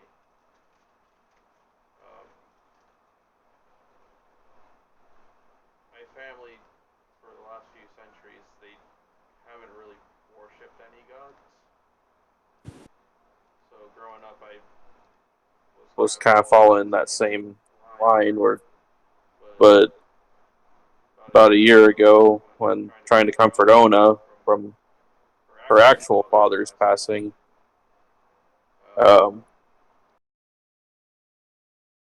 just not really thinking anything will come of it. So I helped her out with a prayer to the matron, and she spoke to me. We fixed it. You were double muted on Ow. Discord. So here's what we need to do in the future. If you have like headphones, it'll Uh-huh. be able to like isolate the sound more toward you. I don't think I have any working headphones. I'll have to like look for some. I'll get you some. Yeah. I have to get new ones anyways. So. But yeah. Thank you, Vi. Gracias. That's what I'm here for. Thank you. Thank you. Thank you. Thank you. So was that like the entire stream that like no one's been hearing my voice then? I'm gonna go back because I heard you in the beginning, but I think it was because you were closer to F. But I'm gonna go back after the stream and I'm gonna look and see when the mute actually happened because it wasn't there this entire time. I think it's when we went on the 15-minute break. You're gonna have to mute there. It's happening right now. So like mute there real quick.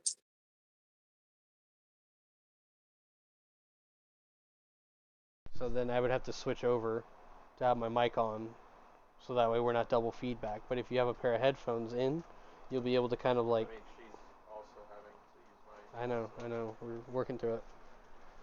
But yeah. A trial and error session currently.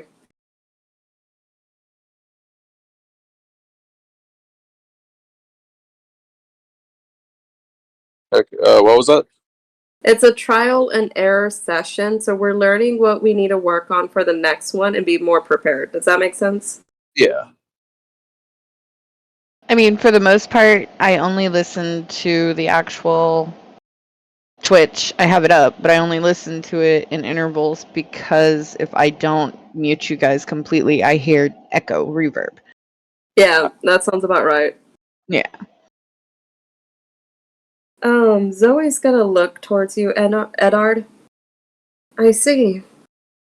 I was mostly curious about her since that day.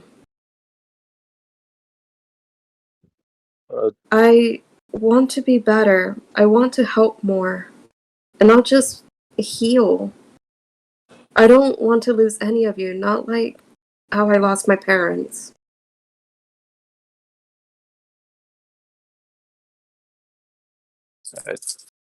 I could understand that. Lost practically half my family about a year ago. So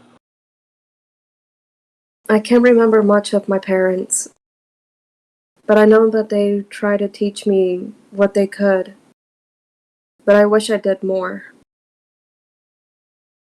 It's why I care for all of you. You are all my family.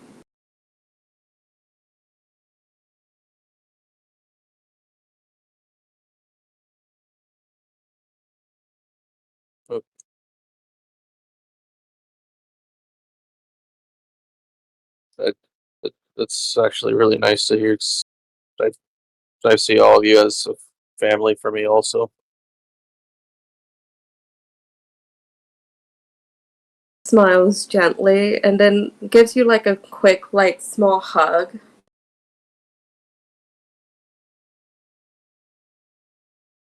If something does happen to me, I would very much like. I've talked with Fenrir about it that both of you would take care of Ona for me. I promise you that if anything happens to you, I will protect and watch Ona with my own life.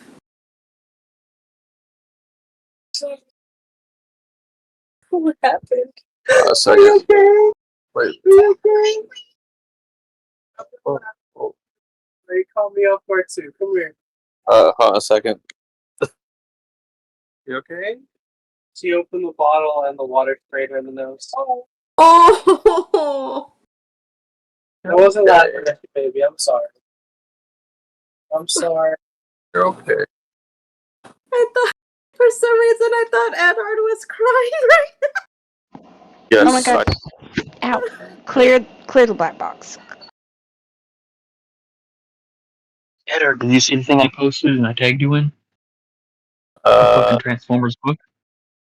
oh no, not yet. I haven't seen it. It's in clips. I think it's in videos. Give it a look. It was cool. Hold on. Yeah, that's what it is. Is like every time I go to talk, it reverbs, and we gotta figure something out. So yeah, you guys have this exchange, right? now. Was that it, or do you guys want to keep elaborating on it? That's it for now. Okay. From Zoe's eye. So you guys split off into the town. The giants, kind of seeing everybody in the water, Break immediately like takes off and leaps into the air and lands in the water. Oh Oh god. god. And you see like a couple of people like get washed off. Ah! And he comes out of the water, just kind of like standing in it. R.I.P. It's not that deep. It's not that deep. Huh? I said, rest in peace, whoever's underwater. The giants all kind of like find places to kind of sit. Yelena and the baby and Bon kind of sitting like undercover. Qualm kind of just walks along like the beach area, and again breaks in the water. Just Boris walks up next to Fenrir and LaFay, and he's just like, this is the lake, right? This is the lake we're gonna swim at." Yeah, it's no problem.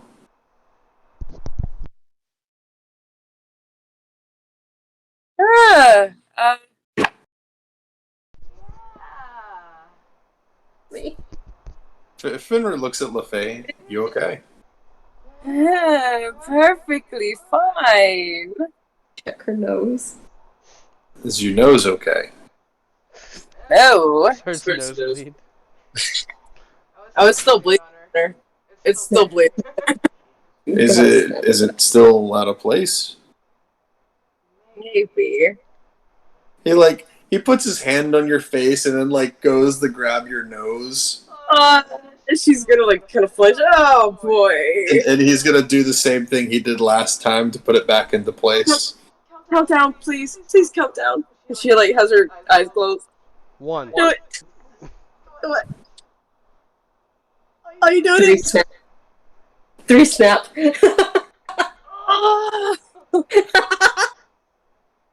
She's gonna like grab her nose.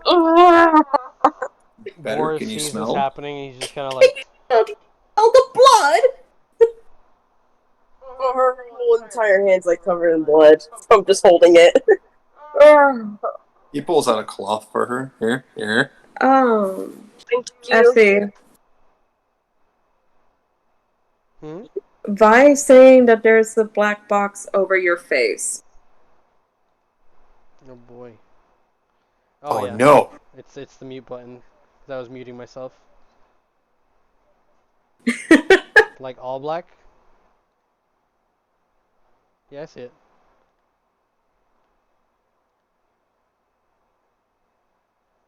Is she talking about the mute box and all that? Like Yeah. She said yeah, thank you. yeah, that's all it was. It's better position now. There we go. It's just my face, don't worry. No one needs to But see we- that. Yes, we do. We have to Aw. see your facial expressions. Look, I think the box is in a perfect spot right now. So do you guys disperse now and like kind of go off and get yourselves ready for the lake party? Zoe's gonna be heading home actually to make prepare sandwiches for everyone. Yeah. You notice that aside from the wolves following you home, Xenagos and Falkfor were out by the lake already, kind of walking around. It seems like they were kind of like sharing music ideas, and even Xenagos had like a smile on his face. Aww. Another reformed villain for the win. Zoe, upon reaching the house, I need you to make a perception check. Whatever I find, I'm gonna screech at it. 11. Like that. So, with an 11, you're walking to the home, and you start to kind of working through the kitchen, right? A little time passes.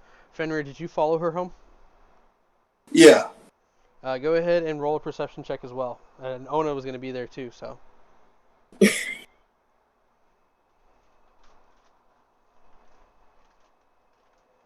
27. Wow. So much better than me. So yeah, you're in there. Ona takes a seat while Zoe starts to kind of work on food. But you notice that like from the back door, there's like these like very, very, very faint footsteps that kind of seem to trail in and stop at the end of the hall and then turn back. Follow him. All right, you head out, and with the check that you made, you can kind of see the trail leading back towards town.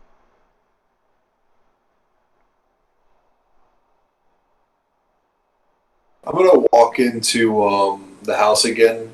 Zoe, I'm gonna check something out real fast. Something seemed a bit odd. I'll be back shortly, okay? Of course. Ona stands up. Can I come with you? Go ahead and take her. I'll be fine with the wolves. She runs Okay. after you. He looks at Craig. Can I sit on your shoulder?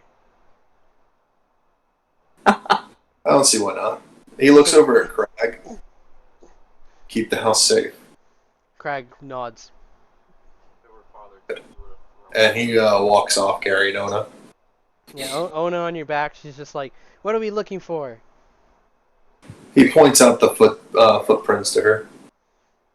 And, like she's straining to kind of like pick up the trail in the grass and the dirt outside, but she Oh can my kind of God. see it. She's like, oh, okay.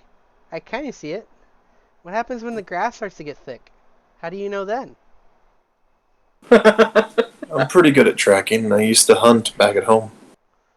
Okay. So cute. And she heads off with you. Edward, where'd you go? We need a drawing. Hard. I think he would have first probably made his way back to the armor, because I don't think it was really specified how long it would take for the helmet, was it? Yeah, the dwarf, dwarf sees sees you. Are you gonna have to mute? Yeah. Yeah, the dwarf sees you come back in. So does the armor, and he's just like, back already? You gotta take more time. I mean, it wasn't really specified, so. It's a What tricky is it? odd. Head odd? And Ona on his shoulders. I'm squinting and Fenrir with a smile. It's a tricky craft, Edon. It's not necessarily something that's going to happen overnight. We'll send for you when it's ready. Do you know the contact for the adamantite at Mountslide? A contact, no. It's just a rumor. Perhaps being passed to lords there. You'd have to investigate further. Yeah, it's just If the I bottom. find more information, I'll definitely send it to you. Are you planning on leaving soon? Probably within the next week, but I think I might know a few people that might know something, so. Very well. But I will send for you, Edon. You know I take care of you and your friends. In fact, I have one of them now here. And she like walks off towards like that hall and like kind of like stands next to the doorway. If you were to go over, you see. Yeah, I'll go over. Yeah, when you get there, you see Hugh hard at work in his little forge.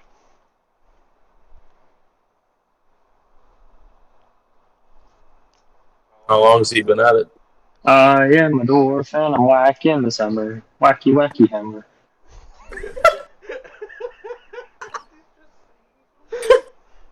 That's exactly what you hear. And the armor is just like, he's been at it all night. I suggested a rest, and he came back about 2.5 hours later. Now look at him. Hard at work. Do you see that hammer? And you look across the room, you see this really shiny new hammer that he designed. Imagine him. We all heard that. What the fuck was that? It's if he unmutes and then I unmute, my receiver's picking up what he's saying, and his Yep. receiver's picking up what he's saying. So That's we've been true. alternating between that until we can figure out a way around it. Until the headset's getting Bob, basically. Were you gonna say something? I mean, at least we use the It's not that iPad for important. ourselves. Mm-hmm. So you're done here? Just like, oh, okay, there's Hugh whacking away. Okay, bye. I mean, you can say Hi. something to Hugh. I am whacking. How you doing there, buddy? I'm doing fine and dandy. I'm doing very well. I completed what I was looking for. I'm very happy. I don't know why, but I heard fine, Daddy. Oh god. Yeah, you guys didn't know about this. It's getting late, and I Alright? need to end this session. Did he call it? Is that what just happened? Nothing. Nothing. It's getting late, and we need to end this session before everybody starts getting loopy. Yeah, I mean, I'm working nights, so I could stay up, except girlfriend works days, so she has to go to bed, and I play in I our gotta room. work in the morning anyways. As much as I don't want to. Me neither. Alright, well, you have fun there. Now I will prepare myself for whatever horrific experience I'm about to have at the lake. Poor Lake is just gonna be surrounded by so many people. Alright. So, a little bit of time's passing. Edard goes to do that. Zoe's at the house making sandwiches. And Fenrir and Ona are on the trail that leads to the western wall gate. Parts. And there's a couple of guards that see Fenrir and Ona when they arrive at the western gate, and they kind of like wave at you, but you guys are both focused. Ona's on your back like this, looking at the ground, and Fenrir, you're kind of doing the same thing, right? You know, just both of you focus on the ground, walk through the gate, and you start to kind of like realize that it's leading you towards the school, like the northern or the western gate of the school. But it doesn't go through the gate. It kind of goes straight north around, and then it leads to like the front. And when Ona is like kind of like near the gate entrance, she like hops off, and she's like, "Is someone at the school?"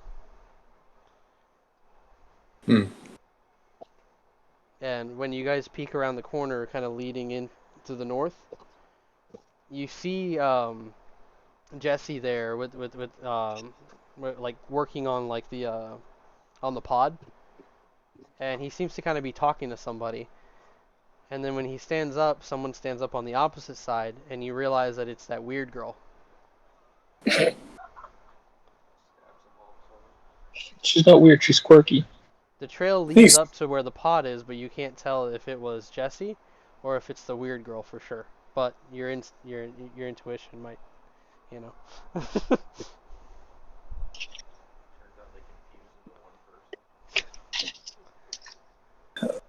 Fenrir walks up to them. Hey, Jesse. Oh, hey, Fen. Quick question. Did you visit my place just now? No. No. Insight check. I'm talking to Jesse, right? Yeah. Sure.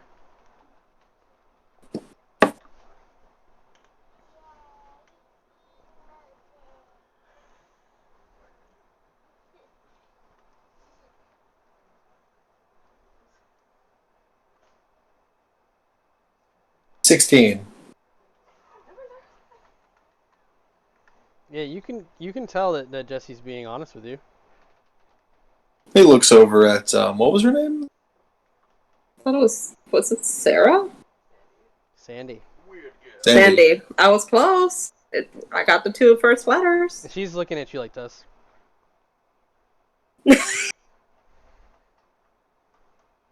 So what's the deal? What deal? And Ona kind of steps up, folds her arms. Yeah, what's the deal? He looks at Ona. You're adorable. Stop it. Now right now. We're trying to be serious. But Sandy's looking at both of you. She's like, why is it that I can't walk through the school without seeing your face?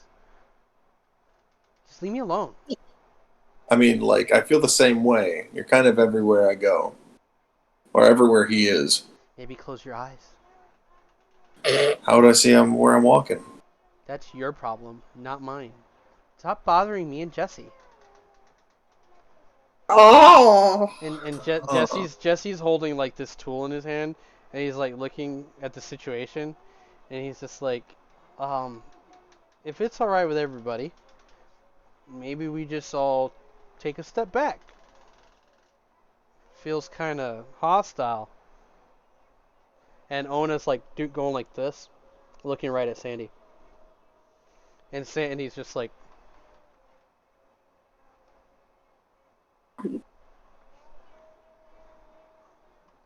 Sorry, I just don't like people coming into my house when I'm not around. are you accusing me of something? Should you be?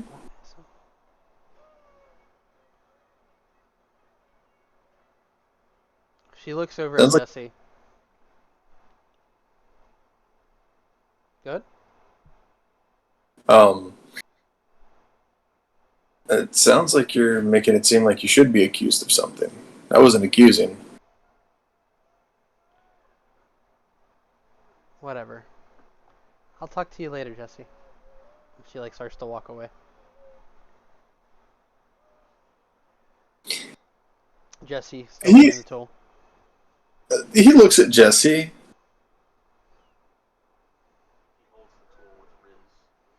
You gotta tell me. She likes you, doesn't she? I think so. I think you just ruined my chances. We're gonna go to the lake. Ah, shit. Oh my god. My apologies. It's just footsteps, tracks from my house to here. Only the person, honestly. Do you want me to keep an eye on her?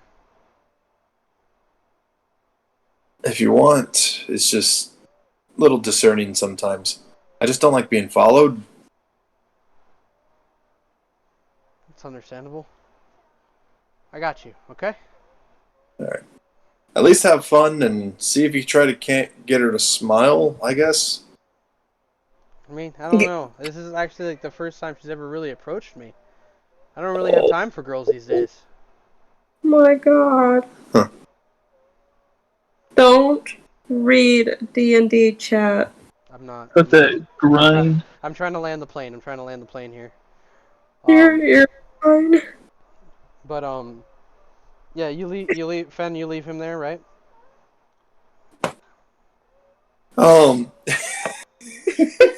Fuck. Fenrir looks at Jesse. You have fun over by the lake, okay? And Yeah. I guess I'm at all this. I've been at it since this morning. Maybe it is time I put the tools down and cover the pod up. It's my baby after all. And he starts to cover the pod. You gonna be at the lake then? I'm not too far from it. I might be around. You know, I think around this time, this is usually when people like to go to the lake. Sounds about right. All right, I'll see you out there, Fen. And I'll see you. I wanna looking up at you. We're just gonna let her go. For Oh now. my god. Hmm. This is why we're not supposed to have Ona be a detective. She would just hunt them down. Murder first, questions later. The murder first questions later. I didn't know we're playing Call of Duty DMZ. Damn. So yeah, you guys are all getting ready for the lake, right? Mm-hmm. It's starting to kind of to go from like 3 to 4. Oh. It's like that midday hour, almost perfect time to go to the beach or to I- a beach or a water pool area. Huh? I was gonna say I did have one more thing. I was gonna stop by the forge myself. Okay. Um, Another one of you. looking Yeah, specifically. no. So like walking in again, like the armorer turns to look at you, her eyes kind of like drifting up, and she goes, "Another initiative member. I must be special today. How can I help you?" I apologize if I assume everybody else has been visiting. It's fine. It's just more so than usual. I wasn't able to get rid of your friend, and instead I've adopted him. The dwarf. Yes, indeed. You mind if I go see him? Of course. And she like gestures towards the room. Fenrir's gonna walk in. How you doing, buddy? Hammers everywhere. You have to have my own room. About time, too. I was getting cramped with all those amateurs. Good to see you got your spark back. I had a really weird drunken dream, and it was weird. I don't know how to explain it. I don't know if it was a forge god who had something to do with it, or just my own imagination. But I'm back, baby. Good.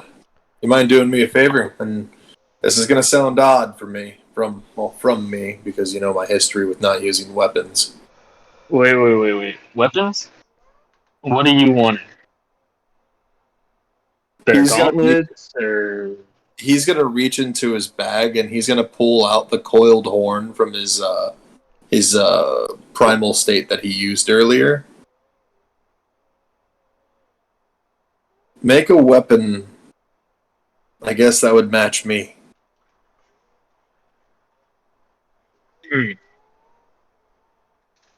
do you want it to be like a blunt weapon or a sharp weapon? Do you want to stab people or beat people? I guess make it something that pierces through armor. After all, it is a horn. I could do something like that. Give it. Gimme. Now leave my forge. It shall be done in one day. Can't wait to see what you do with it. There'll be something. I need to brainstorm first. All right. Hey, don't forget everybody's gonna be down by the lake later. I'll try and make time, but no promises. I now have a new project. So he's making sandwiches? So they're going to be flat with nothing in them. Bread sandwich. Nice. Wouldn't a bread sandwich imply that there's bread in between the sandwiches? I thought it was just 2 loaves of bread with air between them.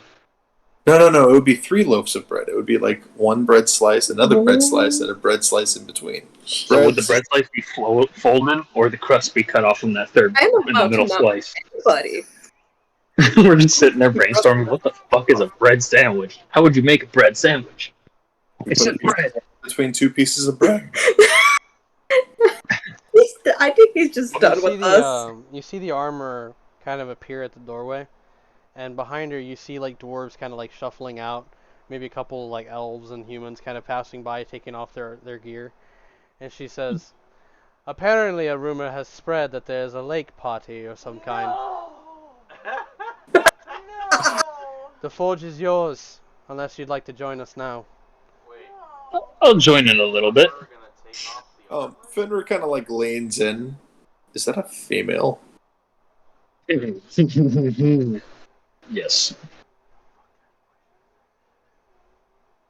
I mean, why, yes, it is.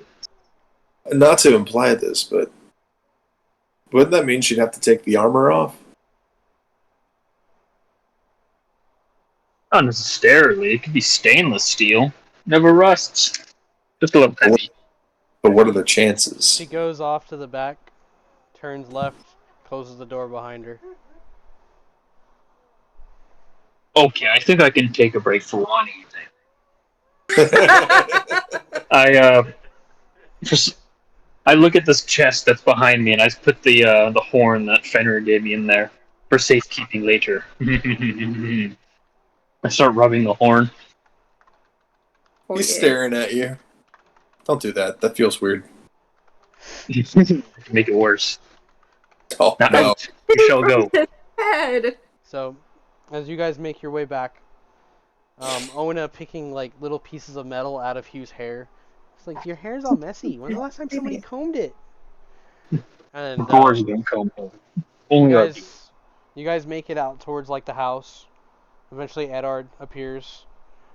Queenie arrives, landing like a few feet away, and you see Franklin sitting on the porch, kind of picking his nails. So we going to this lake thing? where the hell's what's her name? Fig, LaFig, yeah, LaFay. Give me the knife ears. I know her name. I'm just being a dick. But he like you see that he like throws a bag over his shoulder, looking at all of you. Ed, are you gonna take a swim? Or do you got some girlfriend we don't know about? You gonna take her out by the lake?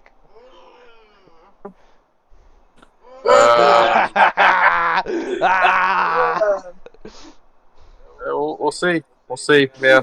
He leans at Hugh, puts his arm around Hugh. He's just like, last time Edward went out there, he got pee-pee touch. Zoe's gonna step out with like 2 baskets, and she looks at them.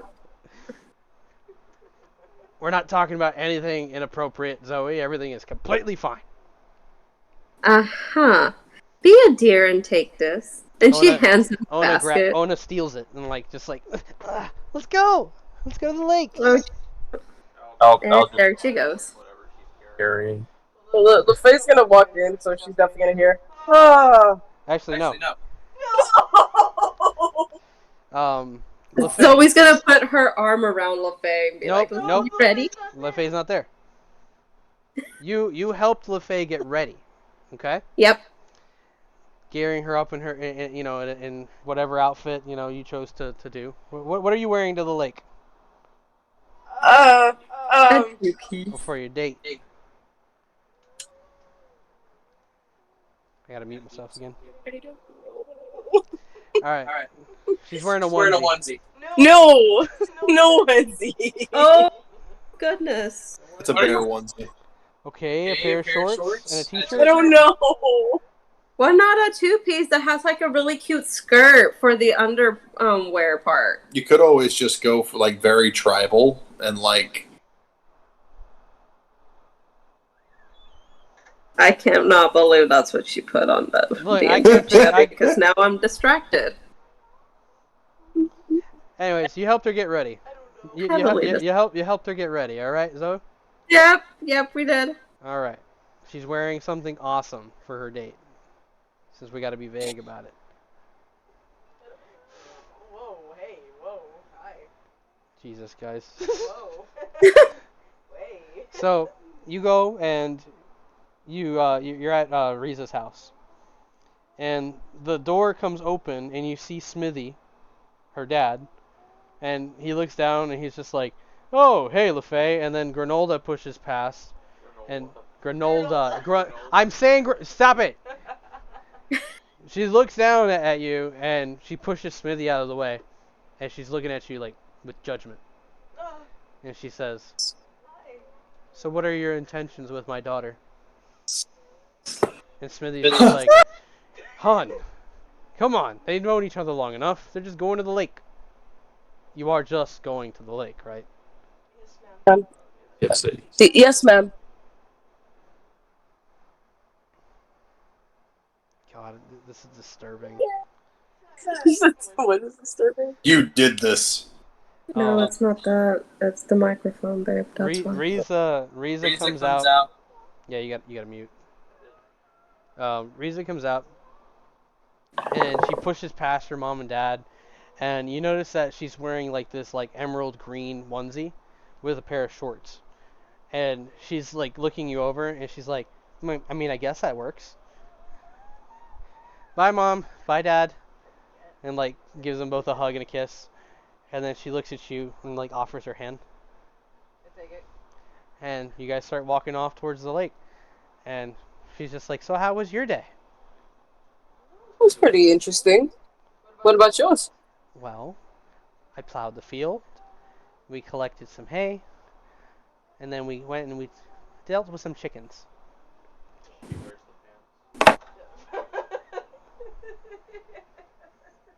You guys pass through the gate. You overhear like some guy like kind of, I want to go to the lake. And Riza's just like, so this is gonna be like totally like, you know, maybe too upfront, but next time you decide to leave town, could you just like maybe let me know next time? Yeah, I'll let you know. I'm sorry for not letting you know first time. It's okay. I'll make sure of it. You guys are passing through the forest.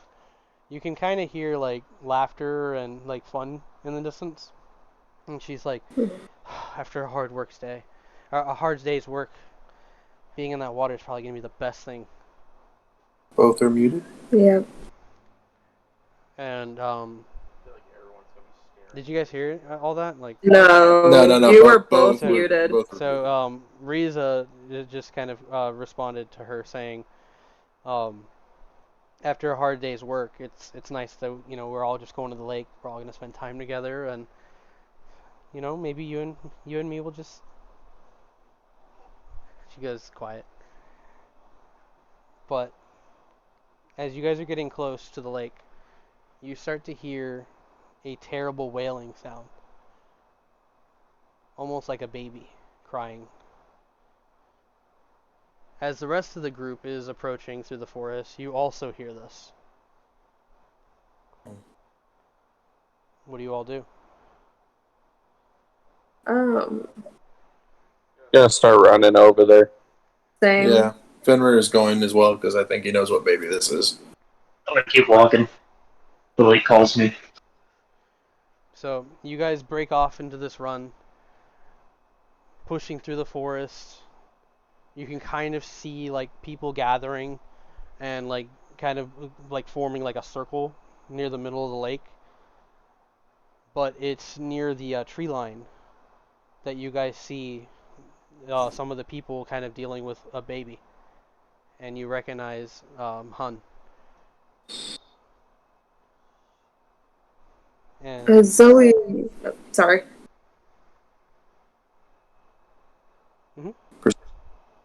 Proceed. So, without any perception checks, you guys get to this group of people, and you see Hun sitting there, like crying, lips quivering, just kind of looking around confused. And when the baby looks up at Zoe, it kind of like holds its hands out, and in giant says, "Mama." And as you guys are looking around, you realize that there's these large black spots of ash around the trees and out by the lake. Mama. And that's tonight's session. Wow. Good session, guys. Good session.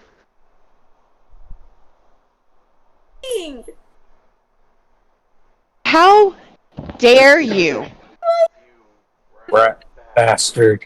How dare you? Way to do that. I love it. Yeah, keep us on our toes. Giants. Just to take them away.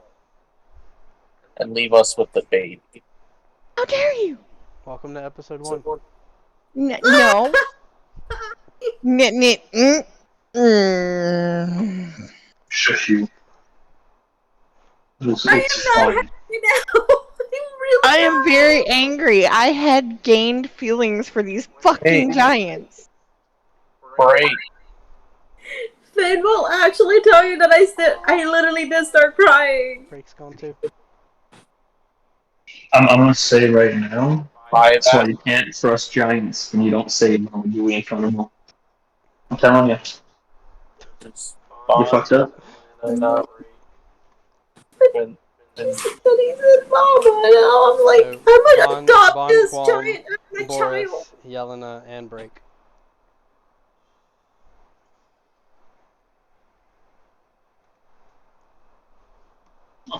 Is it Sunday yet? Well, anyways, I'm gonna hop off here because girlfriend needs to go to bed. She has work in the morning. I'm gonna go But ahead and end the session on the stream. If you guys want to stick around and talk and yell at me, you're more than welcome to. I would, but adult things take priority. Anyways, thank you, Effie, for such a great stream and a great session. I Thank appreciate it. you. But everybody here, have a nice night, and we'll see you guys Wednesday. Good night. Good night. have a Nice, good see night. you guys. Good night, guys. See you, man. See ya. Oh my god.